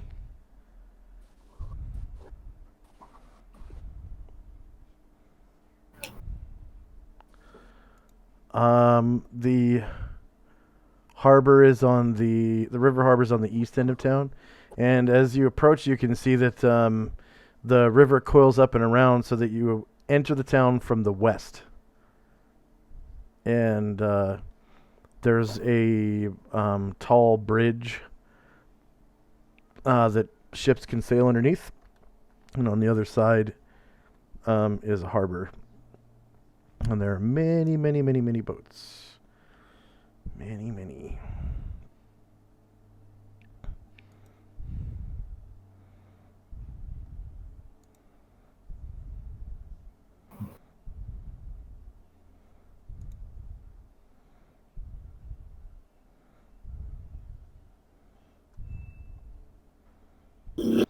Most of them look like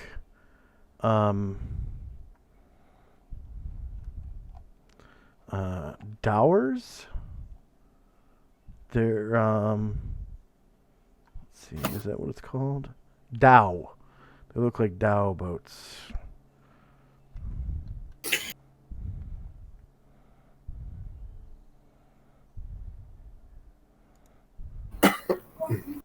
And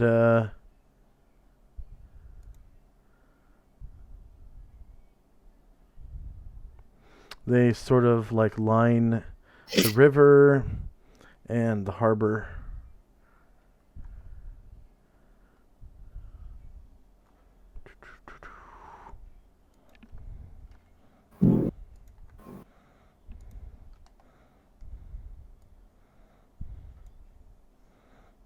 Mm-hmm.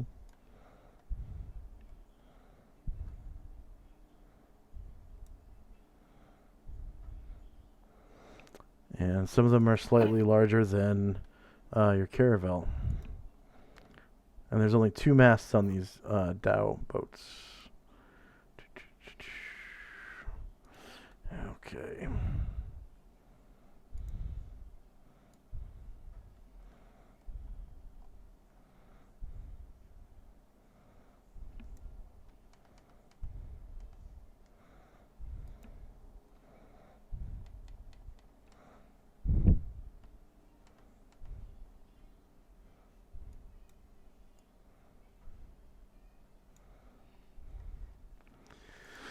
All right.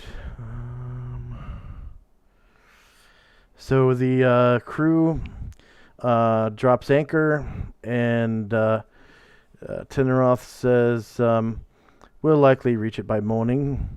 Of course, I mean, in the morning.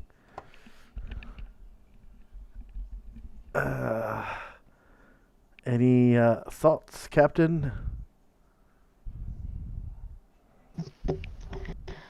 Should we be concerned about the the Chambu siblings? Now that Kumtu is out of his irons, do you think they'll recognize him? Oh, perhaps. Maybe he should just stay below decks while we're in. That's probably a good idea. In the city. That's probably a good idea. He could guard the ship while we're in town, or we could just have the whole crew just stay here, including myself. Certainly most of them should. I'd like to take one with me. What's the one in the red? I don't have a handout for her yet. Monley? Yeah. Is she the 6'5" one?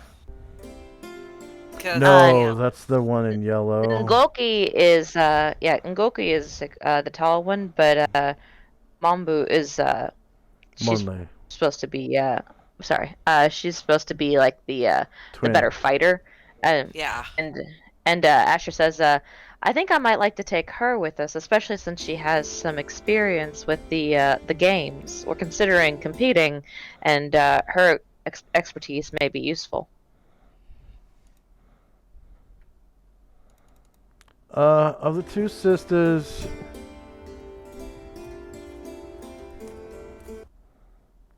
Of the two sisters, Ngoki is a much better fighter. It's just that well then we should take it. Monley We should take has a Ngoki much then. more violent attitude and Oh, outlook on life. I respect that, but I appreciate your advice. Let's take Ngoki then. Is that so though? Do either of these people have any experience with the actual games? I thought they just broke their brother out. They competed while they were breaking him out. It was our cover. Yes, Kumtu was a survivor of several matches, they said, while he was a prisoner. Of course, none of those matches were guest fighter matches because he was a slave. That's not what I'm asking you. I understand that he was in the arena. He was a slave. But did either of these ladies fight in the arena? No, I thought they did. No. Maybe I misunderstood. Nope. Okay, I misunderstood. No, he was the only slave. None of them were enslaved. They broke him out of slavery. Well, I must have misunderstood, but they are the most familiar with the games that we have on board, except for, of course, Kumtu, and I wouldn't want to put him into any more danger or make him fight after he's already been through so much. I wouldn't allow Kumtu to set foot on land in this city. So yes, no, I wouldn't want to. In fact, Ngoki I don't want any agrees, of the Kumtus to set foot on land here. Oh. It might be a bad idea to let Ngoki go into the city. She might be recognized by one of the priestesses. And Monley too, especially because she made friends with some of the priestesses in the city. I understand. I hadn't realized that they'd drawn so much attention. And with the priestesses being lawful good, they may have her arrested. Who knows? I see. Well, thank you for that advice. Maybe, if you want to take people into the city, please take some of the other... One of the other people that's never been here, like the halflings or the gnome. Or even the two men. Bambosa and Chumda 282.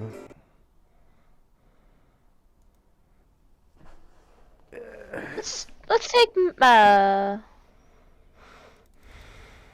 don't have handouts on them yet. Oh, I'm sorry. Bombosa's from here, but he's in good standing, of course. Sure. As is Chumda 282. Probably him. They're both in good standing.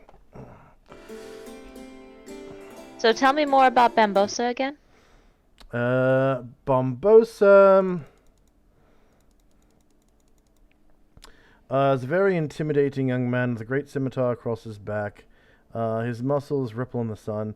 His overall demeanor is extremely intimidating. He bears the scent of a man who has been long at sea.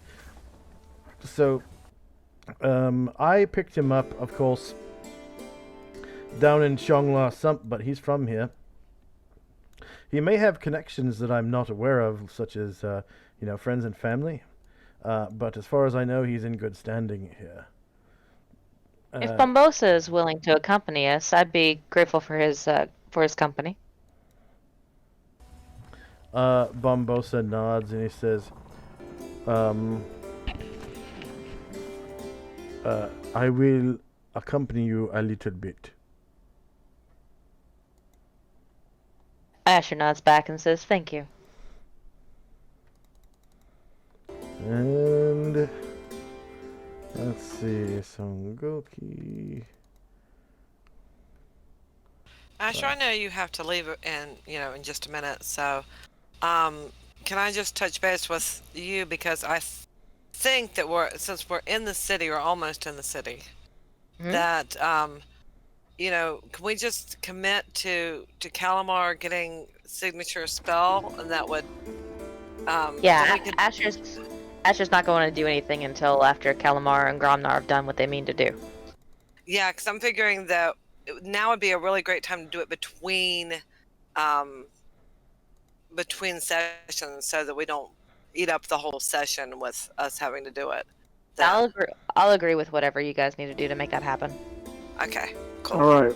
So whatever it is, whether it's in session or not, we should not leave this city without someone having the time they requested to get this done. Because I know there was some hard feelings about that. Yeah, let's all decide what we need to do in the city. Asher, I don't think needs to do anything, but I'll think it over before the next session and just make sure. But I know there are a couple of people. You could go and sit in on the at the games and stuff and scout it all out so that we'll have the best, you know. We'll have an idea the best bang, yeah. Yeah. Okay. And I want to buy some equipment. This is the first time I've had any kind of wealth to buy anything worthwhile in the city. And I have to buy so much stuff, and it'll take forever. And see, I was thinking that's something. It's nothing magical or anything complicated. It just, it's just a lot of stuff that I have to get. Okay. Yeah. Is and it... I also said that Calamar would take Zaldi and help him get some new clothes too. Is it sad that it keeps getting mentioned Gromnar needed to do something, and I have no idea what it was or what it could have been? I thought you were going to try and get, like, expertise or high mastery or something like that. No, that was, Varen? Oh, Varen? James's character. Varen, yeah. Oh, you don't need anything like that? You are high level enough to get it, but I don't think you saved up any slots for it. No, I don't have the slots for it. Ah. That's a bummer. Okay. Yeah, you could have. No, you could have saved. No, because I didn't slot. have these two-handed swords, so it was kind of needed for that trident to fight off the demons. Right. Oh, you took proficiency with the trident? Yeah. Oh wow. Okay. That was why he was fighting two-handed with it, with no penalties at all. You can use limited wishes or something later on to change that about your character, though. So. I kind of like his versatility, to be honest. Yeah. That's why I like Dagger. You gotta go. All right, guys. Okay. All right, and with that, we'll call it a session. And we'll do add up everyone's experience, and I'm sure somebody gained a level, I'm sure. Maybe a couple of people. Maybe with about, I don't know, 5,000 more RP bonuses.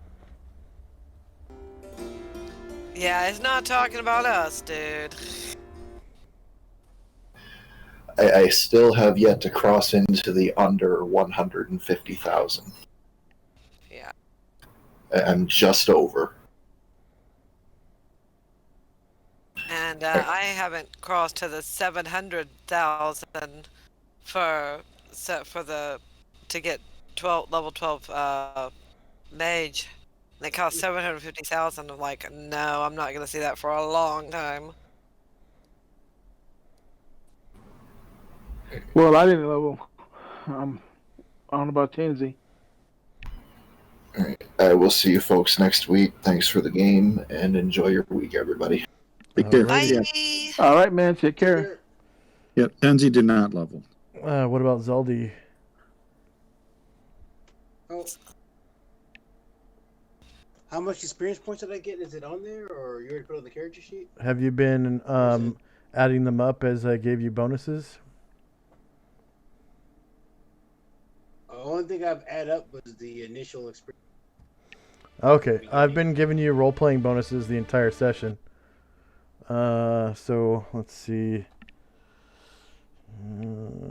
Oh, it says note from GM? Yep. No, I did not. Okay. Count those up, baby. Let's see, find. Sorry. Zaldi. I wonder what the hell those things were. Yeah. Oh. We probably should have explained it to you. I'm sorry about that.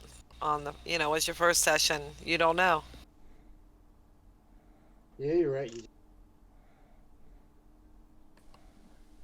I know what I want to do with my time and cash. What are you gonna do? I want to look for some either masterwork daggers, or if by chance someone has a magical one for sale, that's right up my alley. Yeah. Yeah, exactly. I'm going to look into town for some size. Ooh. Oh, badass. sounds good. The ones that Yeah. won't disappear on you. Exactly. The real metal ones. I've been practicing with wood, and I had the one. Yeah. That was crazy. It's like, it's not there. What? I know. I had this whole plan of having it, and then I didn't have it. That's okay. I mean, but yeah, I want to get some good ones, hopefully. Yeah. Yeah, I'm sorry. Sorry. How long are we going to spend in this? Like 2 months plus. Sweet. Okay, because I need 50 days in order to do what I want. Oh, that's cool. What do you want to do? It's called meditation. Self-improvement by meditation. I can improve one of my ability scores by 1 if I meditate for 50. Oh, sweet.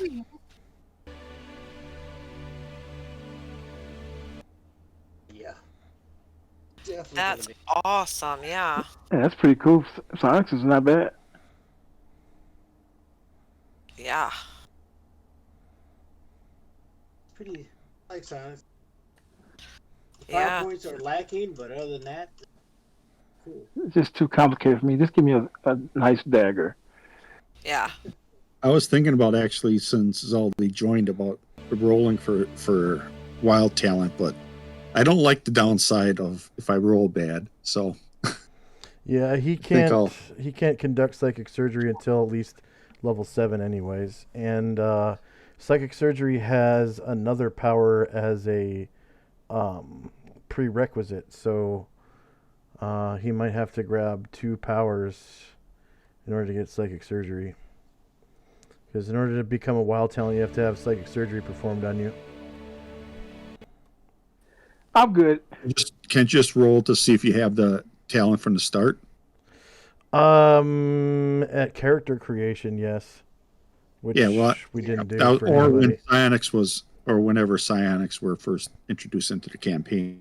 Which was years ago. Well, not from my perspective, but yeah. Yeah, we just didn't roll for it. It was already here. It was an option to play as a character class. I know that. Yeah. But when I saw what skills and powers, I was like, oh, I'm good.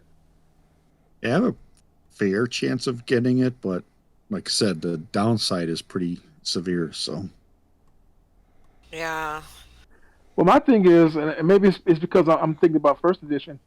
What I remember about first edition was whenever somebody used psionics, the DM got to roll for psionic encounters. And damn near anything that was a natural psionic was more powerful than you were. Right. Yes. Yep. Okay, so Zaldi, I count 1, 2, 3,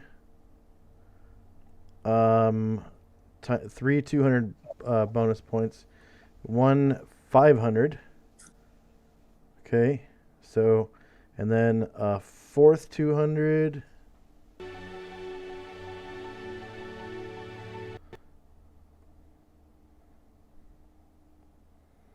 Uh, 5.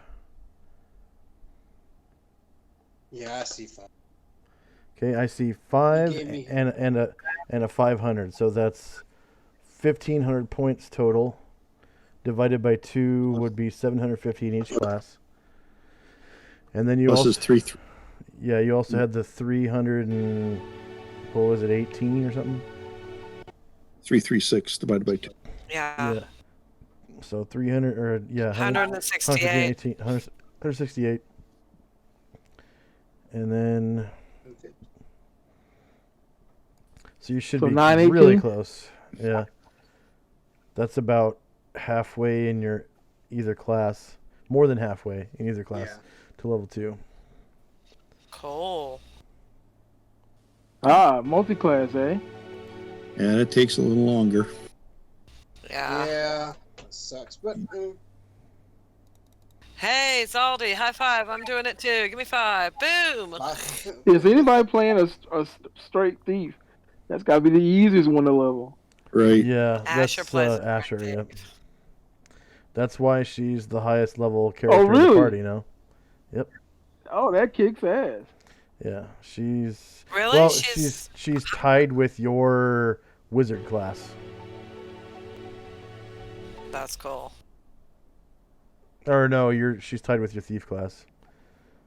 So you have enough experience to be the highest, though. She'll pass me by soon enough. Yeah, it's gonna be pretty soon too. It is so adorable that Calamar thinks that he leads this party. I swear to God, it's so cute. He always said, I'm the oldest, I'm the person who is here first, I've been here the longest, therefore I'm the leader. When it was clearly Varen. Clearly Varen. And then Varen left and it became Asher. But he still says, I've been here longer than anybody, you know? He's great in his own mind. Seniority. He doesn't have a charisma to lead a party, trust me. Any feedback for me? Is there anything I could have sped up or automated or made faster by narrating or anything like that? And we didn't have any encounters, so I know I didn't fuck up any of the monsters. No, I thought it was good. Okay. Pretty good. High role play session. Some sightseeing to be done, and almost to the city, right? And the next chapter in the story will start from there. After about 2 months of everybody staying at city rooms and whatnot, waiting for signature spell, right? Calamar's signature spell being Stone Skin. That'll give Calamar an extra Stone Skin spell every day. Yeah. And it's cast at the highest level. And he's an elf. I'm sorry. That's something he does not play when it comes to death. Yeah, No. I think it's a level 4 spell, right? Yes. And it's automatically cast at the highest level? Yes. That means you cast it at the 20th level. I set it up to go up to 20. Well, we have to check. I have to, Plus 2. Yeah. Plus 2. Plus 2. Yep. What's plus 2? It's cast at a higher level, yeah. Yeah. Oh, not 2. the highest level? Okay. So it's your level plus 2. Plus 2. All right. Yeah, there's a option on it depending on the type of spell, but plus 2 level is what you would use for that. Yeah. And that gets her like extra stuff because that would be level 13 or whatever. Yeah. And obviously a free spell is nothing to sneeze. Yeah. Yeah, especially when it's that powerful. That one, yeah. Yep. Yeah. Yeah, 4th level spell for free. Yeah, not bad. Yeah. Mm-hmm. Is that something got a spells of magic? Yeah, spells of magic, yeah. Yeah, it's called signature spell. Yeah. Pretty awesome. I think you can only do it once though, right? No, Yeah, you can only do it once. only once per level. You can do it for multiple spells though. It's like a it's like a weapon proficiency for magic users. Okay. It's once per spell level or once per level? Once per spell level. Yes. Okay. So you can have only one 4th level signature spell, but you can have a 1st, 2nd, 3rd, 4th, or whatever. Okay. Yeah. What? And it costs a weapon slot, Yeah. right? Well, it doesn't really work that way because, weapon proficiencies you only get, or non-weapon proficiencies you only get them every so often, right? So, like I have mage in another campaign, so I have 1st and 3rd, and I'll have like 5th and 7th, if I live that long. Yeah. Right. You only have proficiency every so often, so. Yeah, every 5th level beyond 1st as a wizard, right? Or what? Yeah, I don't remember what Or offhand, 5th but level. yeah, I won't have one for every level because of that. But Yeah. I have, and yeah. Wow, that's awesome. Yeah, and you can imagine Oh, if you're a specialist, then you'd have 2 free spells. Yeah. Right. Yeah, the guy that did it before was a invocation evocation specialist, and he did it with fireball. So yeah. he had 2 extra fireballs per day. Oh, if you do that and you start out, you can have 3 magic missiles at 1st level. Yeah. Yeah, but I hate being denied schools. I like being more well-rounded. I do too, but when you look at it that way, it's like, oh, man, that's pretty. Having an extra spell every level is pretty serious, especially if you have invocation, where you have some pretty good spells with that. Yeah, seriously good spells. Yeah. So, but what is the drawback to invocation? You don't get enchantment, charm, or illusion, right? Yeah. Yeah. I can live out there.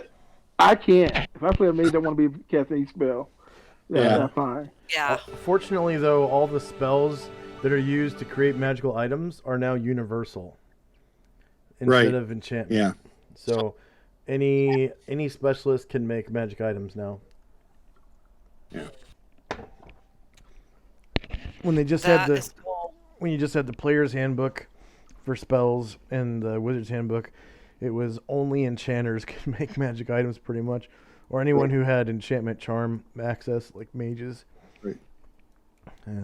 Which makes sense, but on the other hand, it's very limiting.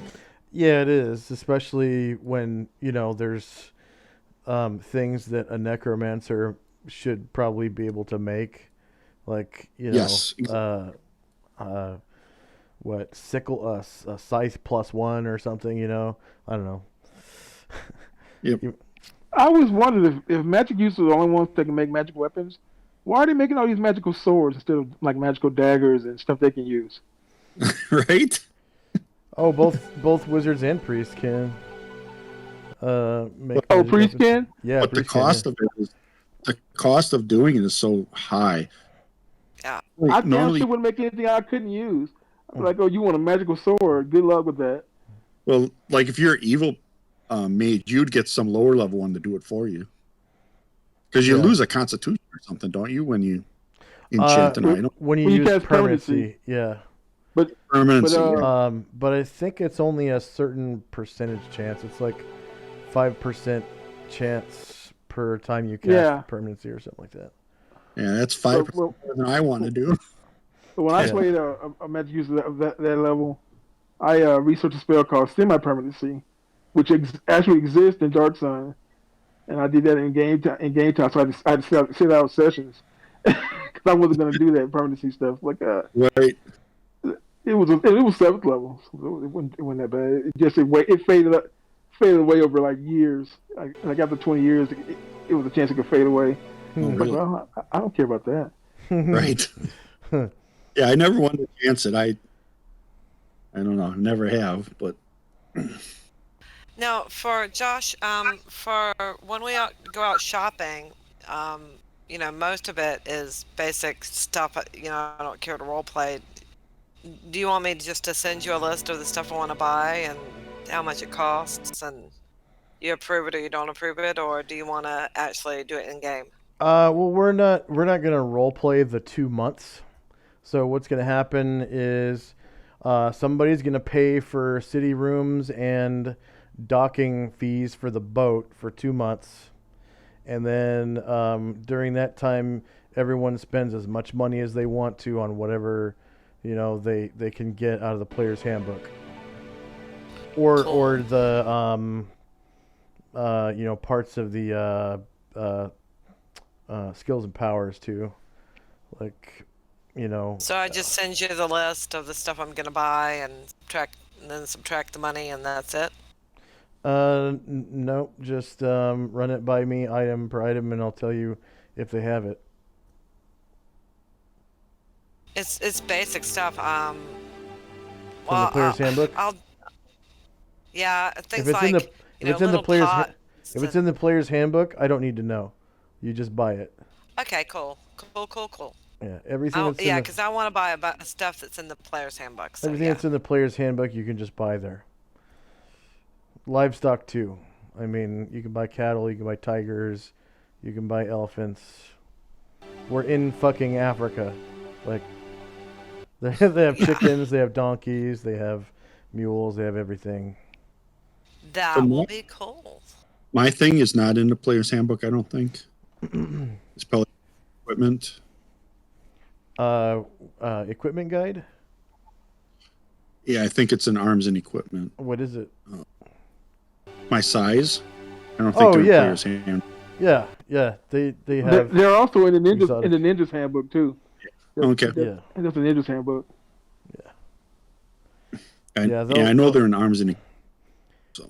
You might have to like order them to be made, Okay. But it's not gonna cost you any extra money. It's just time. Okay. And you have 2 months, so I'm sure they can make 2 size in 2 months. You know what I mean? So all you guys have to figure out though is who is paying for the 2 months of rent and tax on the ship, which is going to be spendy. It's gonna be like 10 GP a day to keep your ship in the harbor. So if we're spending that much money, I'm gonna sleep on the boat. Yeah, you can sleep on the boat too as an alternative. Yeah. Right. And we're gonna have to pay for it one way or the other, so might as well just sleep on the boat. Yeah. That is true. I'm not sure everyone is gonna want to do that, but yeah, you can do that as an alternative, and then to each their own.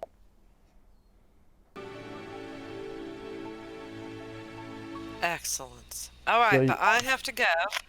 Yeah, so, I have to go. All right. So if I have any questions, whatever, I'll just run them by you and chat, in messages or whatever. Cool. Thanks for playing, everybody. Really fun, guys. Thanks for Bye. playing. Take care, everybody. Take care.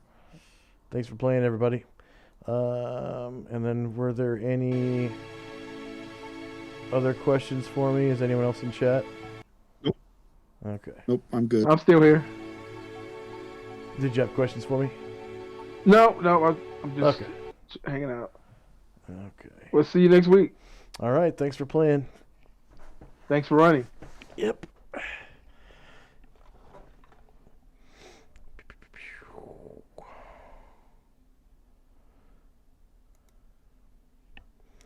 And for our viewers, please like, share, and subscribe. If you're watching us live on Twitch, feel free to explore our links down below. We have links to Discord, Twitter, Patreon, PayPal, the application page to this game, the Orb of Solynod Hex, and I think there's a couple games you can play even while you're watching our broadcast.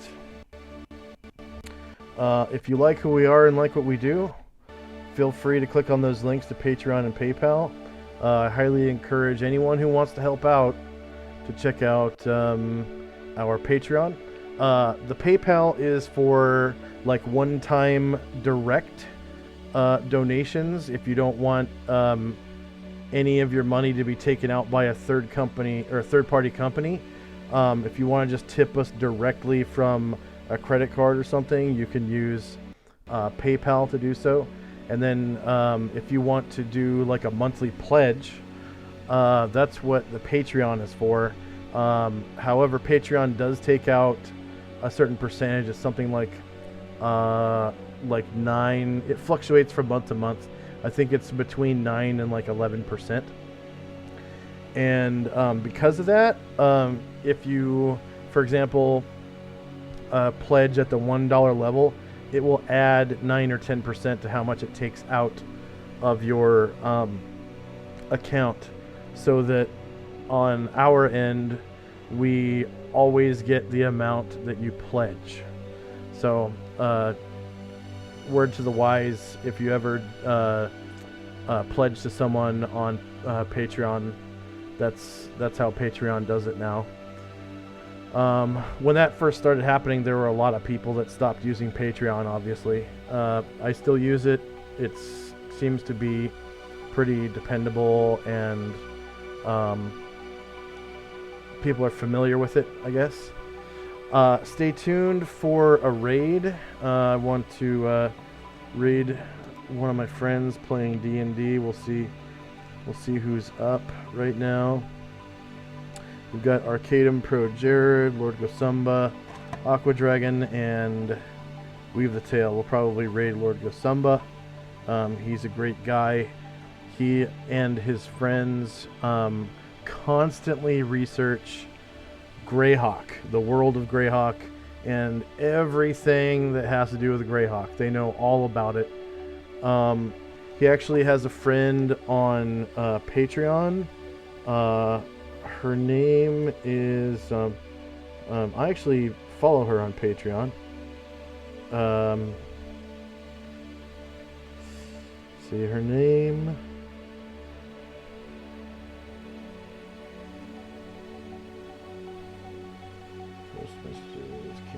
Feed.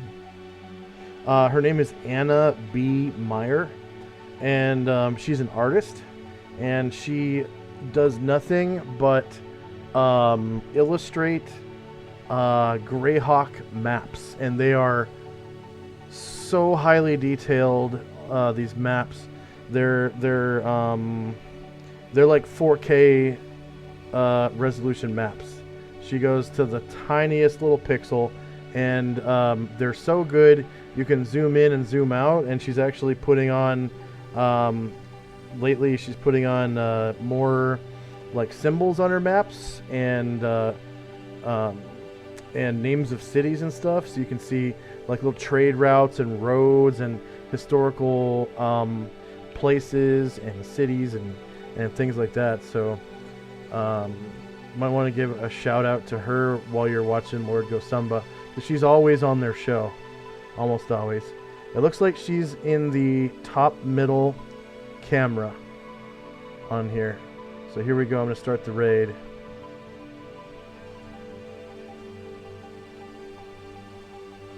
Six, 5, 4, 3, 2, 1. Here we go.